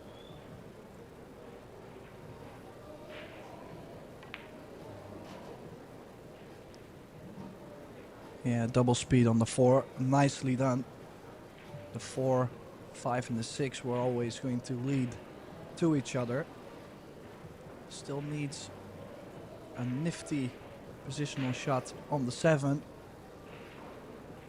Falling straight on the 7 would be pretty nasty to get to the 8 ball.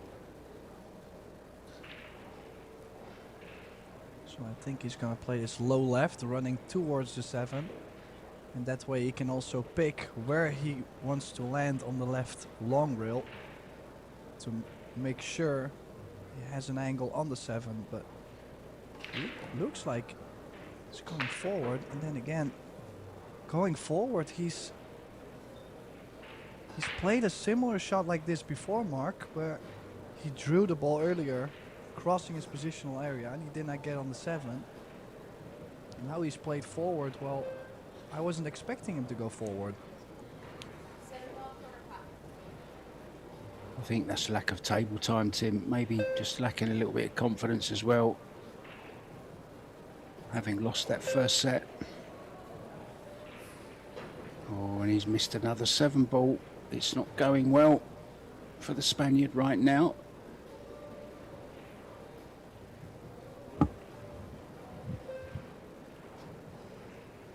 What a chance this is to double his lead in the second set.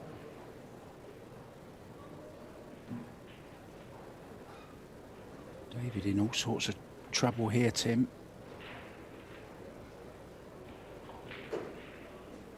Well, some traveling to do from this 8 to the 9. Probably will have to go 4 rails. Just gotta watch the cue ball. Might be close on the scratch. Might be close. Well, how expensive is that going to be? It's certainly going to cost him rack number 2. But how much more will it cost him? Al-Qaedi will be breaking. Well, what a turnaround. This game of pool, I tell you. Frustrating at times. More often than not, actually. Looked for everything like he was going to be 2-0 up. The cue ball had other ideas. Yeah, definitely something that could kickstart David's performance. If you look at his player overall performance, a 736 so far in this match from the Spaniard, and that's not something we get to see very often. Break success pretty close to each other.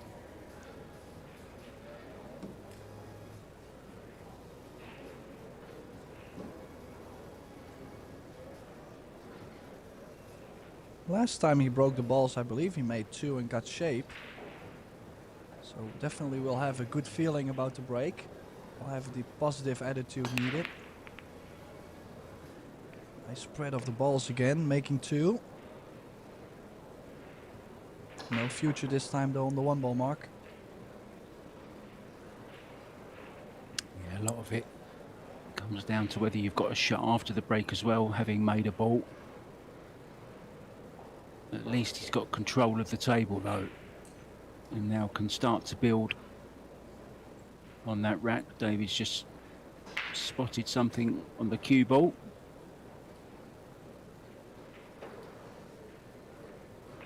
A little bit of chalk maybe. A hair.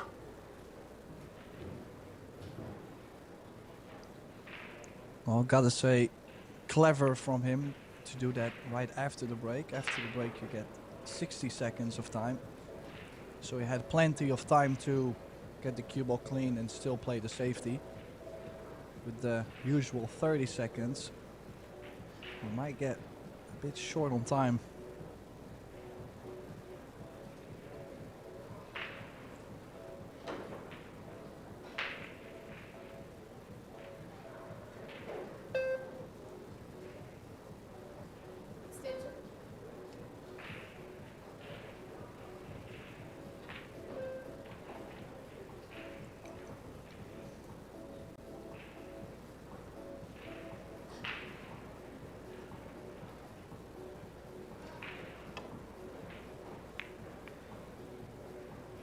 Just looked at a few of the scores, guys, and Roland Garcia still producing the goods.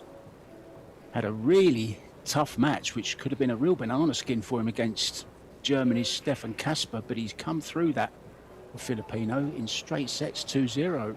And Kalgan Aderberg from Estonia, 2-0 winner. And Jovan Bustamante keeping the name going.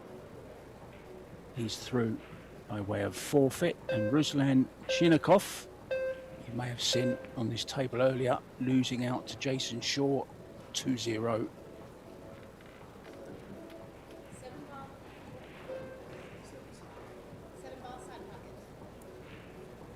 Yeah, nice safety shot from David. No escape over the left side. As you can see, Chan will be going over the right side. Called the 7 in the side pocket though, which if you catch the left side of the 1, it's a pretty big ball. It's close. And his luck definitely in place. And you could see the disgusting face from David there. I know for a fact that that's not a disrespectful thing. That's more him just digging so deep, trying to still grind this match out, and obviously hoping for the best rolls he can get. Almost perfect there as he snatches the chalk away.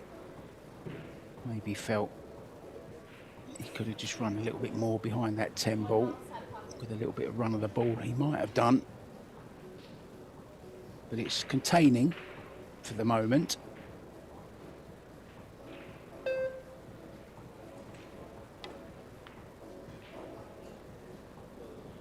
Clever shot.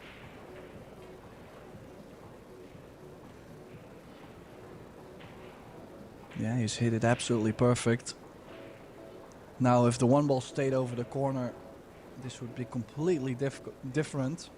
A way better opportunity. Now, that little bit it moved over to the short rail.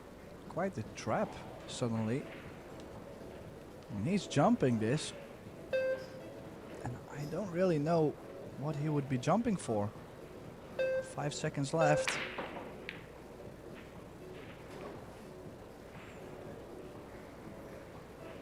Probably just the distance. But the shot is on for Chanmark. And if he can bump the 10, we would say he's always on something on the 2.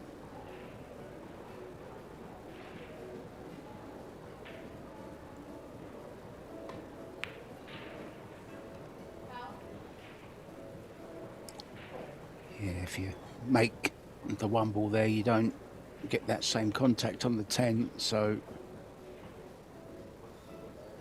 gotta say it's a mistake there from Chan.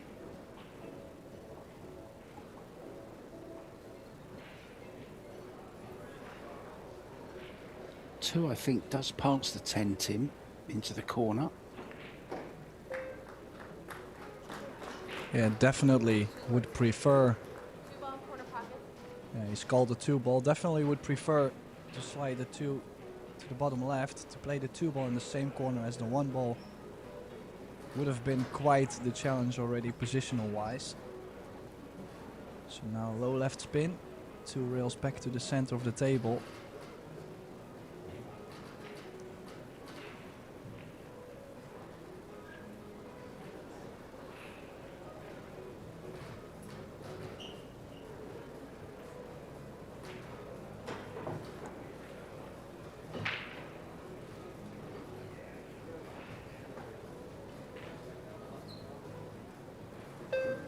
Purple 4 already down, so orange 5 is the next target.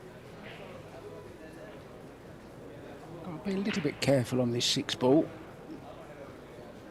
Centre table again.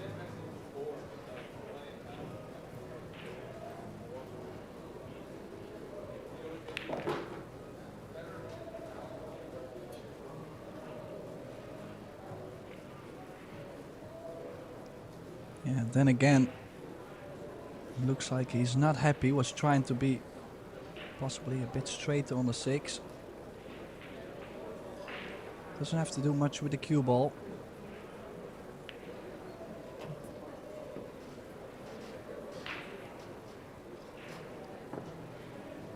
This is is more like the David Al-Qaedi that we're used to seeing.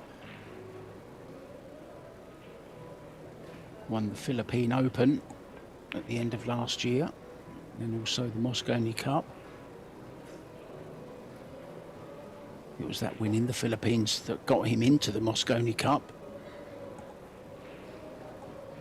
beating Arseny Sistainov in the final after beating Jason Shaw, who missed that unbelievable 9 down the rail to gift the match to the finish.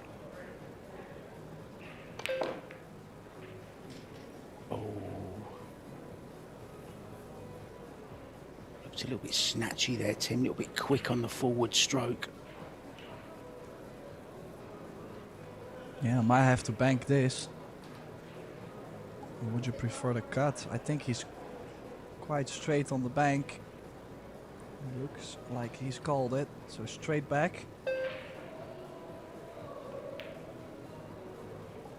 Nowhere Just near. missed it.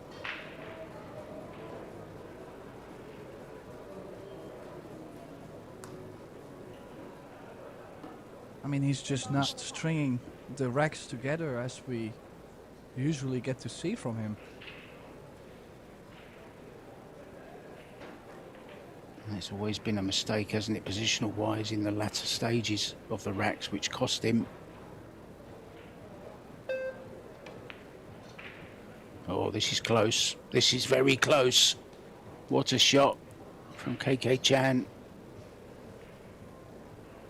And once again, moves ahead in this match, 2-1 in this second set. If you're David Al-Qaedi, Tim, I think you're starting to get a little bit worried, aren't you? Not with just the way your opponent's playing, but the way he's playing himself, the chances that he's squandering.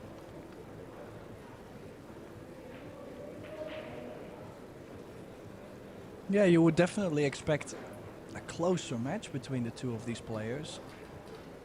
This way it's starting to look like, well, I'm not going to say David has no chance, but if he's not going to grab the opportunities that he is getting, this is now the third time, I believe, that he had ball in hand and did not run out. That is a really, really interesting stat.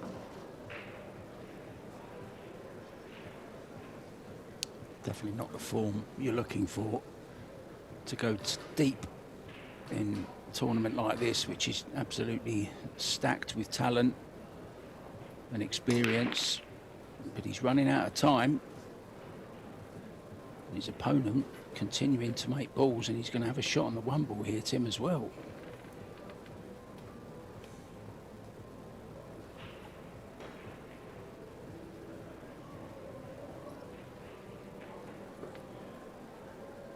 Yeah, things can go real quick, just like that. And if he plays a good shot here on the one, stun right spin, long rail, top short rail, and back out to the center of the table.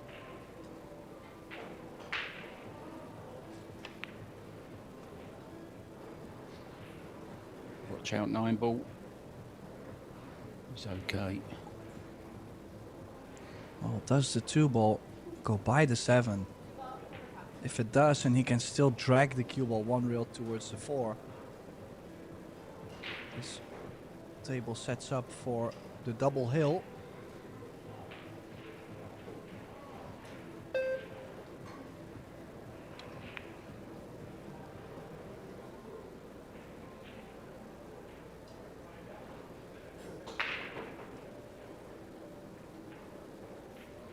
No man's land.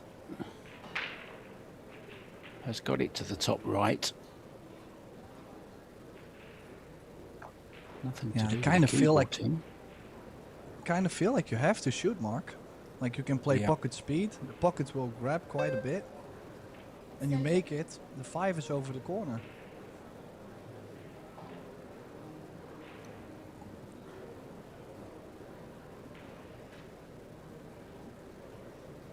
Big shot in the match, this. Don't think he's going for it, Tim. He's playing safe. If he gets the hook, okay, it's a good shot. And it is a good shot, appreciated by David Al-Qaedi as well.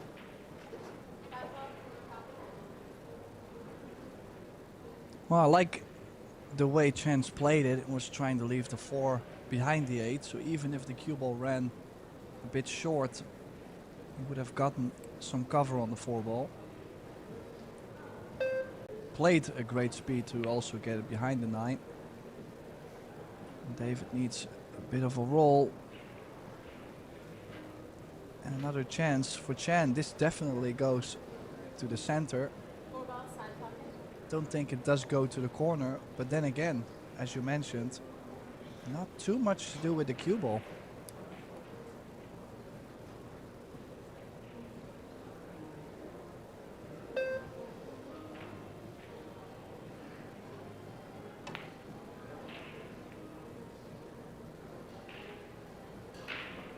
Oh, he's got another roll. He's got another roll. Okay, he hasn't got the hook. He's got the purple 4 safe. There is a bank opportunity on here to the top right. Safety also. What do you do here, Tim? What's the play?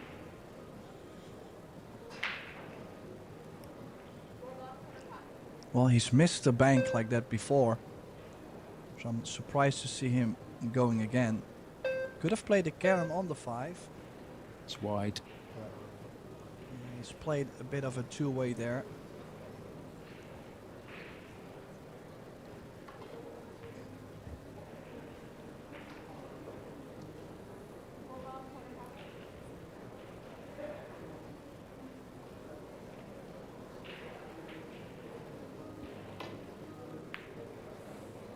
Oh, what a shot. What a brilliant attempt that was. Called it absolutely perfect. What a kick, Tim. Yeah, he's hit it really well. Now, David is a bit disappointed about the 4 ball just not leaking enough, like, away from the 10. But that was super close to go for Chan. I think David can count himself fortunate that that 4 didn't drop, because it was very, very close indeed, and he had called it. And he would have had a shot on the 5 around first. Oh, he's caught the 10 first. What's going on, Tim?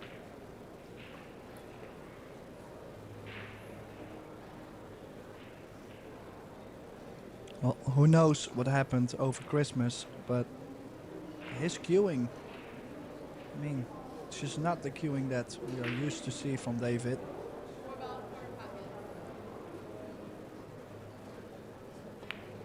And I know for a fact as a player you start to think all types of things. What's wrong with my stroke? Am I doing something different in the stance? Am I not aligning right? So many things that will go through his head. And we both know how strong the mind can be. All the doubt that creeps in. It's not gonna help David much more.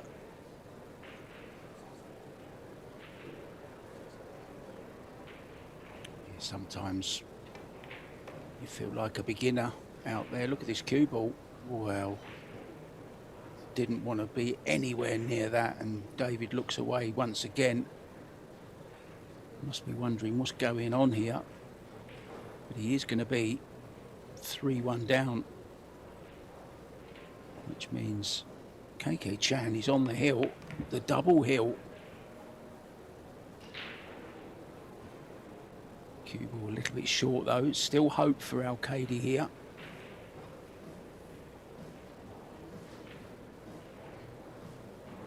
It's going to be distance from the 9.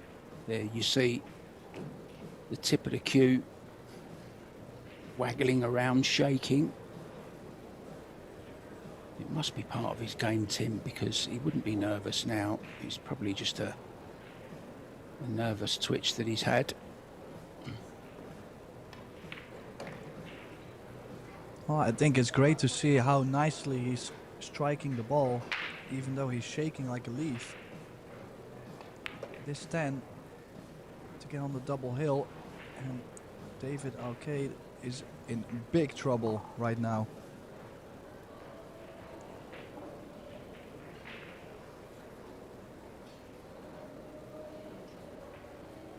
Albin Ocean is in action.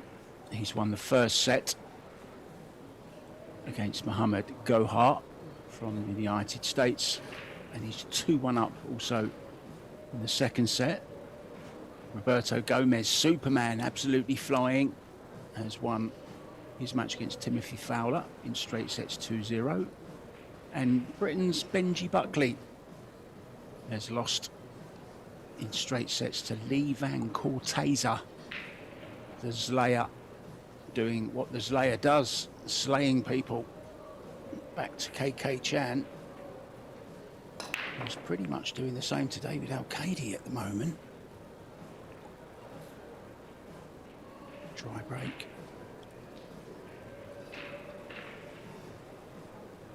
Yeah, it's another opportunity for the Spaniard. This time, I'm not sure if he can actually get on the 2-ball. Might be a very small window between the 7-9, and as you can see, might even have to play in between the 5 and the 6 to have something on the 2-ball, the blue 2.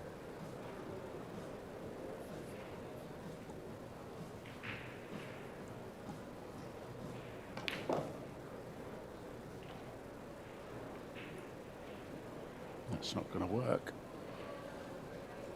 Yeah, try to get close. And that little bump is just putting him in awkward spots.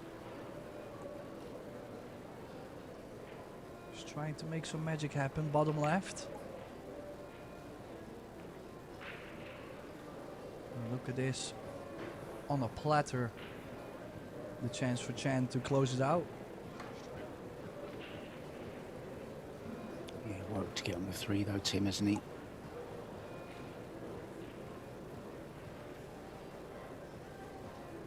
Between the 7-9, I'm guessing.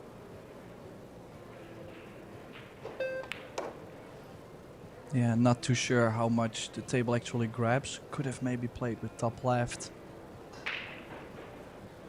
Now, did he run far enough to where he's not queuing over the 9?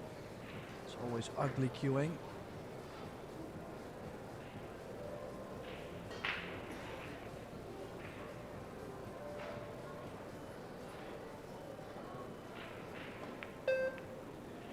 Yeah, No. he's missed the 3-ball. Oh, look at the 10-8 though, Tim. Look at the 10-8. He may have had a little bit of a roll here. A little bit of a saver for later on. First thing that David looks at, does that 8-ball past the 10? Looks like it might. Yeah, he did not look too worried about the 8, and from this point indeed looks like it does go. So he's letting El Matador off the hook a bit.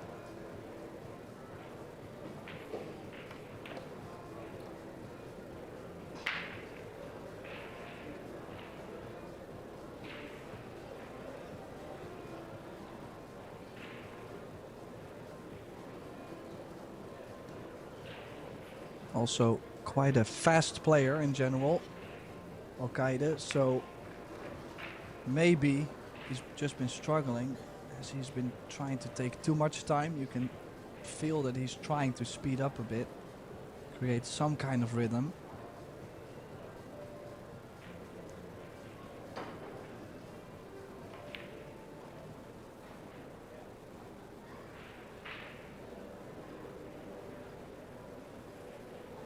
This time Inch. gets perfect on the 7. Yeah, I was just going to add, indeed, Inch perfect draw on the 7.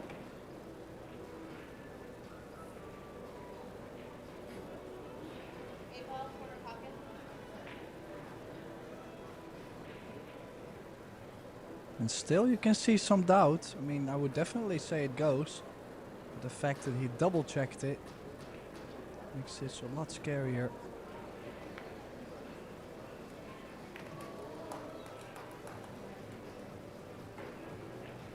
One match point saved by the looks of it with this 9 and the 10.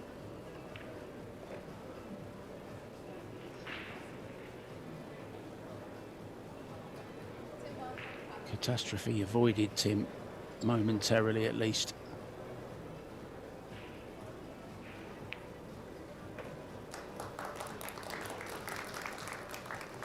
Chen did have his chance to close it out, but instead it's Al-Qaeda, well, as you said, surviving the scare for now.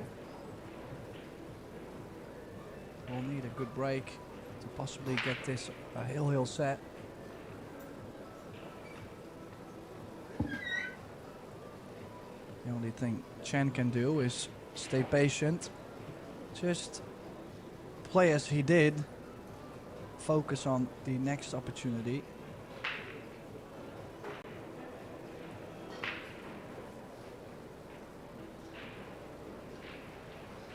Wojtek Szewczak going very, very well. He won the first set and he's 3-0 up on the hill in the second against John Tumala from the United States. Plenty more action to come for you today, of course. We haven't been given the match on this table next. It will be Tim DeLaita and myself, Mark White, with you once again, taking you through the action. Reigning champion will be in action, and actually I've just seen that is going to be our next match. Dennis Grabet will be up against Ko Tae-young from South Korea, Tim. So we will be seeing the defending champion who beat Joshua Filler here last year to take the Las Vegas Open title.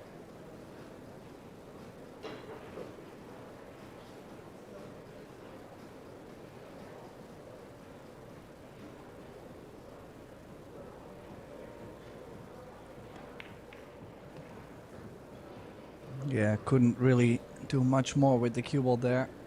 Knew that he just had to make the one to be able to play a solid safety on the two. And as he pushed the 4 and the 9 as a cluster as well, that would make 2 clusters on this table.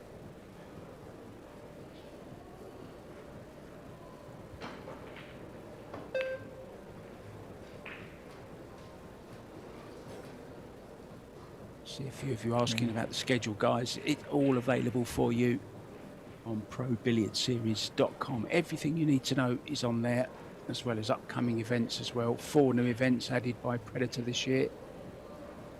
Busy times for Paul. Good shot, Tim, there.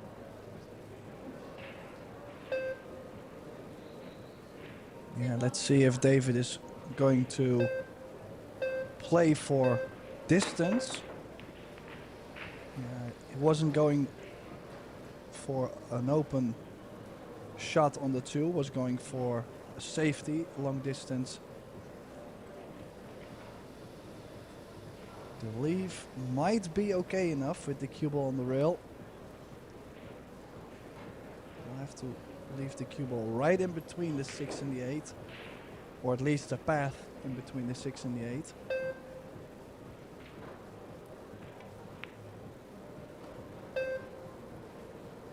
Then we are going to find out if the 4 ball goes by the 9, and if it does, Chen will be shooting for the cheese for the win.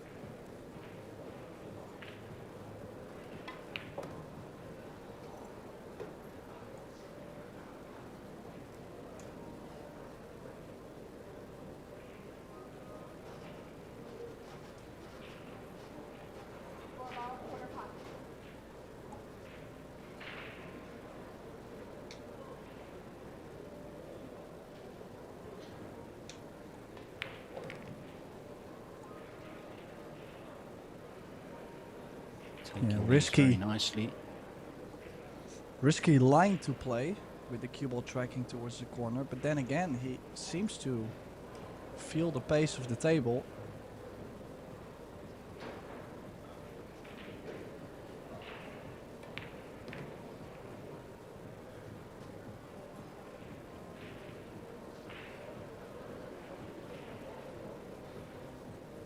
Now it's actually a lot of get the cue ball back to the center of the table, or at least near the center of the table, and you should be fine on the 8, or on the 7, on the 8, the 9 and the 10. Get that cue ball to the center of the table. Perfect. Left himself a nice little angle to go one rail towards the 8.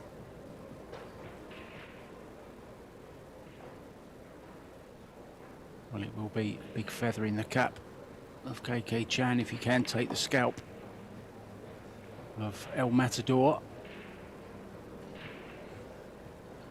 Hasn't looked at ease at all throughout this match, David Al-Qaedi. We're used to seeing a lot higher standard from the Spaniard.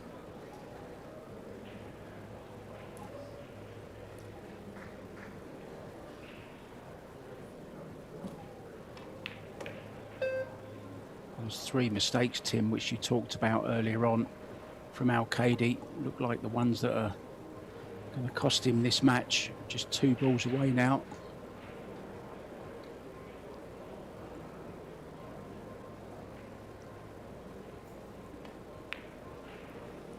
Oh, he jumped up a lot there. Another lifeline for El Matador. Guided back at the table. Oh, he is gutted right now. He's missed 2 opportunities to close it out. He might go all the way now suddenly.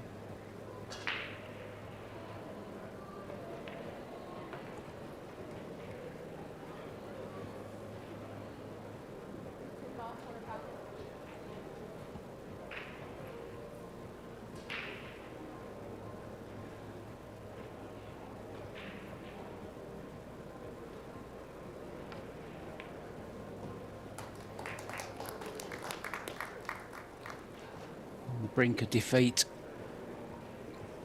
Unbelievable from KK Chan there. A mistake. Will it be very, very expensive? It's cost him at 1 rack. Is it going to cost him the set? We're yet to find out. Well, now, then again, look at the fouls. Kang Kwang Chan has made 5 fouls in 2 sets time, and yet still had the opportunity to just close out the match. That's showing how much David is struggling at the moment. Yeah, another one I noticed there, Tim, as well. The safety efficiency, 100% from KK Chan, down in the 65, 63% for David Al-Qaedi. Not what we're used to seeing from him. You mentioned his great safety game and experience early on in this match, but it hasn't been there today for him. But still, he finds himself at 3-3, still alive in this second set, but a set down.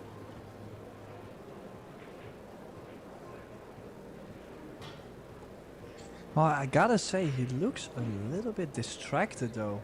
Like, he's looking at the crowd quite a bit, and he's laughing and smiling, and surely he's not laughing because of his performance. So that means that, well, either something very funny is happening, or he's laughing out of disgust.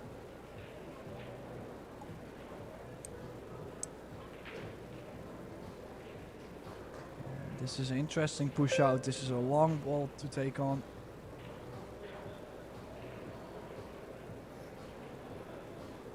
He has given it back. So what did Chan play for? Chan pushed to go aggressive on this one.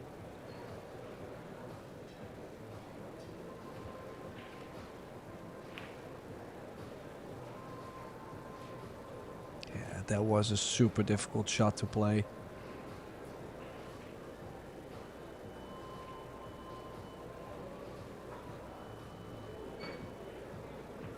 David blowing out the cheeks, maybe feels he deserved to be on something a little bit easier than this. I think he was kind of ruining the cue ball where it ended up.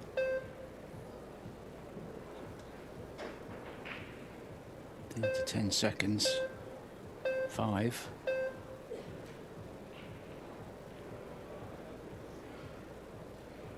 In the end, a straightforward little hook on the 1. 2 Yeah, a rail lot of chance people- here. He's gone for the short stick. A lot of people probably are wondering why he did not just pocket the one into the corner. With that cue ball so close to the side pocket point, he just instantly felt awkward.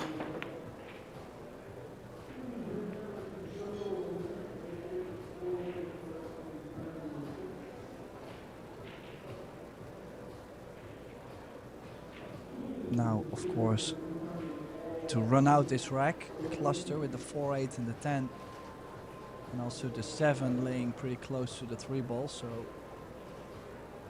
quite the hinder possible there.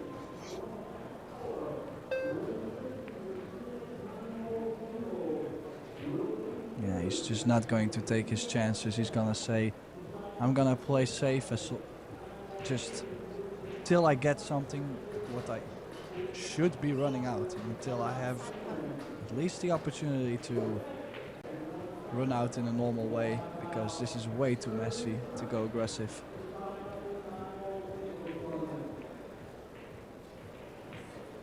Oh dear. He's got away with it, I think, Tim. Yeah, but yes and no. He's kicked at it quite soft, so he was definitely trying to catch the ball like this. Just the bump into the 7 ball worked out absolutely perfect, but Chen is kicking really well. He's hanging in there with the safety game, the tactical battle, and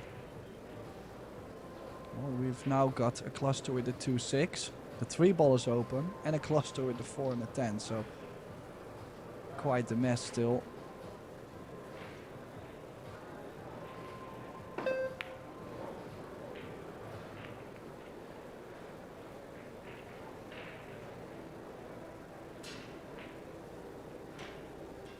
Well, it's a chance, Tim, albeit not an easy one. Can he get past the side pocket and get to that 2 somehow into the bottom corner? And then it could all open up. 3 available after the 2. Well, could have been a little bit worse. Does it pass the 8? Yeah, I do think it goes by the 8, does. but it's awkward queuing over the 6. These are the half chances, though, he's got to take. He's not going for it. He's not even going for it. I'm surprised at that.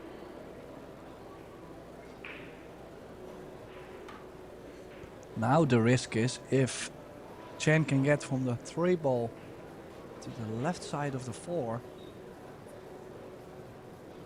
I mean, it's one really good positional shot you have to play, but if you get there, you can bump the 8 and the 10. And then possibly you could still run out for the win. It's very aggressive though, it's not easy by any means. Wow, that's a beard look. If I had a beard, that's the kind of beard I'd have. I've left it a bit late in life though, Tim, now. I think I haven't got time to grow one that long.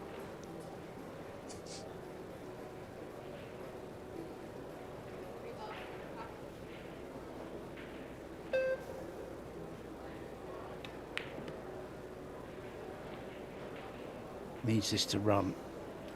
It's not going to. Well, the other strategy is to play the safety. I mean, maybe he wasn't even trying to play to the left side of the 4. Maybe he was just going to roll up on the 8 and the 10. Did run a bit in between. Would like to play maybe the 4 into the 8. And the cue ball under the 10. He went for more distance and is not going to be happy with the leave on this.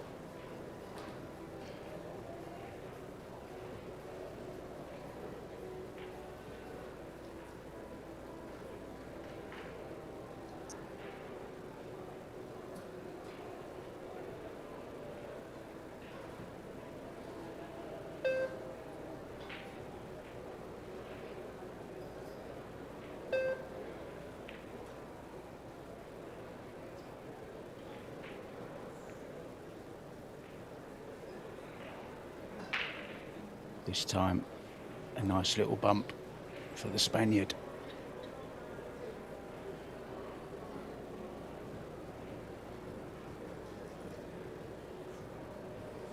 Yeah, that bump on the 7 worked out very nicely, and if Chan does not manage to hit the 4-ball 3 rails, a very easy second safety on the 4-ball can be played.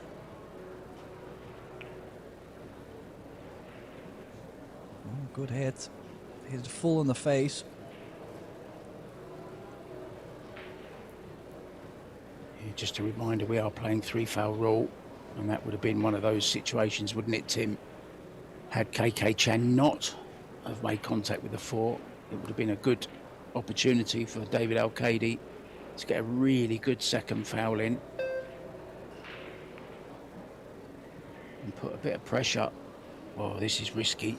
He needs to get this dead right, and he does. Well, this is more like the David Al-Qaeda, which I know. Great pace on that cue ball.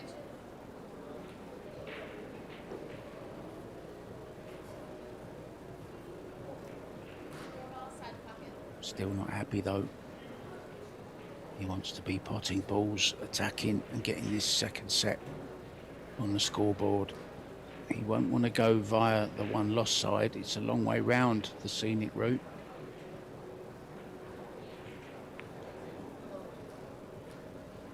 Good effort.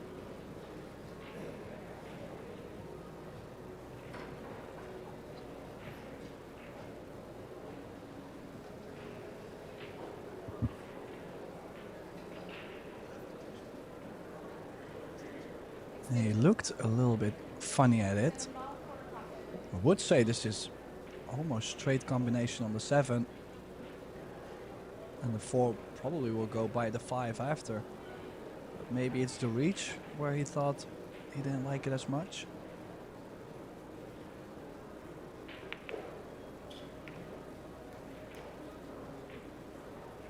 Now the opportunity to get that second set on the board. He needs a very fine positional shot though from the 5 to the 6. Probably running 2 rails around the 6 ball, I'm assuming.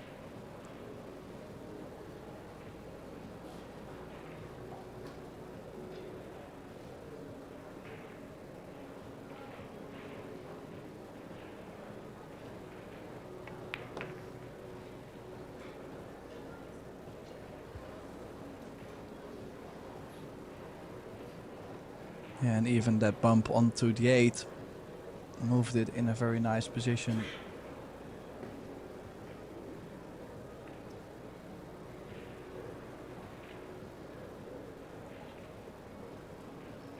KK Chan had 2 chances in that last rack to win it, notably the 9 ball which he missed. And David Al-Qaedi doesn't need asking twice. He's going to clear these up now, take this second set, and he'll be feeling a very, very relieved man as he goes in to a third and deciding set. Will be KK Chan breaking whatever happens in this rack.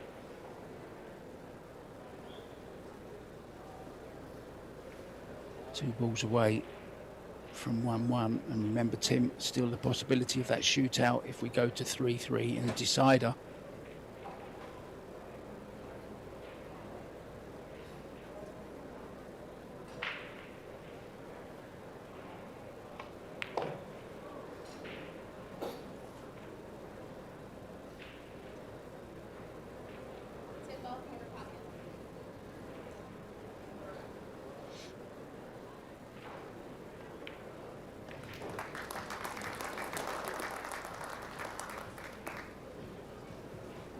And there it is, so we will have the deciding set. Let's see if any of the players want to take a break, or they might stay in the arena. Why not? Well, looks like David will be going to get some water.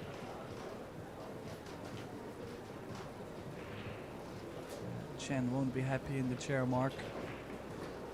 Especially missing that 9. Didn't really have to do anything with the cue ball, just stay low and make the 9. It was a brutal miss.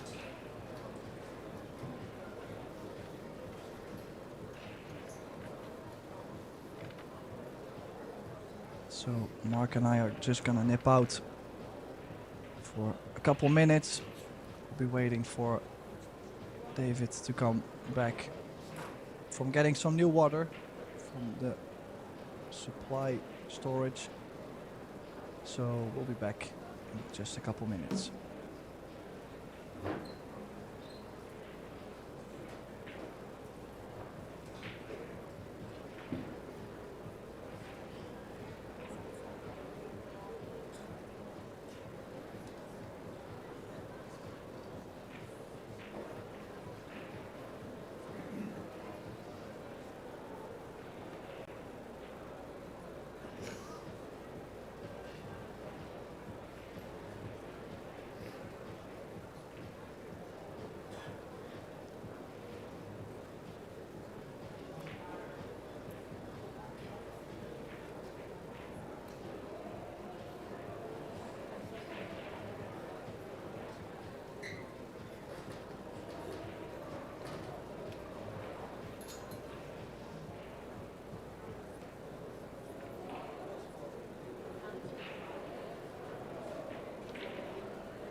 And back we are in this opening match between Chan from Singapore and Al-Qaeda from Spain. We're tied at 1 in sets. Deciding set will be starting off right now with the option of having a possible shootout if we tie at 3 each. Mark White and Tim de Ruiter in the booth. Let's see if Chan can recover from not closing out the match twice.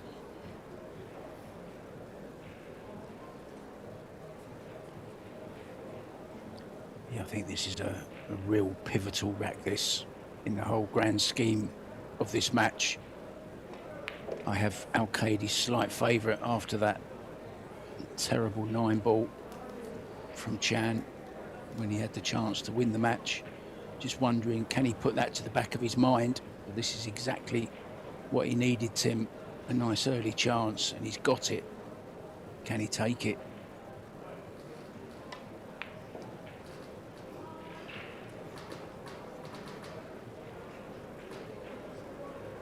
Well, another good stroke on the 3-ball. Prime shape on the 4. Just would like to have a little angle on the 6 to the side to drop back up again for the 7 in the other center. But he has chosen to not do that.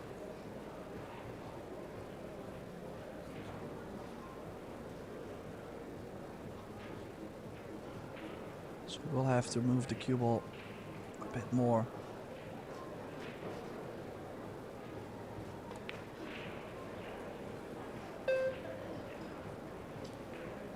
Well, that's unforgivable. Just took his eye off the ball. Was following the white with his eyes, I think. Showed in the action, and what a chance this is. I said it was a pivotal rack. And if Al-Qaedi can steal this one, I wouldn't be surprised if he ran this set out 4-0, Tim, to be honest.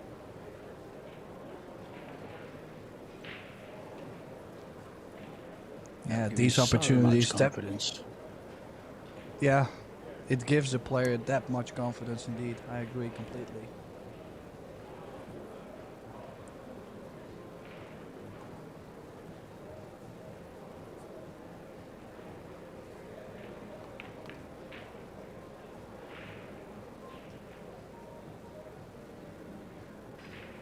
Spring in his step now. Al-Qaedi, prime position. This is what class players do. They smell blood, they attack.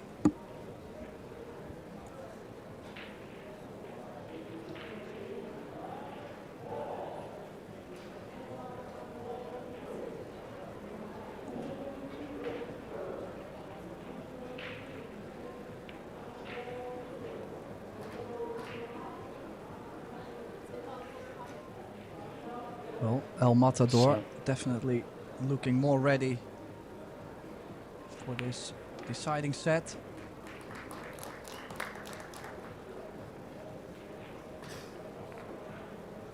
It was a poor shot, Tim, on the 6-ball. That 6-ball has been quite the nemesis to both players throughout this match at some point. And that time it was certainly KK Chan's nemesis. Straightforward 6 in the side. Was thinking too much about the positional side of the shot.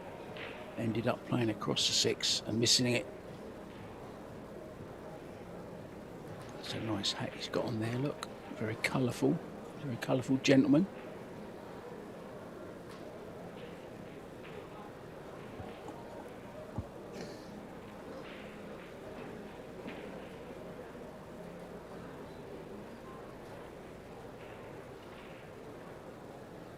Just a reminder, after this match, Dennis Grabet will be in action against the Korean Ko Tao-young.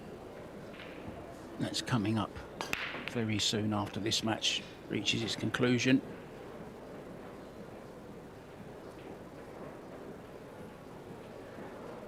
Nothing doing there, Tim.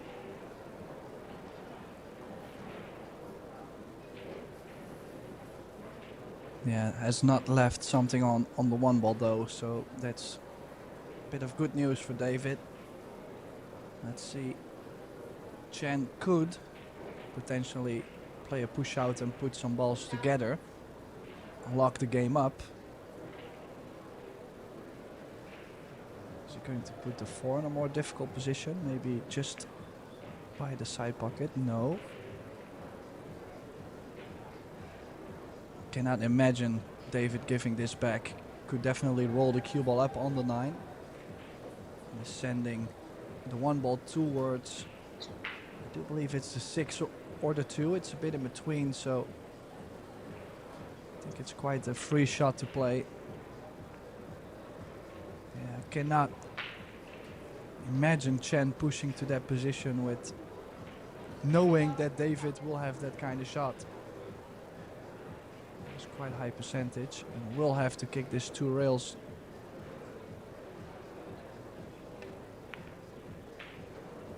No, he did go 1 rail and just not as much separation on the balls.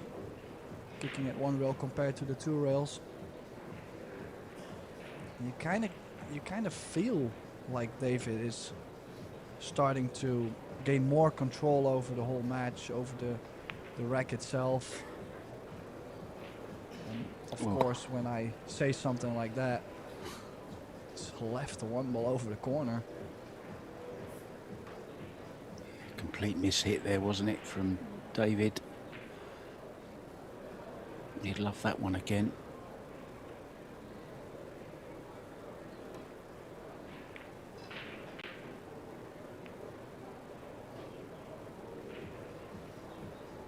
I thought it was a friendly bump. It's okay. Well, it's friendly enough indeed to have the shape on the 2 ball. That 5 ball has been pushed into a very difficult position to get on, as it doesn't go to the bottom left. And he's now also hooked himself on the 3 ball. Are we going airborne?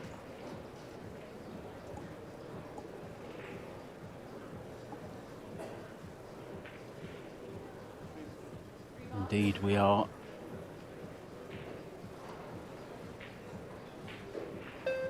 I do believe that's the co-jump stick.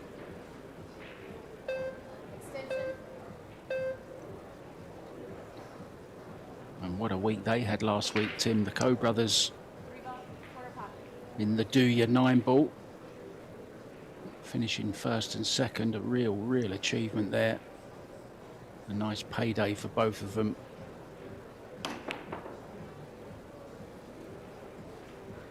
Yeah, I don't think how much people understand how difficult it is. Yeah, for them it can be to play American pool and Chinese pool, switching from tables back and forth. Such a special achievement to be able to win in different disciplines.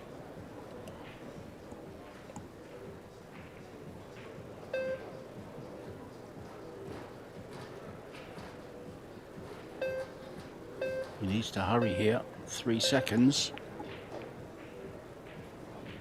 Yeah, in the end, rushed it. And left a chance for KK.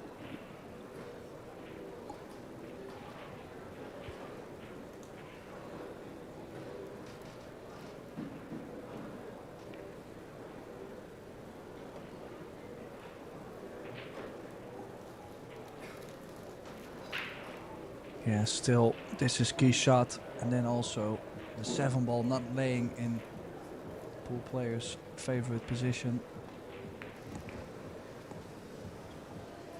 They get very nicely onto the short side of the 5 ball. Very good shot.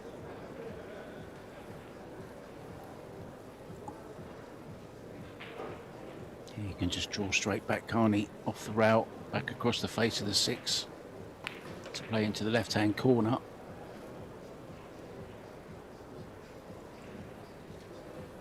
And the next match will be delayed slightly.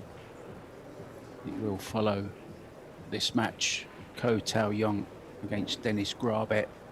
Tim DeLeiter and myself, Mark White, will be on the mics for you for that one as well. Looking forward, Tim, to seeing the reigning champion back at the table. He's just left Thailand actually a few days ago. He's been here for about a month. Oh, that cue ball's not going to make it. Yeah, definitely interesting. Tough. I think a lot of players chose to take a much longer break with the Christmas season and New Year's. start to play their first event in February. It's quite the break. Oh no, a lot of body there on the 7 ball. Yeah, I don't think Derby City was quite as hectic and crazy. Didn't attract all of the big names this time, as you said, players deciding to take some time off.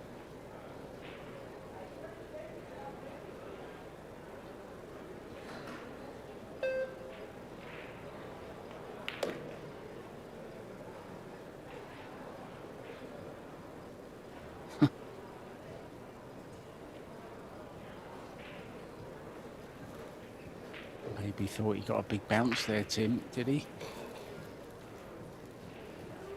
Or just mishit it? Well, he is now very close to the rail, and he needs to hold the cue ball actually to the short side of the 9. We might see him play another safety on that 9 ball.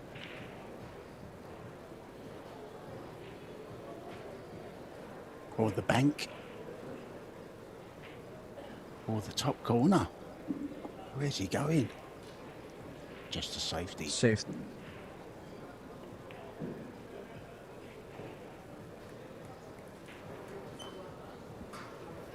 Yeah, and exactly this is what usually wins him a lot of matches. Possibly this one as well, but well, I'm not gonna say it too early.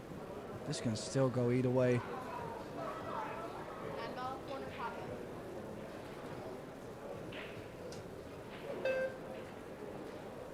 Yeah, I'm getting my time zones mixed up here, guys. It will be in an hour. The game that's scheduled for Dennis Grabe, the reigning champion. I'm actually myself in Thailand. Tim de Ruyter is in his native Netherlands. So excuse me if I do get the times mixed up.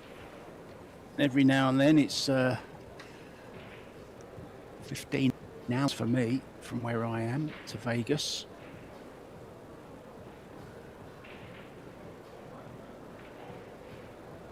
But Al-Qaedi, Tim, is starting to get a stranglehold on this third and deciding set. This 10 for 2-0.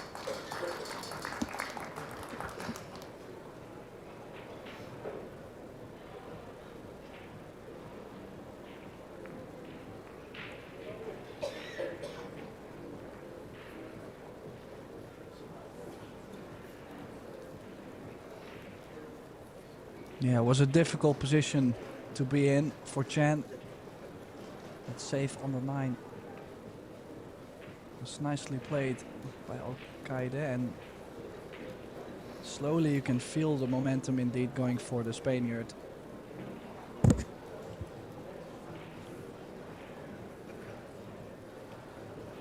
I thought that was Diana Ross for a second in the audience there, Tim.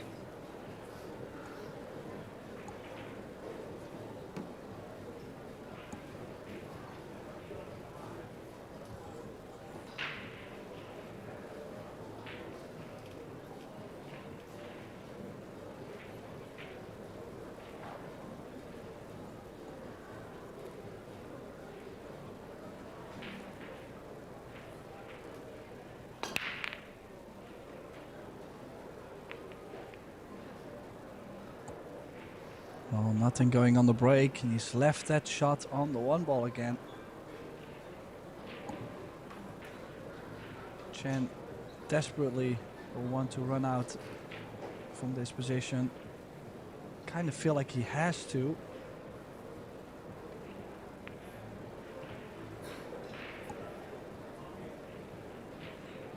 Yeah, big pressure on him now.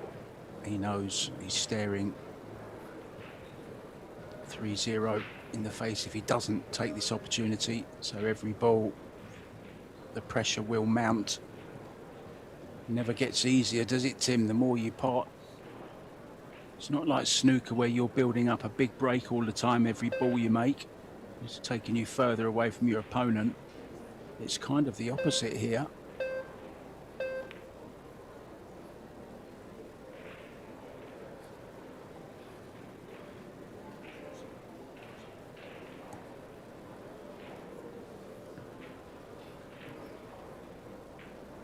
Yeah, landed very funny on the 2 ball. Was not able to slice it into the corner or the side and played a good safety. Won't be impossible for David to hit. He's looking for the traffic 5, 6, 7, 10 to land behind.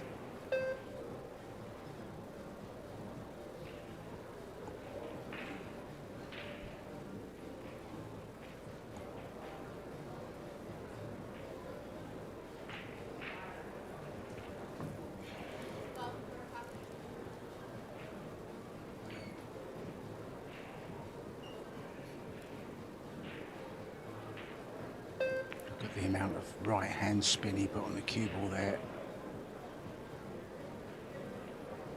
Hasn't done him any good though, Tim. Just a safety on the 3.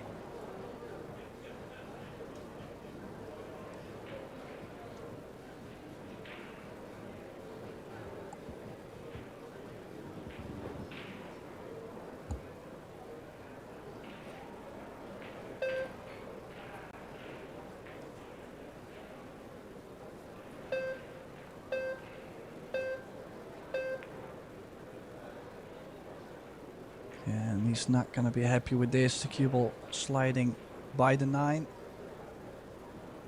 And the roll up on the 4 ball for David.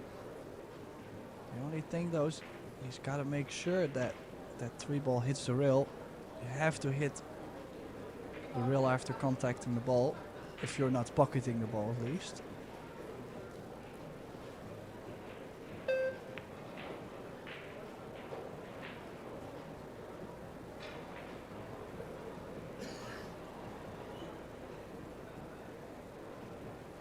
Well, if he does go on to win this match, I don't think he'll be feeling great, David Al-Qadi. I think he'll be feeling relieved, if anything, to get through this one. Certainly in control of this 3rd and deciding set. Would love to get to 3, and here's a good chance for him to do just that. He's guaranteed at least a shootout if he can get to 3-0, but he won't want anything to do with the shootout. He want to get this over and done with and get over the line. Something that his opponent failed to do in the last set, which is why we went to this decider.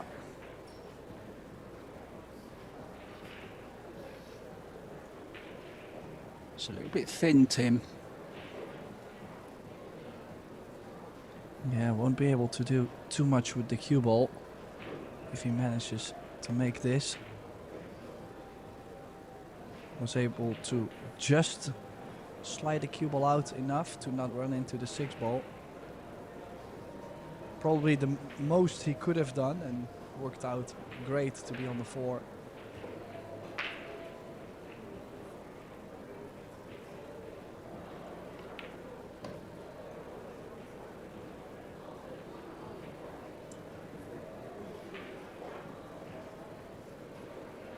Now he needs just the right amount of draw to be on the above side of the 6. Needs the angle to drop back down below for the 7. That will do. And again, we'll have to draw away from the 10.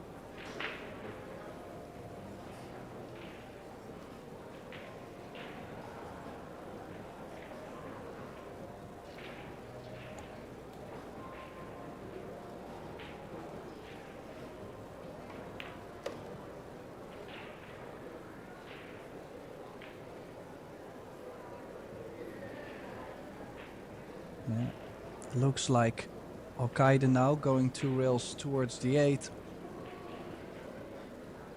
Will be most likely the one on the ultimate hill. At least guaranteeing himself the shootout and possibly the early win. Not what we were expecting in the middle of that 2nd set.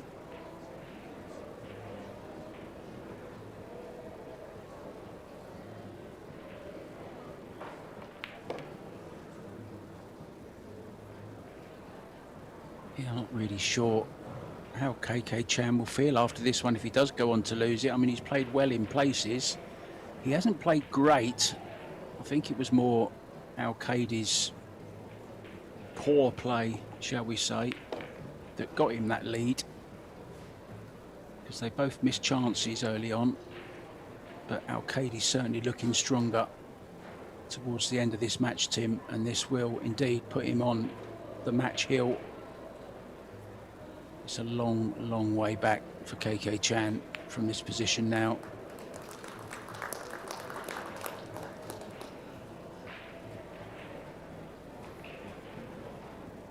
Good to see the crowds in on day one. Of course, there's plenty of spectators on site. Lots of league players here playing the BCA, CSI leagues.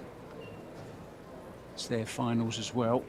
I believe there's around about 8,000 players there in the Westgate. Somewhere near 500 tables. Plus these 9-foot arc tables that the pros are playing on as well.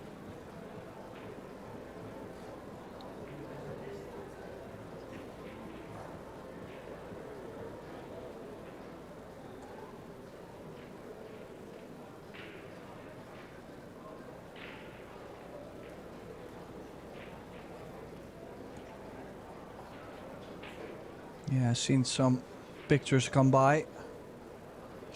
Look at the venue, looking beautiful.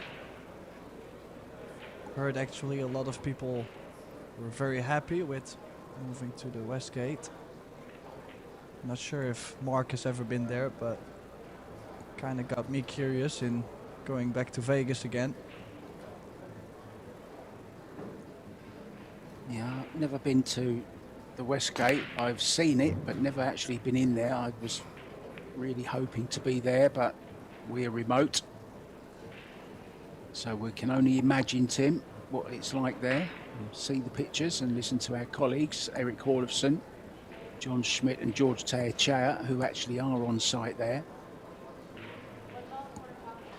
I'm a little bit jealous, if I'm honest, Tim, aren't you?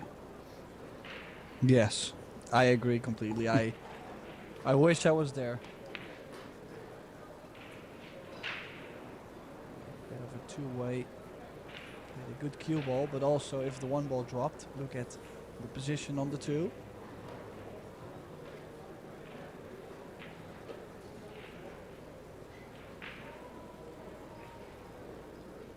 Yeah, a bit of a funny position. That's why he's looking to push the 4 and the 5 together, take the intentional fall. Could go one rail over the left long rail with the left spin. The problem is, in case you make the one, you hook yourself even worse on the 2 ball. It's very, very close to a foul there.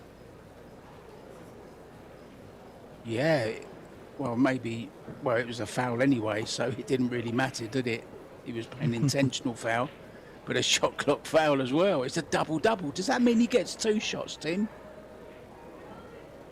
No, he won't be able to play twice with the cue ball.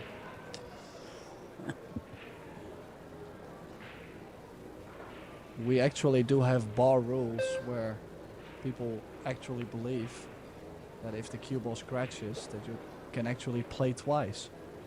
But yeah, it doesn't make sense. Yeah, we used to play that in my local pub on 8-ball when we used to play. It used to be 2 shots carry, which was an absolutely ridiculous rule, as we see KK Chan there trying to open up the 4 and the 5, which would have left him on the 3 ball. Unfortunately, he's lost the cue ball now, and he's actually hooked himself, Tim, on the 3. So it's all gone wrong for the Singaporean.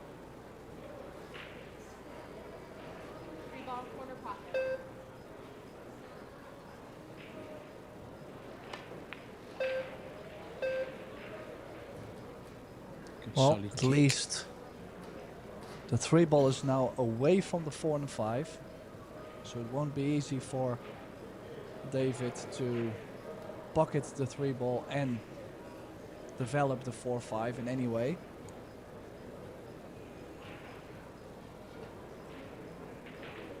He might have to play thin on the 3 ball. Bring the cue ball near the 4-5. I think that would be my play. Thin over the right side. That, or maybe banking the 3 ball towards the 9. Jacking the cue and leaving the cue ball under the 6-7 in this view.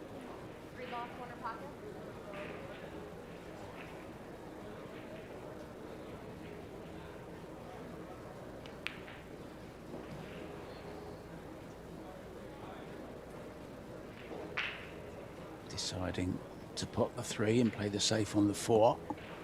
That, of course, was another option. Now, can he get that cue ball right in behind the 7 or the 10?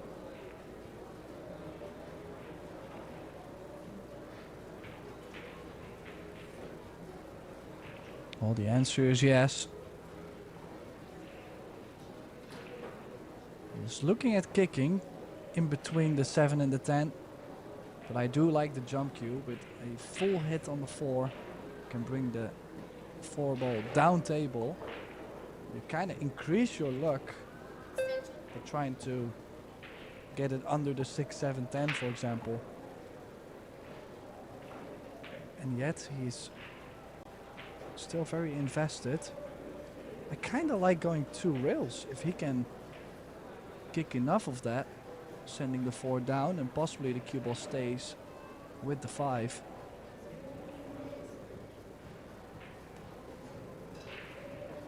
Oh, he did it soft. And he's missed the 4, and look at this mark. Ball in hand. And everything now in the open. This is to close it out in the opening match for Arcade.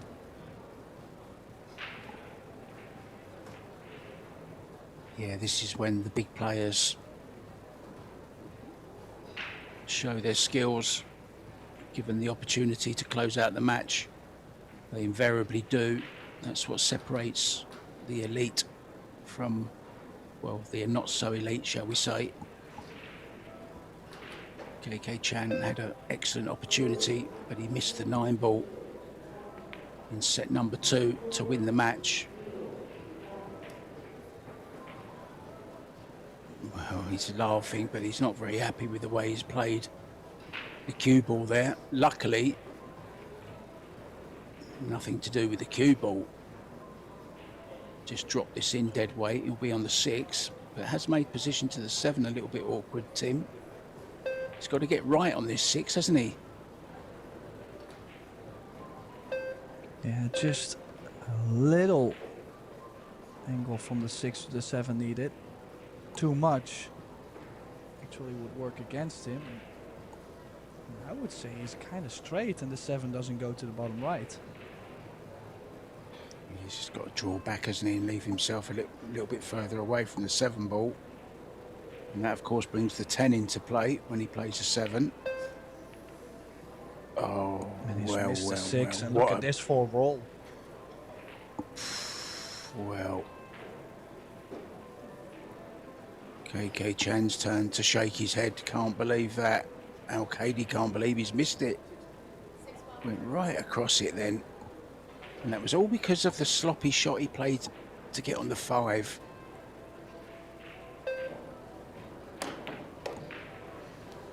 Oh, great jump.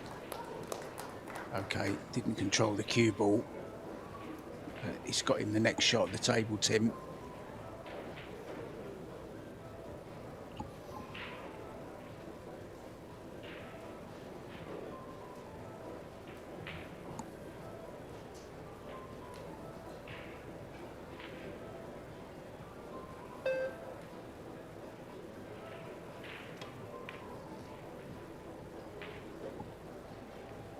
Yeah, trying for distance. Did he get behind the 8? Yes, he did. Unbelievable. Can you imagine if Chan turns around this set and brings this to a shootout? It will be difficult to pick a winner.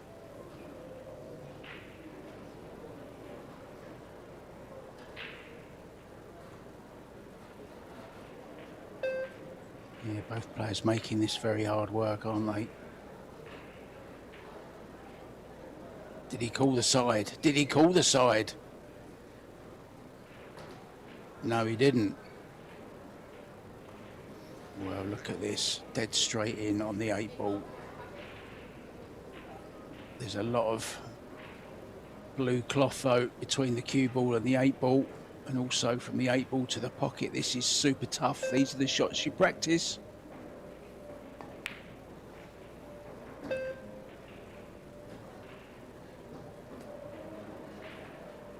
Well, got away with it. Yeah, sometimes the matches, they just start to go funny, don't they? I mean, sometimes doesn't matter who misses the ball, the leaves are horrendous. This is one of those.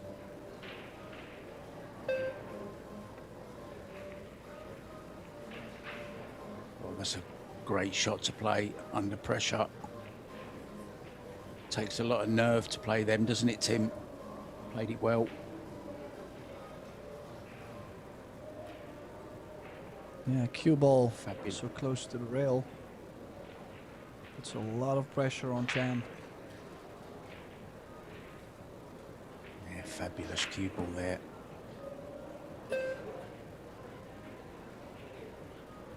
Send the 8 down by the 9, maybe, is this play. He's played it well, Tim. Wants it to hold up. It's pretty good.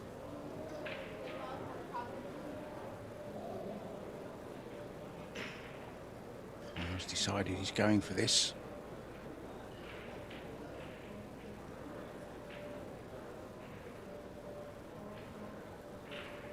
Yeah, make one difficult shot. Should always have something on the 9.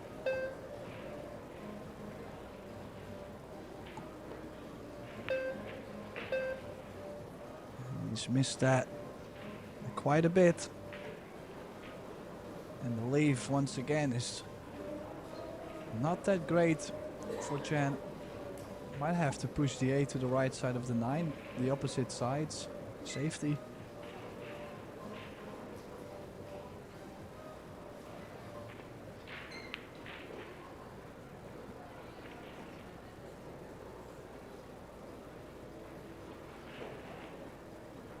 Well, definitely have a go at this, won't he?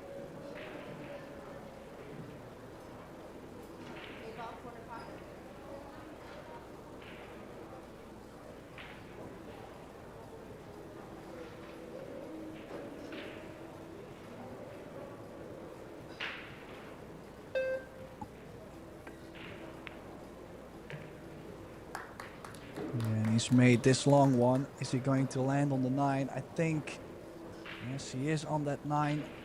Can he avoid running into the 10, or will he have to leave himself very long on the 10 ball?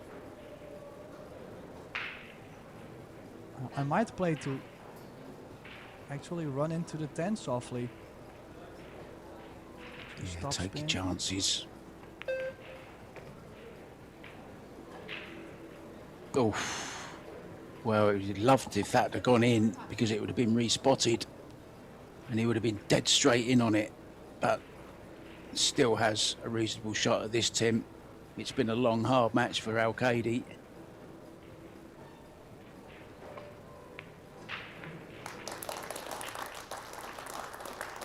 And there goes the 10. So it is David Al-Qaeda advancing through to the winner's bracket. Chan will have to go all the way through the loser bracket, which is quite a long road. So Mark White and myself, Tim de Ruiter, we will be signing off for now. But our next match will be in 40 minutes between Taeyong Ko from Korea and Dennis Grabe from Estonia, our defending champion. So hopefully we will see you back in 40 minutes.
that personal